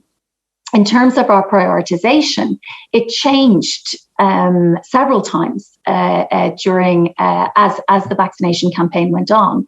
So in the beginning, we had vaccinated by essential workers, and we had used evidence to actually help us do that. So transport workers, healthcare workers, shop workers, etc. But as it became increasingly clear that age was the greatest risk, we switched to an age-based approach. And then we had to go out and explain to those transport workers why they were no longer prioritized. So, if you were a 30-year-old transport worker, you had gone right down to the end of the list, whereas you had been 4 or 5 in the list. And so that was very important to explain to people, this isn't about us changing up the list and making U-turns, which was how it was portrayed to a certain extent in the press. But it was because new evidence had emerged and we were being responsive to that evidence. Again, you have 30 seconds. Yeah, so I'm coming to the end here. Inclusive decision making, I think that's really important. So when we're talking about values and ethics, how do we actually ensure inclusive decision making during a crisis? And the challenges of that kind of consultation during a crisis, and maybe the importance of conferences like this and seminars like this, so that we don't end up doing it during a crisis. So we adequately prepare, and that ethics is absolutely central to that preparation. And then my final piece, I think what's interesting about what COVID has done is that we didn't talk a lot about resource allocation. I think, at least in Ireland, even though we have a very resource-constrained healthcare system, like many other countries. But I think that this has perhaps, because people were shocked with the idea of talking about rationing care. But of course, we do that in healthcare systems all the time. So I wonder if this hasn't opened the door to those discussions, to have perhaps a more inclusive, open debate around that. And my final point, Niels-Erik, if I might, I think something we haven't touched on today, and I think is going to become increasingly important, is we've talked about allocation of resources in the context of COVID and to COVID patients. But there is that whole other issue of allocation and making sure that we ensure that we have equitable allocation to everybody else in our healthcare system who isn't suffering from COVID, but who has certainly, I suppose, come to the end of the queue in terms of elective surgeries, misdiagnoses, etc. And I think that's something we really need to think about. Thank you so much. Okay. Thank you very much. I think we have time for one question. Is there a question, Q&A question, or from the floor? No question at all? No. Thank you, Siobhan. You stay on and up with the panel. Thank you very much again. And so we move on to the final speaker, who is from Norway, from Bergen, and it's Ole Fridtjof Norheim. And you are director of Bergen Center for Ethics and Priority Settings. And the floor is yours. Thank you for coming. Thank you very much, and thank you so much for inviting me, and congratulations again with your prize. So I'll talk only about the coronavirus vaccination program in Norway, but I plan to start.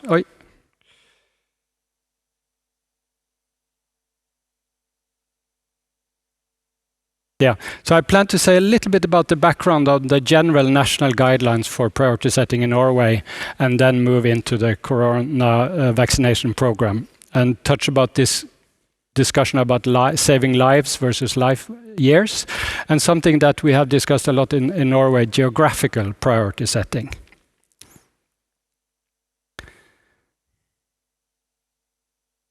This is a bit slow, so starting with the general national guidelines, we have had 3 commissions in Norway proposing national guidelines for priority setting, and I was asked by the government in 2013 to lead a committee refining the guidelines, and they were delivered in 2014. And this report was called Open and Fair, to emphasize open, transparent decision-making processes and also fairness in priority setting. And this was developed further, adjusted a little bit by the Ministry of Health and the Minister, and it was approved by the Parliament in Norway in 2016. So we have very robust backing within the Parliament for the 3 criteria we have for priority setting in Norway, and it's also incorporated in the Patient Rights Act. So we also have a legal framework for this in Norway. So the goal in our report, we formulated the goal of priority setting would be to maximize healthy life years, and understood as QALYs, fairly distributed. So that was the slogan, and compared to the UK system with maximizing health, basically we added this thing about fair distribution. And this was defined like this. So from that goal, we refined already existing criteria, but we named them health benefit criterion and resource use, not only to talk about kroner or dollars, but beds or other thing. But if we put the 2 first criteria together, it would be cost effectiveness. So that's a method to identify how to maximize health. But then we also have had this severity of disease criterion, and that was the contribution, I believe, of our report to define that as clearly as possible. And we defined it as the worst off, those with the most severe condition, are those with the least lifetime health.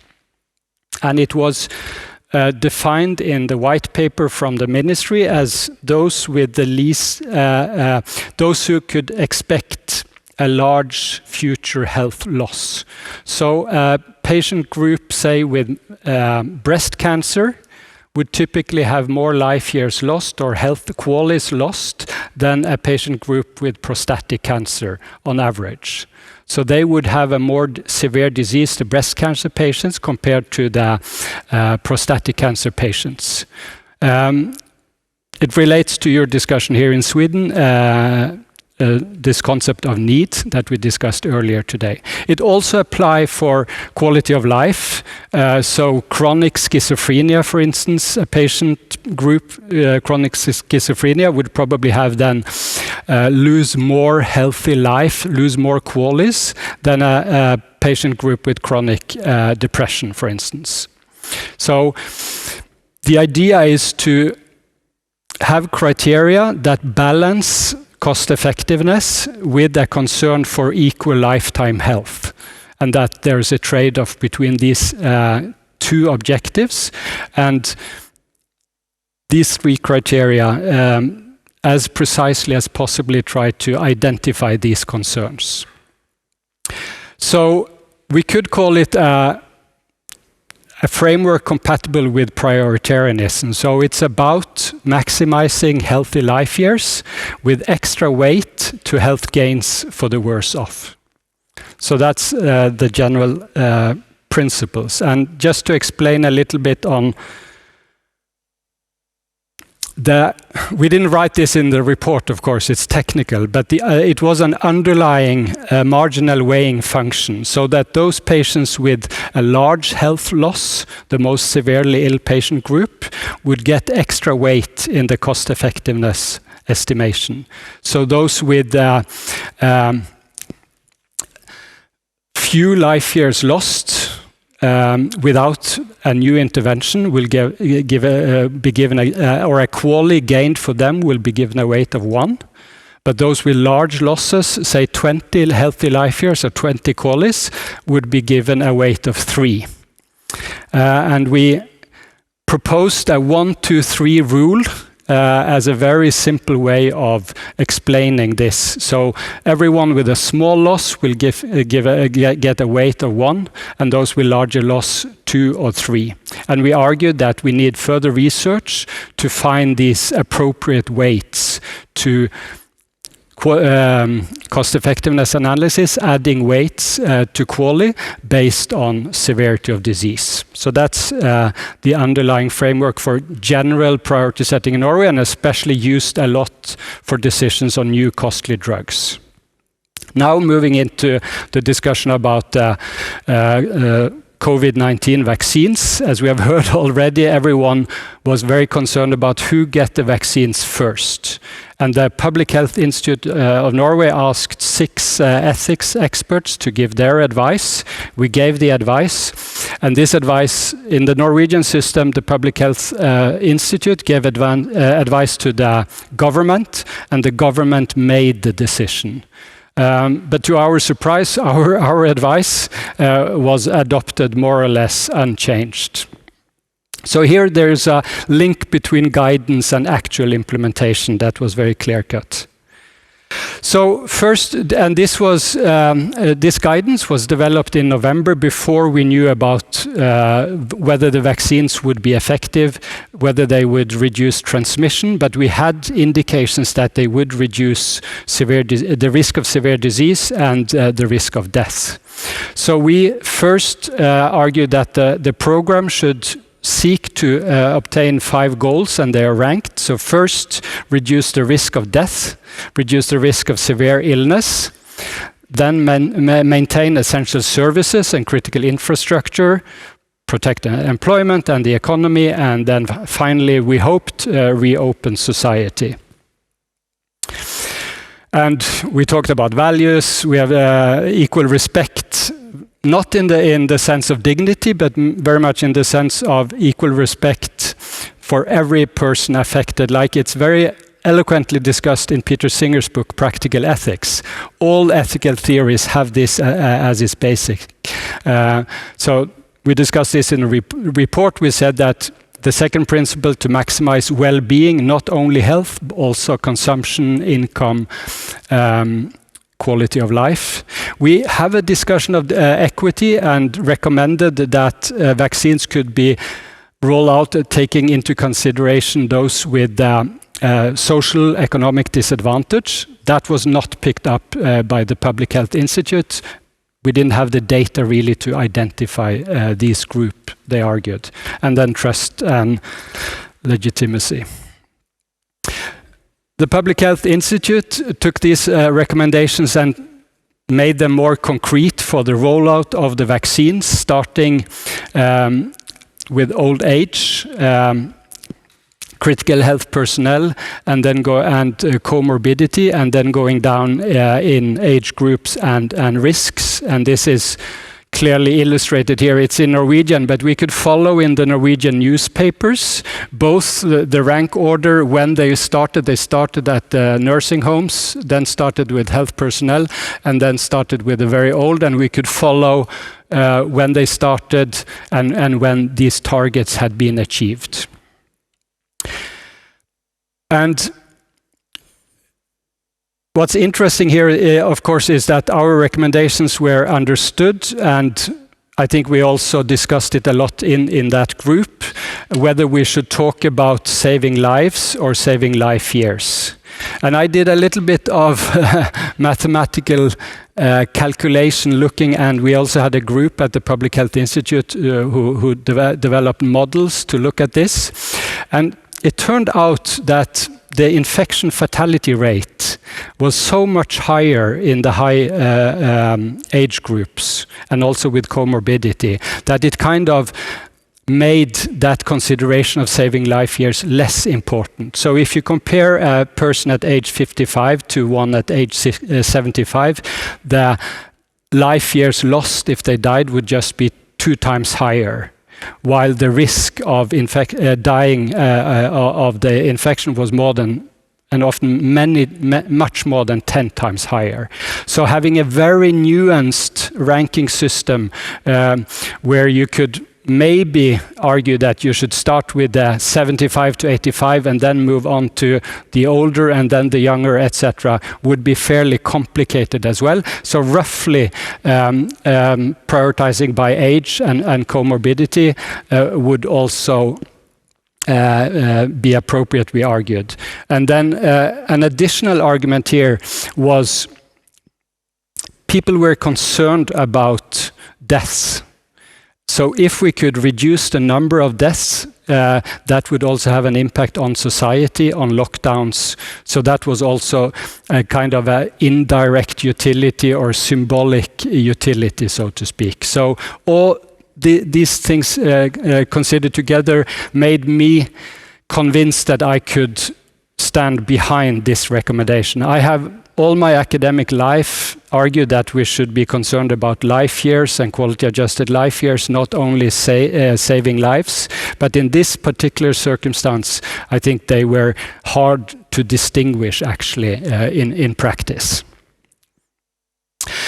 Third, in our recommendation, I apologize for the quality of this slide, but we propose a system of dynamic priority setting. So whether there would be a controlled situation or a situation where there were partial control or widespread transmission, we argued that the rank order could change. So we said that healthcare workers might be given the highest priority if it really would affect the chance to treat patients, both with COVID and without COVID. So we had an instrumental argument. But we also, interestingly, I think, we very early said that the government should consider geographic priority setting if the situation came more out of control. And I haven't seen much of that discussion from other countries, so I want to highlight this. So the way vaccines were rolled out, with the help actually from Sweden, we got all our vaccines from EU through Sweden. But it was rolled out by giving each municipality an equal amount of vaccines in proportion to the population size, aged 18 to the old age. So in a way, municipalities in the north, where there were very little infections, were given the same amount if they had enough of the high-risk patients, compared to Oslo, where we had a lot of infections. So then the government decided, based on our recommendations and some modeling work that the Public Health Institute did, to start targeting especially Oslo and the municipalities around Oslo.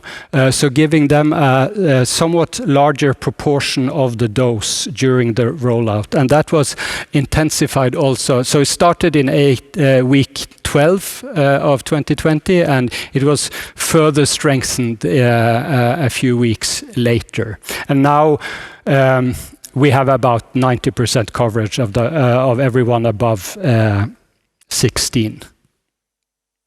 This, of course, created a lot of discussion, public discussion. So politicians from the north argued totally against, of course, this biased allocation, as they called it, while people in Oslo were concerned about why they couldn't get more vaccines earlier on. And the reason why, the way we argued at least for geographical priority setting, was more or less utilitarian, or concerned about saving the most lives and reduce the risk of severe disease. So areas with high burden of the infection, of course, they would be more vulnerable to an overpowered health services. There would be a higher burden of infection control measures. So in Oslo had much longer periods of lockdown than the rest of the country. So both in terms of health and in terms of the other burdens, there would be a reason to give some extra priority to these areas. And of course, they were at higher risk of severe disease and death. So it was an efficiency argument. Politically, that was difficult because the government at that time were facing an election, and Senterpartiet, who are very concerned about the districts in Norway, were going up in the polls. So it was a political issue. But at least I believe that from an ethical perspective, it was fairly clear that we should give some weight to priority. There's also, I think, it revealed to me that we have this tension between this principle of equal access to health services, which is established in a lot of public health policy documents in Norway. But equal access, if you have very little infection in your municipality, is not as important as protecting people from death and severe disease, in my view. So you have this trade-off there as well. So in summary, our national criteria for priority setting, I would say, are compatible at least with a sort of prioritarian framework. When we moved to COVID-19 vaccination program, they were rank ordered according to risk of death and severe disease based on age, comorbidity. We also had this instrumental argument for prioritizing essential health workers and also giving weight to area of living, more priority to areas with more infections. So in conclusion, we might say, in response to Torbjørn's argument earlier today, that in a time of crisis, at least Norway seemed to have moved a little bit closer to a more utilitarian. It's not perfectly utilitarian, and maybe that's good, but closer to a utilitarian framework for priority setting. Thank you.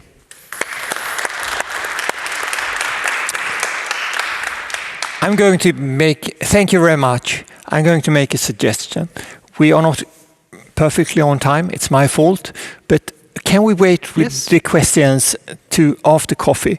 And you go out, have a quick coffee, and you will return no later than 15 minutes past 3.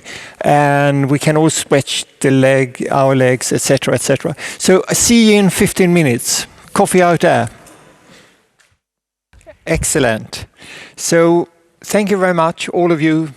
It has been an interesting day. My head is full of questions, and I can't resist taking the chance to ask you one or two things before I let the floor step in here. And I was thinking about you. You are so happy to maximize.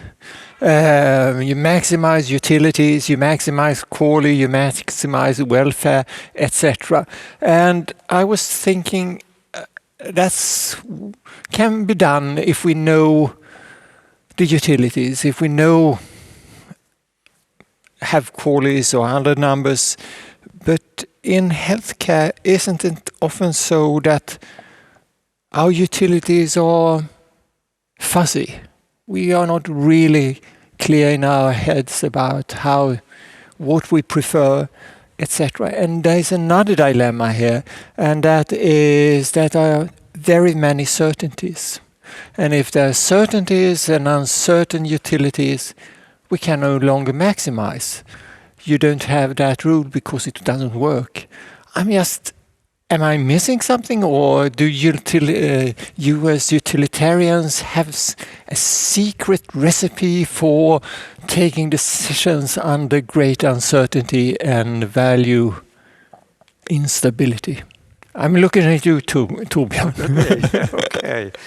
Well, I don't think that the notions are so fuzzy, even though we could give, of course, in a philosophical discourse, different definitions of happiness, and the qualia, of course, is fairly well defined, but I'm not satisfied with the definition. So I mean, there are many uncertainties relating to such things. we have all these uncertainties about outcomes and so. But still, we hear the idea here that one should not try to give strict rules of how to do this. Rather, we should trust the people on the floor, the physicians, to rely on their professional expertise when they are setting priorities in this way. I think that happened at Karolinska University Hospital for a while, and there was a lot of criticism against these doctors because there were suspicions that they refused patients from ICU beds because they had prejudices or they made the wrong kind of priority setting. They for example, relied on age, biological age, but that was perhaps not okay.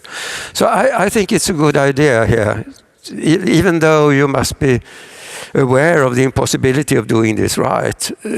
Do it as best you can, and even the intention to maximize happiness, I think, is something that should, if that is the idea we should follow, then it should be made explicit. But we should be aware of the fact that we will fail. I mean, we will never reach the correct decisions, or rarely reach the correct decisions. And when we do, it's a bit of a chance often.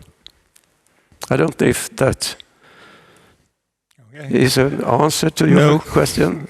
No, it is not. No.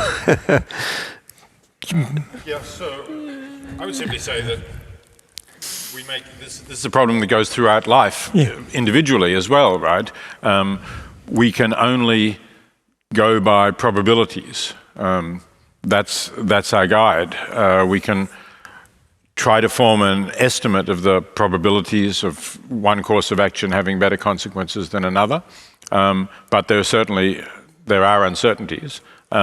As utilitarians, to speak more technically, we want to maximize expected value rather than value. So we, let's say, have a choice between values A and B, but the probability that if we act in a certain way, we'll achieve action A is greater than the probability that if we achieve action B, and then we estimate the size of the values and we discount that by the probabilities, and we end up with expected utility, and that's what we should be trying to do. No, you are.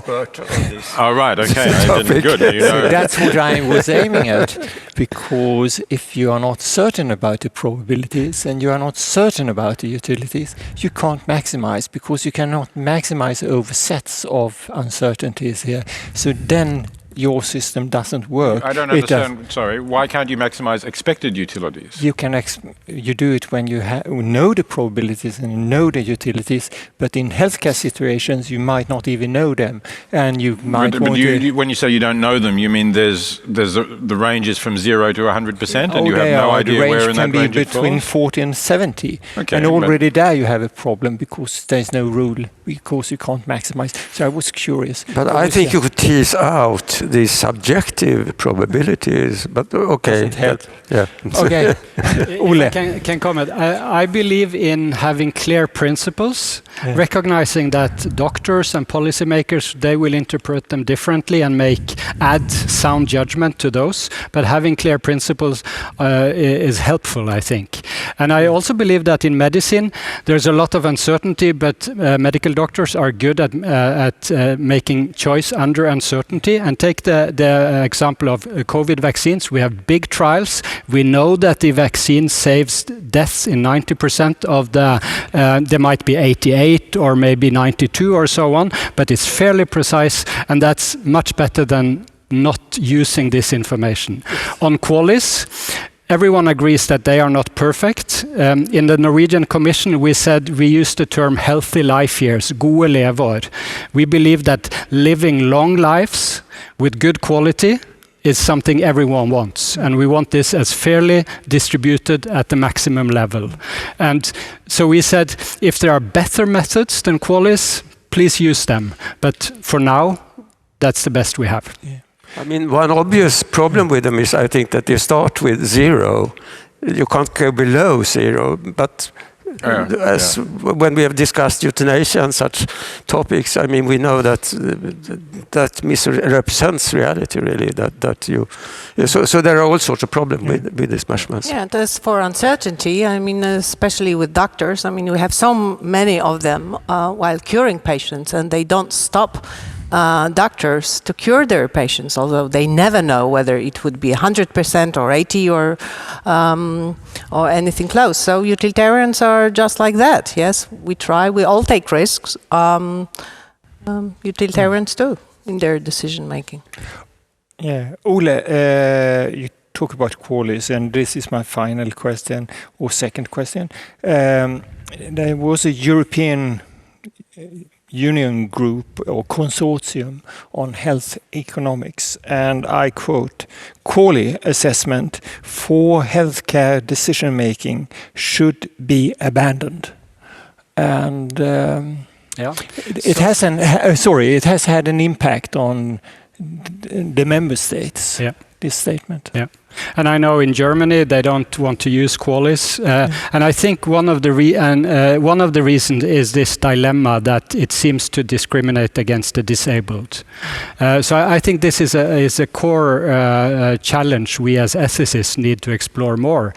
In my view, that criticism is too harsh because doctors, they are concerned about the probability of survival, the probability of improving the quality of life. So they are concerned about the exactly same things as QALYs. So that criticism is more a criticism against this idea of only maximizing health. So my response, as I indicated earlier today, if you are concerned about those who are worse off, there's a trade-off here. So if you have a patient who's really worse off than others, and or if you can help one person a little bit and another one more, but the one you can help a little bit is much worse than the other, depending on your trade-off, you might end up helping the disabled or the one with morbidity.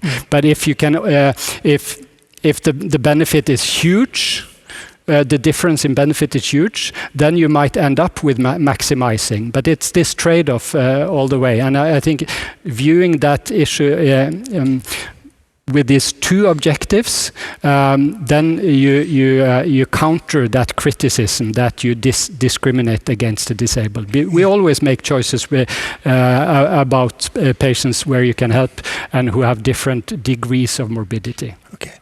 I would say, certainly, as I agree with Torbjörn, we can improve the way in which we calculate QALYs, but to say we should abandon it leaves open the question, and replace it with what, right? I mean, if you're trying to decide, as allocating healthcare resources, whether a new, very expensive treatment, which extends some people's lives for a relative, let's say some months, whether that is worth going ahead with, given the resources. If you don't use some measure of the benefits that you're getting from it, I think you'll have less rational decisions than if you use an imperfect measure. So, yeah, let's try and make it better, but I don't see it as a reason for abandoning it. Okay. Siobhan, if you want to say something, raise your hand, and I hope I see it. Thank you, and Gustav Arrhenius. Yeah, thank you. This is a question for Ole. I was fascinated to see the first implementation of prioritarianism I ever seen or know about in the world. So congrats to that. Here's an obvious question. I mean, the weighting, you used 1, 2, and 3, or was it 1, 3, and 5? And I just wonder, how did you come up with the weighting and how did you justify it? So that was the first question. And then second, I wonder, have you tried to test whether your results, that is the recommendations, are stable or robust under other things than QALYs like DALYs or adjusting the QALYs so they are less discriminatory against people with disabilities? Because that's an easy way to proceed. Yeah. So you can see maybe it gives the same. It doesn't matter if you use other index. So what we did in that government report, we just we reviewed the literature on relative weights for quality. There have been some studies of aversion to inequality with experiments. So we reviewed the literature and came up with these weights 1, 2, 3. It's obvious a simplification. We proposed this as a rule of thumb, and then we argued we need to do more studies, finding out the shape of this marginal weighing function and the relative weights, and that we could explore this with experts, with deliberative polls, and so on, and get a reasoned discussion about the relative weight of a quality to someone who is worse off than others. That could obviously be applied to disability-adjusted life years, the DALYs as well, I believe. And it would be interesting to explore that in real cases where you have these dilemmas. But if you think of the principles, I think it would show a clear difference in conclusions.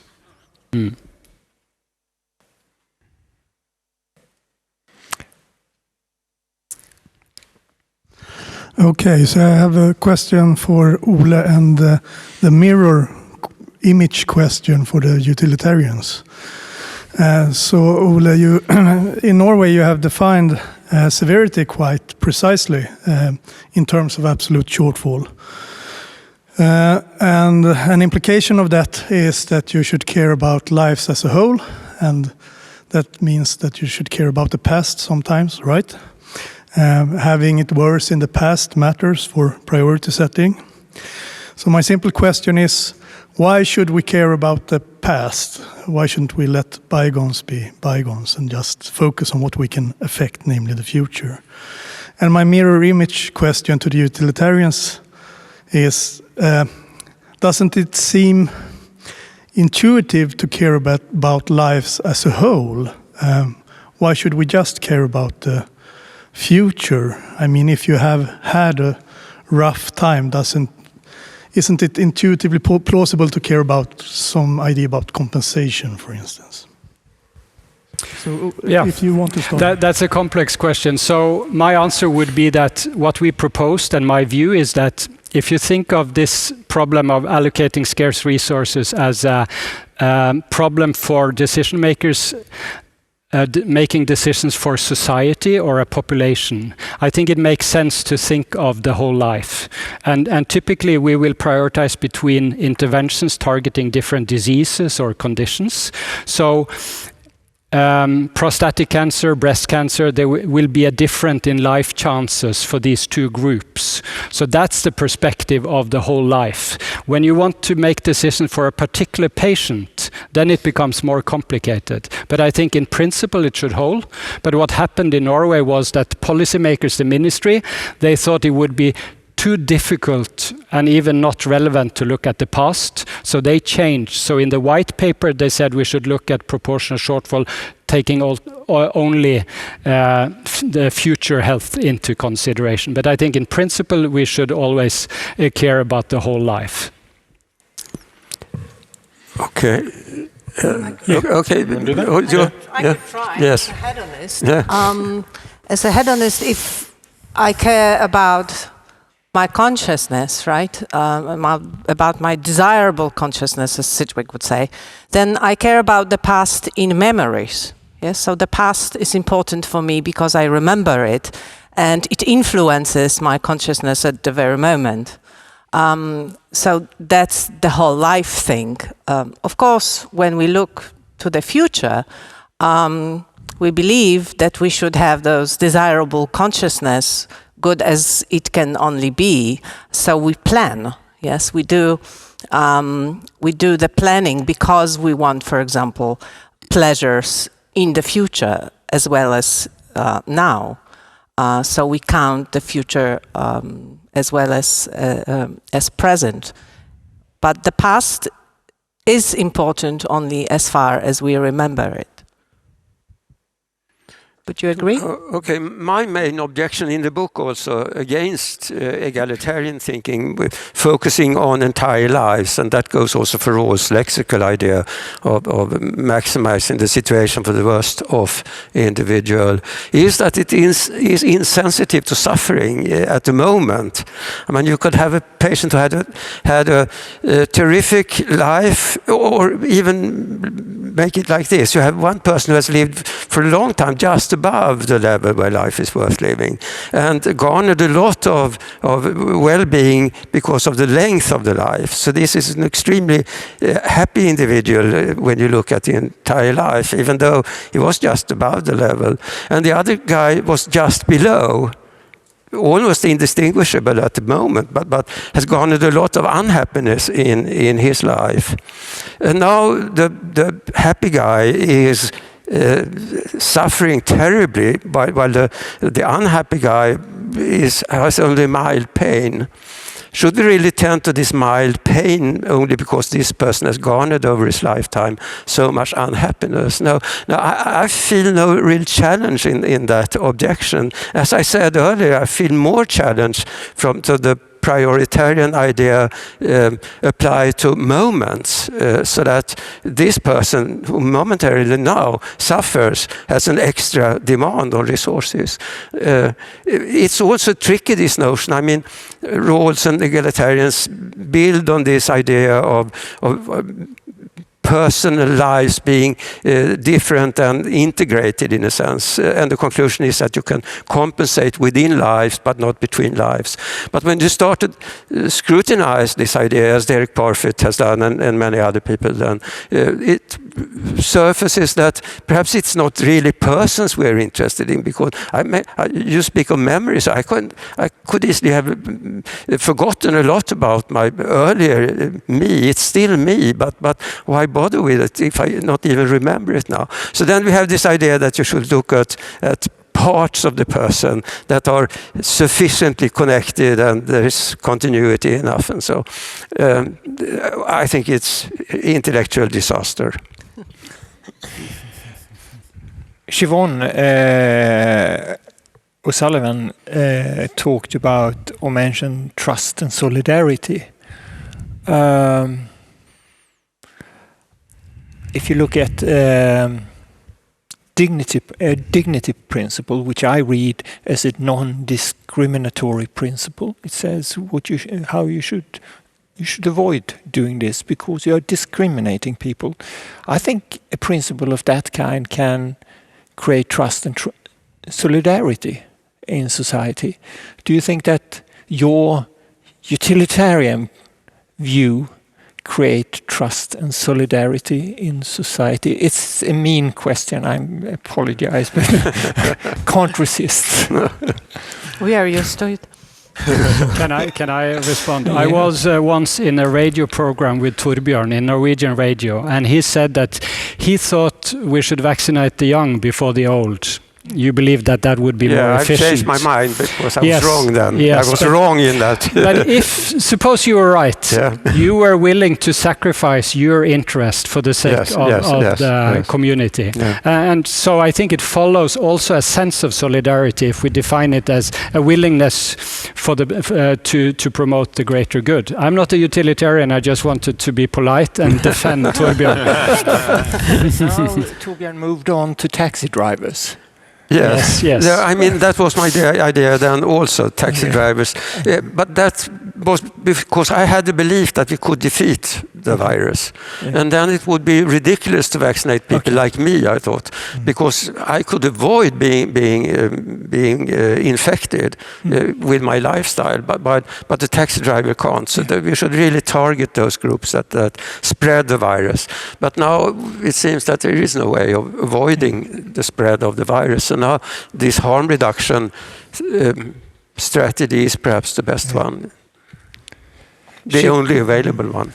Siobhan, it's difficult to be up there or down there. Down there, wherever.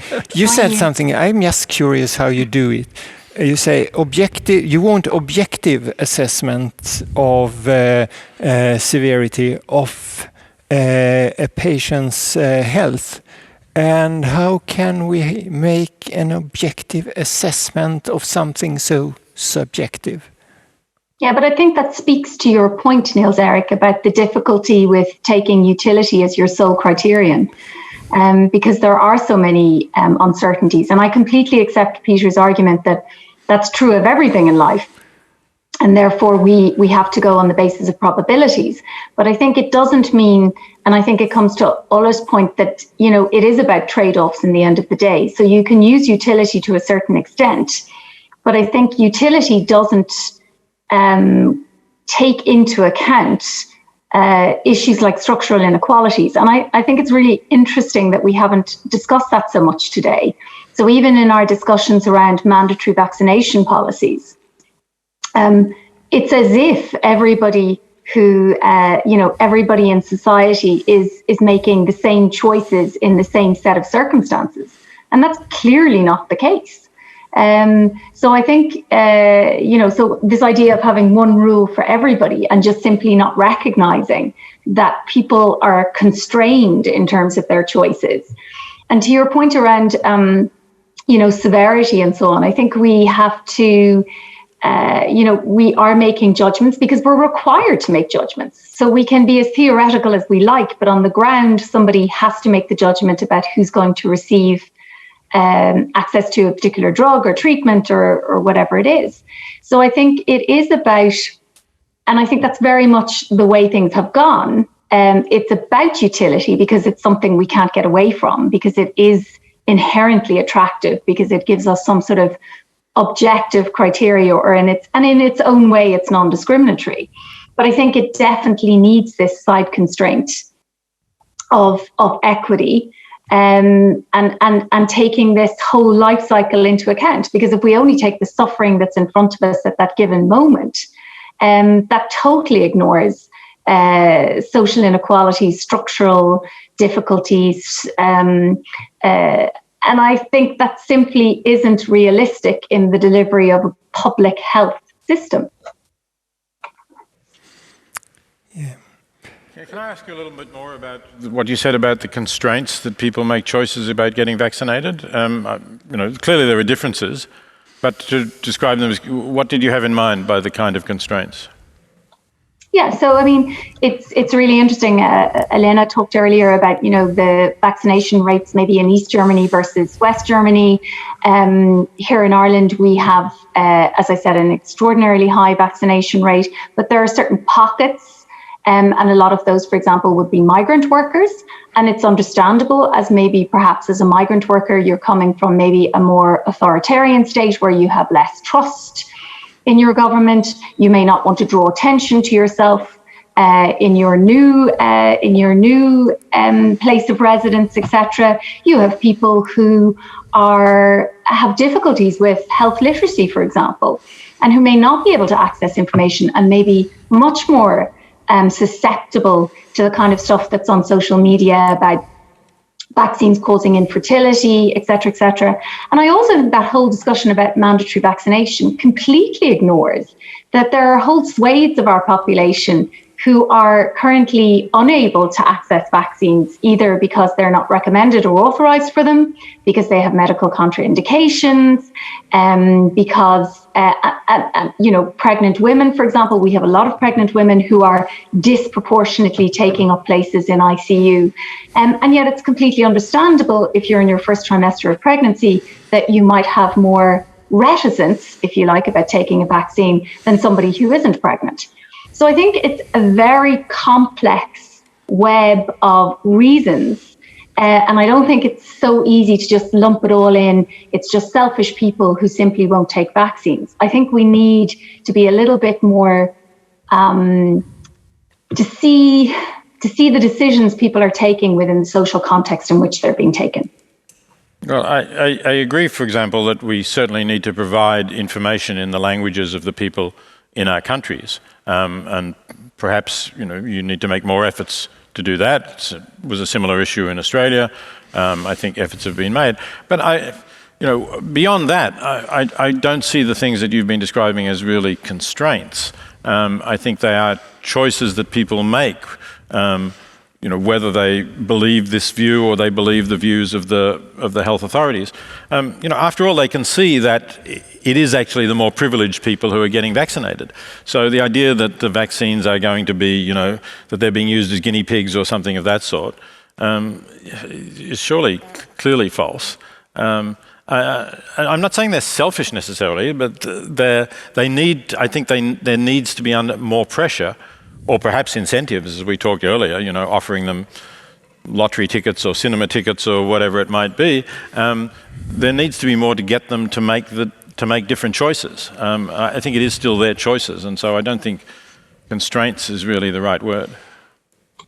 Can I make one very quick comment in respect of that? I think that we already have that, certainly within Europe, because we have a very high uptake in terms of the use of COVID passes, which actually restrict unvaccinated people's abilities often to access civil society spaces and to access services.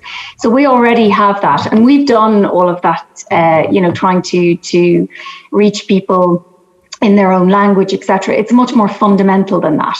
And I think that to dismiss that it's simply that there are those constraints. Yes, of course they're making choices, but it's about what is the space for those choices. And they're different choices to the choices you and I are making. And I think we need to recognize that.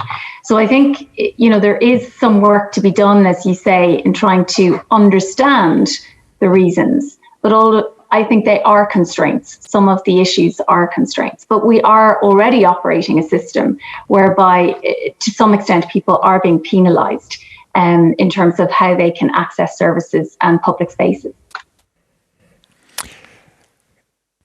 Are there any questions in the audience? Oh, good.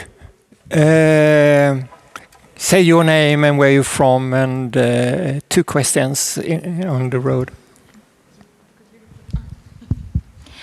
Hi, I'm Sarah from Linköping University. I wanted to thank everyone for a great discussion, and I couldn't help thinking, at the risk of being Americentric, that some of these issues of prioritization might be different under a largely private healthcare system like we have in the US. So for example, like in the instance of there being 2 patients who are equally sick and there's only 1 hospital bed, it wouldn't necessarily come down to number of years that they have to live, or even like other healthcare issues. It may come down to like what their health, like whether they have insurance and or how much they're able to pay. And so it's not so much needs or utility based, but like how much people are able to pay, which brings its own ethical issues. So I'm curious if anyone has any thoughts on like that ethical analysis that you would put into like a system like this. Ole. My view is clearly that universal health coverage, where we pool our resources and allocate to everyone in need, regardless of ability to pay, is more efficient and more fair. So my response is that the US system, when ability to pay determines whether you get a vaccine or get access to ICU unit, it's both inefficient and unfair. Strictly speaking, in the United States, if you go to an emergency room and not treating you is a risk to your life, it's illegal for the hospital not to treat you. Which is not to say people might not try to get around that in some ways, but that is the situation. But I totally agree that I think having lived in the US for many years, it's a crazy, inefficient, complicated health system. And I'm now in Europe, so I can assume that other people agree with that assumption here. When I write about it in my book, I just assume that we discuss a welfare state where there is public subsidies for healthcare purposes. So I haven't even contemplated the American way of life. You want to say? No. Add something? No. No, I totally agree. I mean, I come from a socialist country, so believe me, I mean, our medical system before '89 was amazing. Yes, I mean, everyone got help, rehabilitation was great, and so on. So now we are much worse than we were before '89. Even if it's hard to imagine. I mean, with all the advance in medicine, of course, but it would be much better if we had old system of medicine, especially. Second question down there. Hi, thank you. I'm Paula from Linköping University, and I have actually two questions. Maybe you decide which one is more appropriate. So the first one is more directed to you, Dr. O'Sullivan, precisely because you mentioned that care ethics might be a different approach, a different way forward, and I was interested in hearing more about that and how that differs from utilitarianism, which we've heard quite a lot about today. And then secondly, I had a question about the international distribution of vaccination, because so far we've talked about national distributive policies, and I was interested in hearing your thoughts about it, but I don't know if that's too many questions and too much of new topics. Thank you. And yeah, thank you for the interesting debate and all the very interesting presentations. I thought comment. Dr. O'Sullivan was yes. I mean, she was addressed. Yeah. So I don't think utilitarianism is on its last legs, and I think we will see it persist into the next pandemic, and certainly in resource allocation considerations. I think equity, solidarity are concepts that have certainly in the last decade taken hold, and I think that's reflected in national resource allocation policies. What I think is interesting, and I was trying to point to it, and I mean that's very evident, at least in European policies, is this extension beyond equity, or at least how we understand equity. It's very different. It's not one common understanding. So whatever about our understanding of maximizing utility, I think it's much more complex when we come to what we mean by equity and how we best achieve that.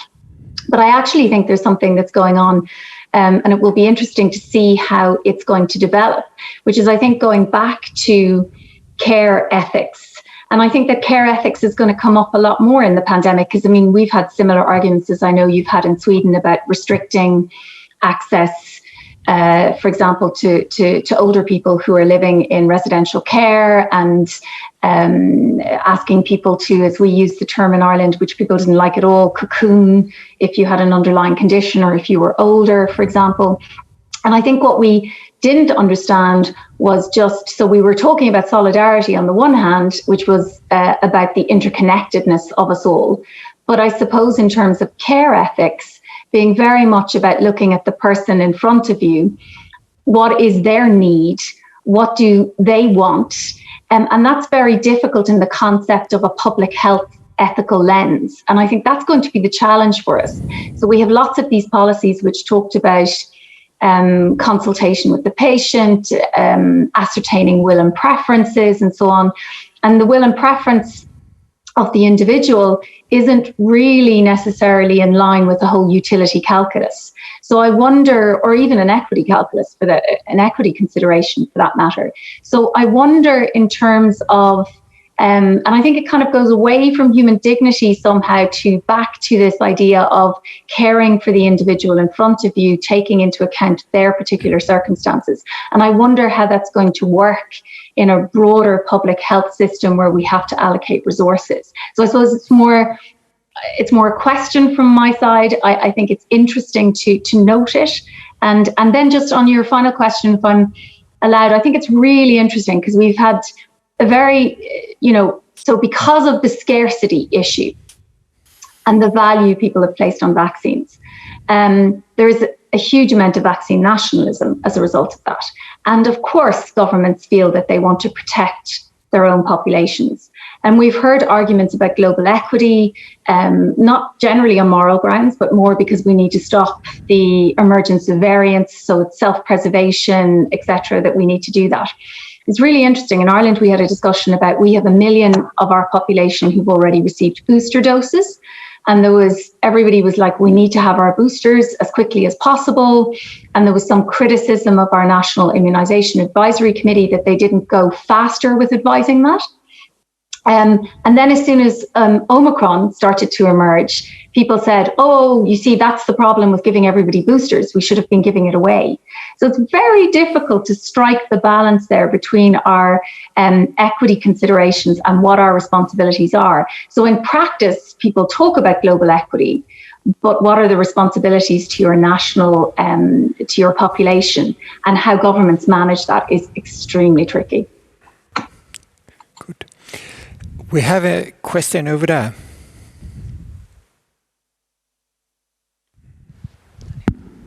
Yeah, hello. My name is Arvid Erlandsson. I'm a researcher in psychology at Linköping University, and I'm very interested in this topic as well, but from the perspective of conducting experimental research on how general people have the moral intuitions and the moral preferences and the moral prioritizations of general people, and how you can different framings of a situation or a solution, or even just framing the questions in a different way can affect preferences. And related to that, I wonder, to what extent do you think the general, like the public opinion or people's preferences in general should influence, should it go into the utilitarian calculus or not?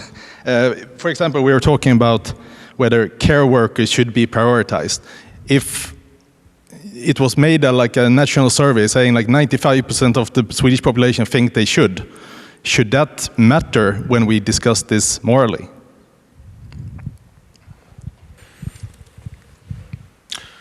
All right, well, if nobody else wants to jump in. Yeah, I think it does matter. I mean, I think it matters in terms of getting public support for policies, which is always good, get people supportive of that, and perhaps this is part of what Dr. O'Sullivan mentioned in terms of the value of solidarity, that the community feels it's pulling behind the workers who are at the coalface, if you like, in the front line, putting themselves at risk. That's their beliefs. Now, you know, there were some reasons for questioning those beliefs that were raised here today, but if that's their belief, then there's some value in getting them to see that we're responding to those wishes. But sometimes, I suppose, if the beliefs are actually going to be clearly harmful or get in the way of doing what's the best for everyone, then it clearly doesn't get ultimate weight at that point. Let me mention a problematic aspect of this, I think. It's strange that we have discussed priority setting with regard to ICU beds and vaccination, but as you pointed out, perhaps the national platform in Sweden doesn't really apply to all those topics. But we have also, of course, the introduction of new medicines. And there you have very strict rules about how that is done. And then, I mean, you do count QALYs. So one question to those who don't want to apply this way of setting priorities in other situations, why not? If it's so fine when we introduce new medication, why not go for cost effectiveness all over the board? But the problem you meet here is with orphan medication, when there are rare diseases, and you could publicize these cases. There was one the other day in Swedish newspapers with cystic fibrosis, a woman who didn't receive medication because it was considered too expensive. And there is always a media hype around this. And also, I mean, always, I think, if you go out and measure it, you will have a lot of support for this view that we should make exceptions for those rare diseases. And they add up, all of them. And when you look at the opportunity costs for ordinary diseases and so, they would be terrible if you couldn't stand against that kind of public outrage. So sometimes it's nice when you have support from the public for sound policies, but it's tricky when you get fierce opposition against what really has to be the decision from authorities. So one question here, why don't we use this method of setting priorities also when the pandemic strikes, only when we introduce new medications? And the other one is just the observation that this kind of popular uprising could be difficult to handle and have bad effects, really. They did a study on the moral machine a couple of years ago and rank ordered whom to save in traffic. And first was women with a pram, and at the bottom, people suffering from alcoholism or something like that, and white men. So, and it gives me, you ask yourself, is this good? Is this the utility function that you want to program into a car or something like that? And the obvious answer is we have to think in another way. Ole, when I'm talking, I have it. So during the morning, I got a feeling that you sometimes said, and correct me if I'm wrong, that that's the good utilitarian decision by people. They did what a utilitarian would have done, choose. I think it was when we talked about intensive care units, but I might have missed that. But I got a feeling it indicated that people behave in a utilitarian way. I believe they tend to become more utilitarian in situations of mass casualty than they are otherwise. When people refuse even to think about priority setting in healthcare. But as I think it was, someone said here earlier on that of course we meet these difficult decisions all the time. It's only that they are not visible in the same way they are now. So this is also a pedagogical experiment we're in now, that we must realize that we make that kind of decisions. And those orphan drugs, of course, points also very clearly at what is at stake. Okay. Ole.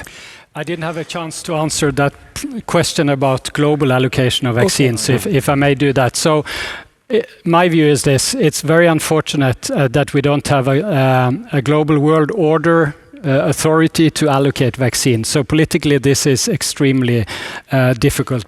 But from an ethical perspective, I think it's clearly unfair that we are in a situation here in Norway and Sweden.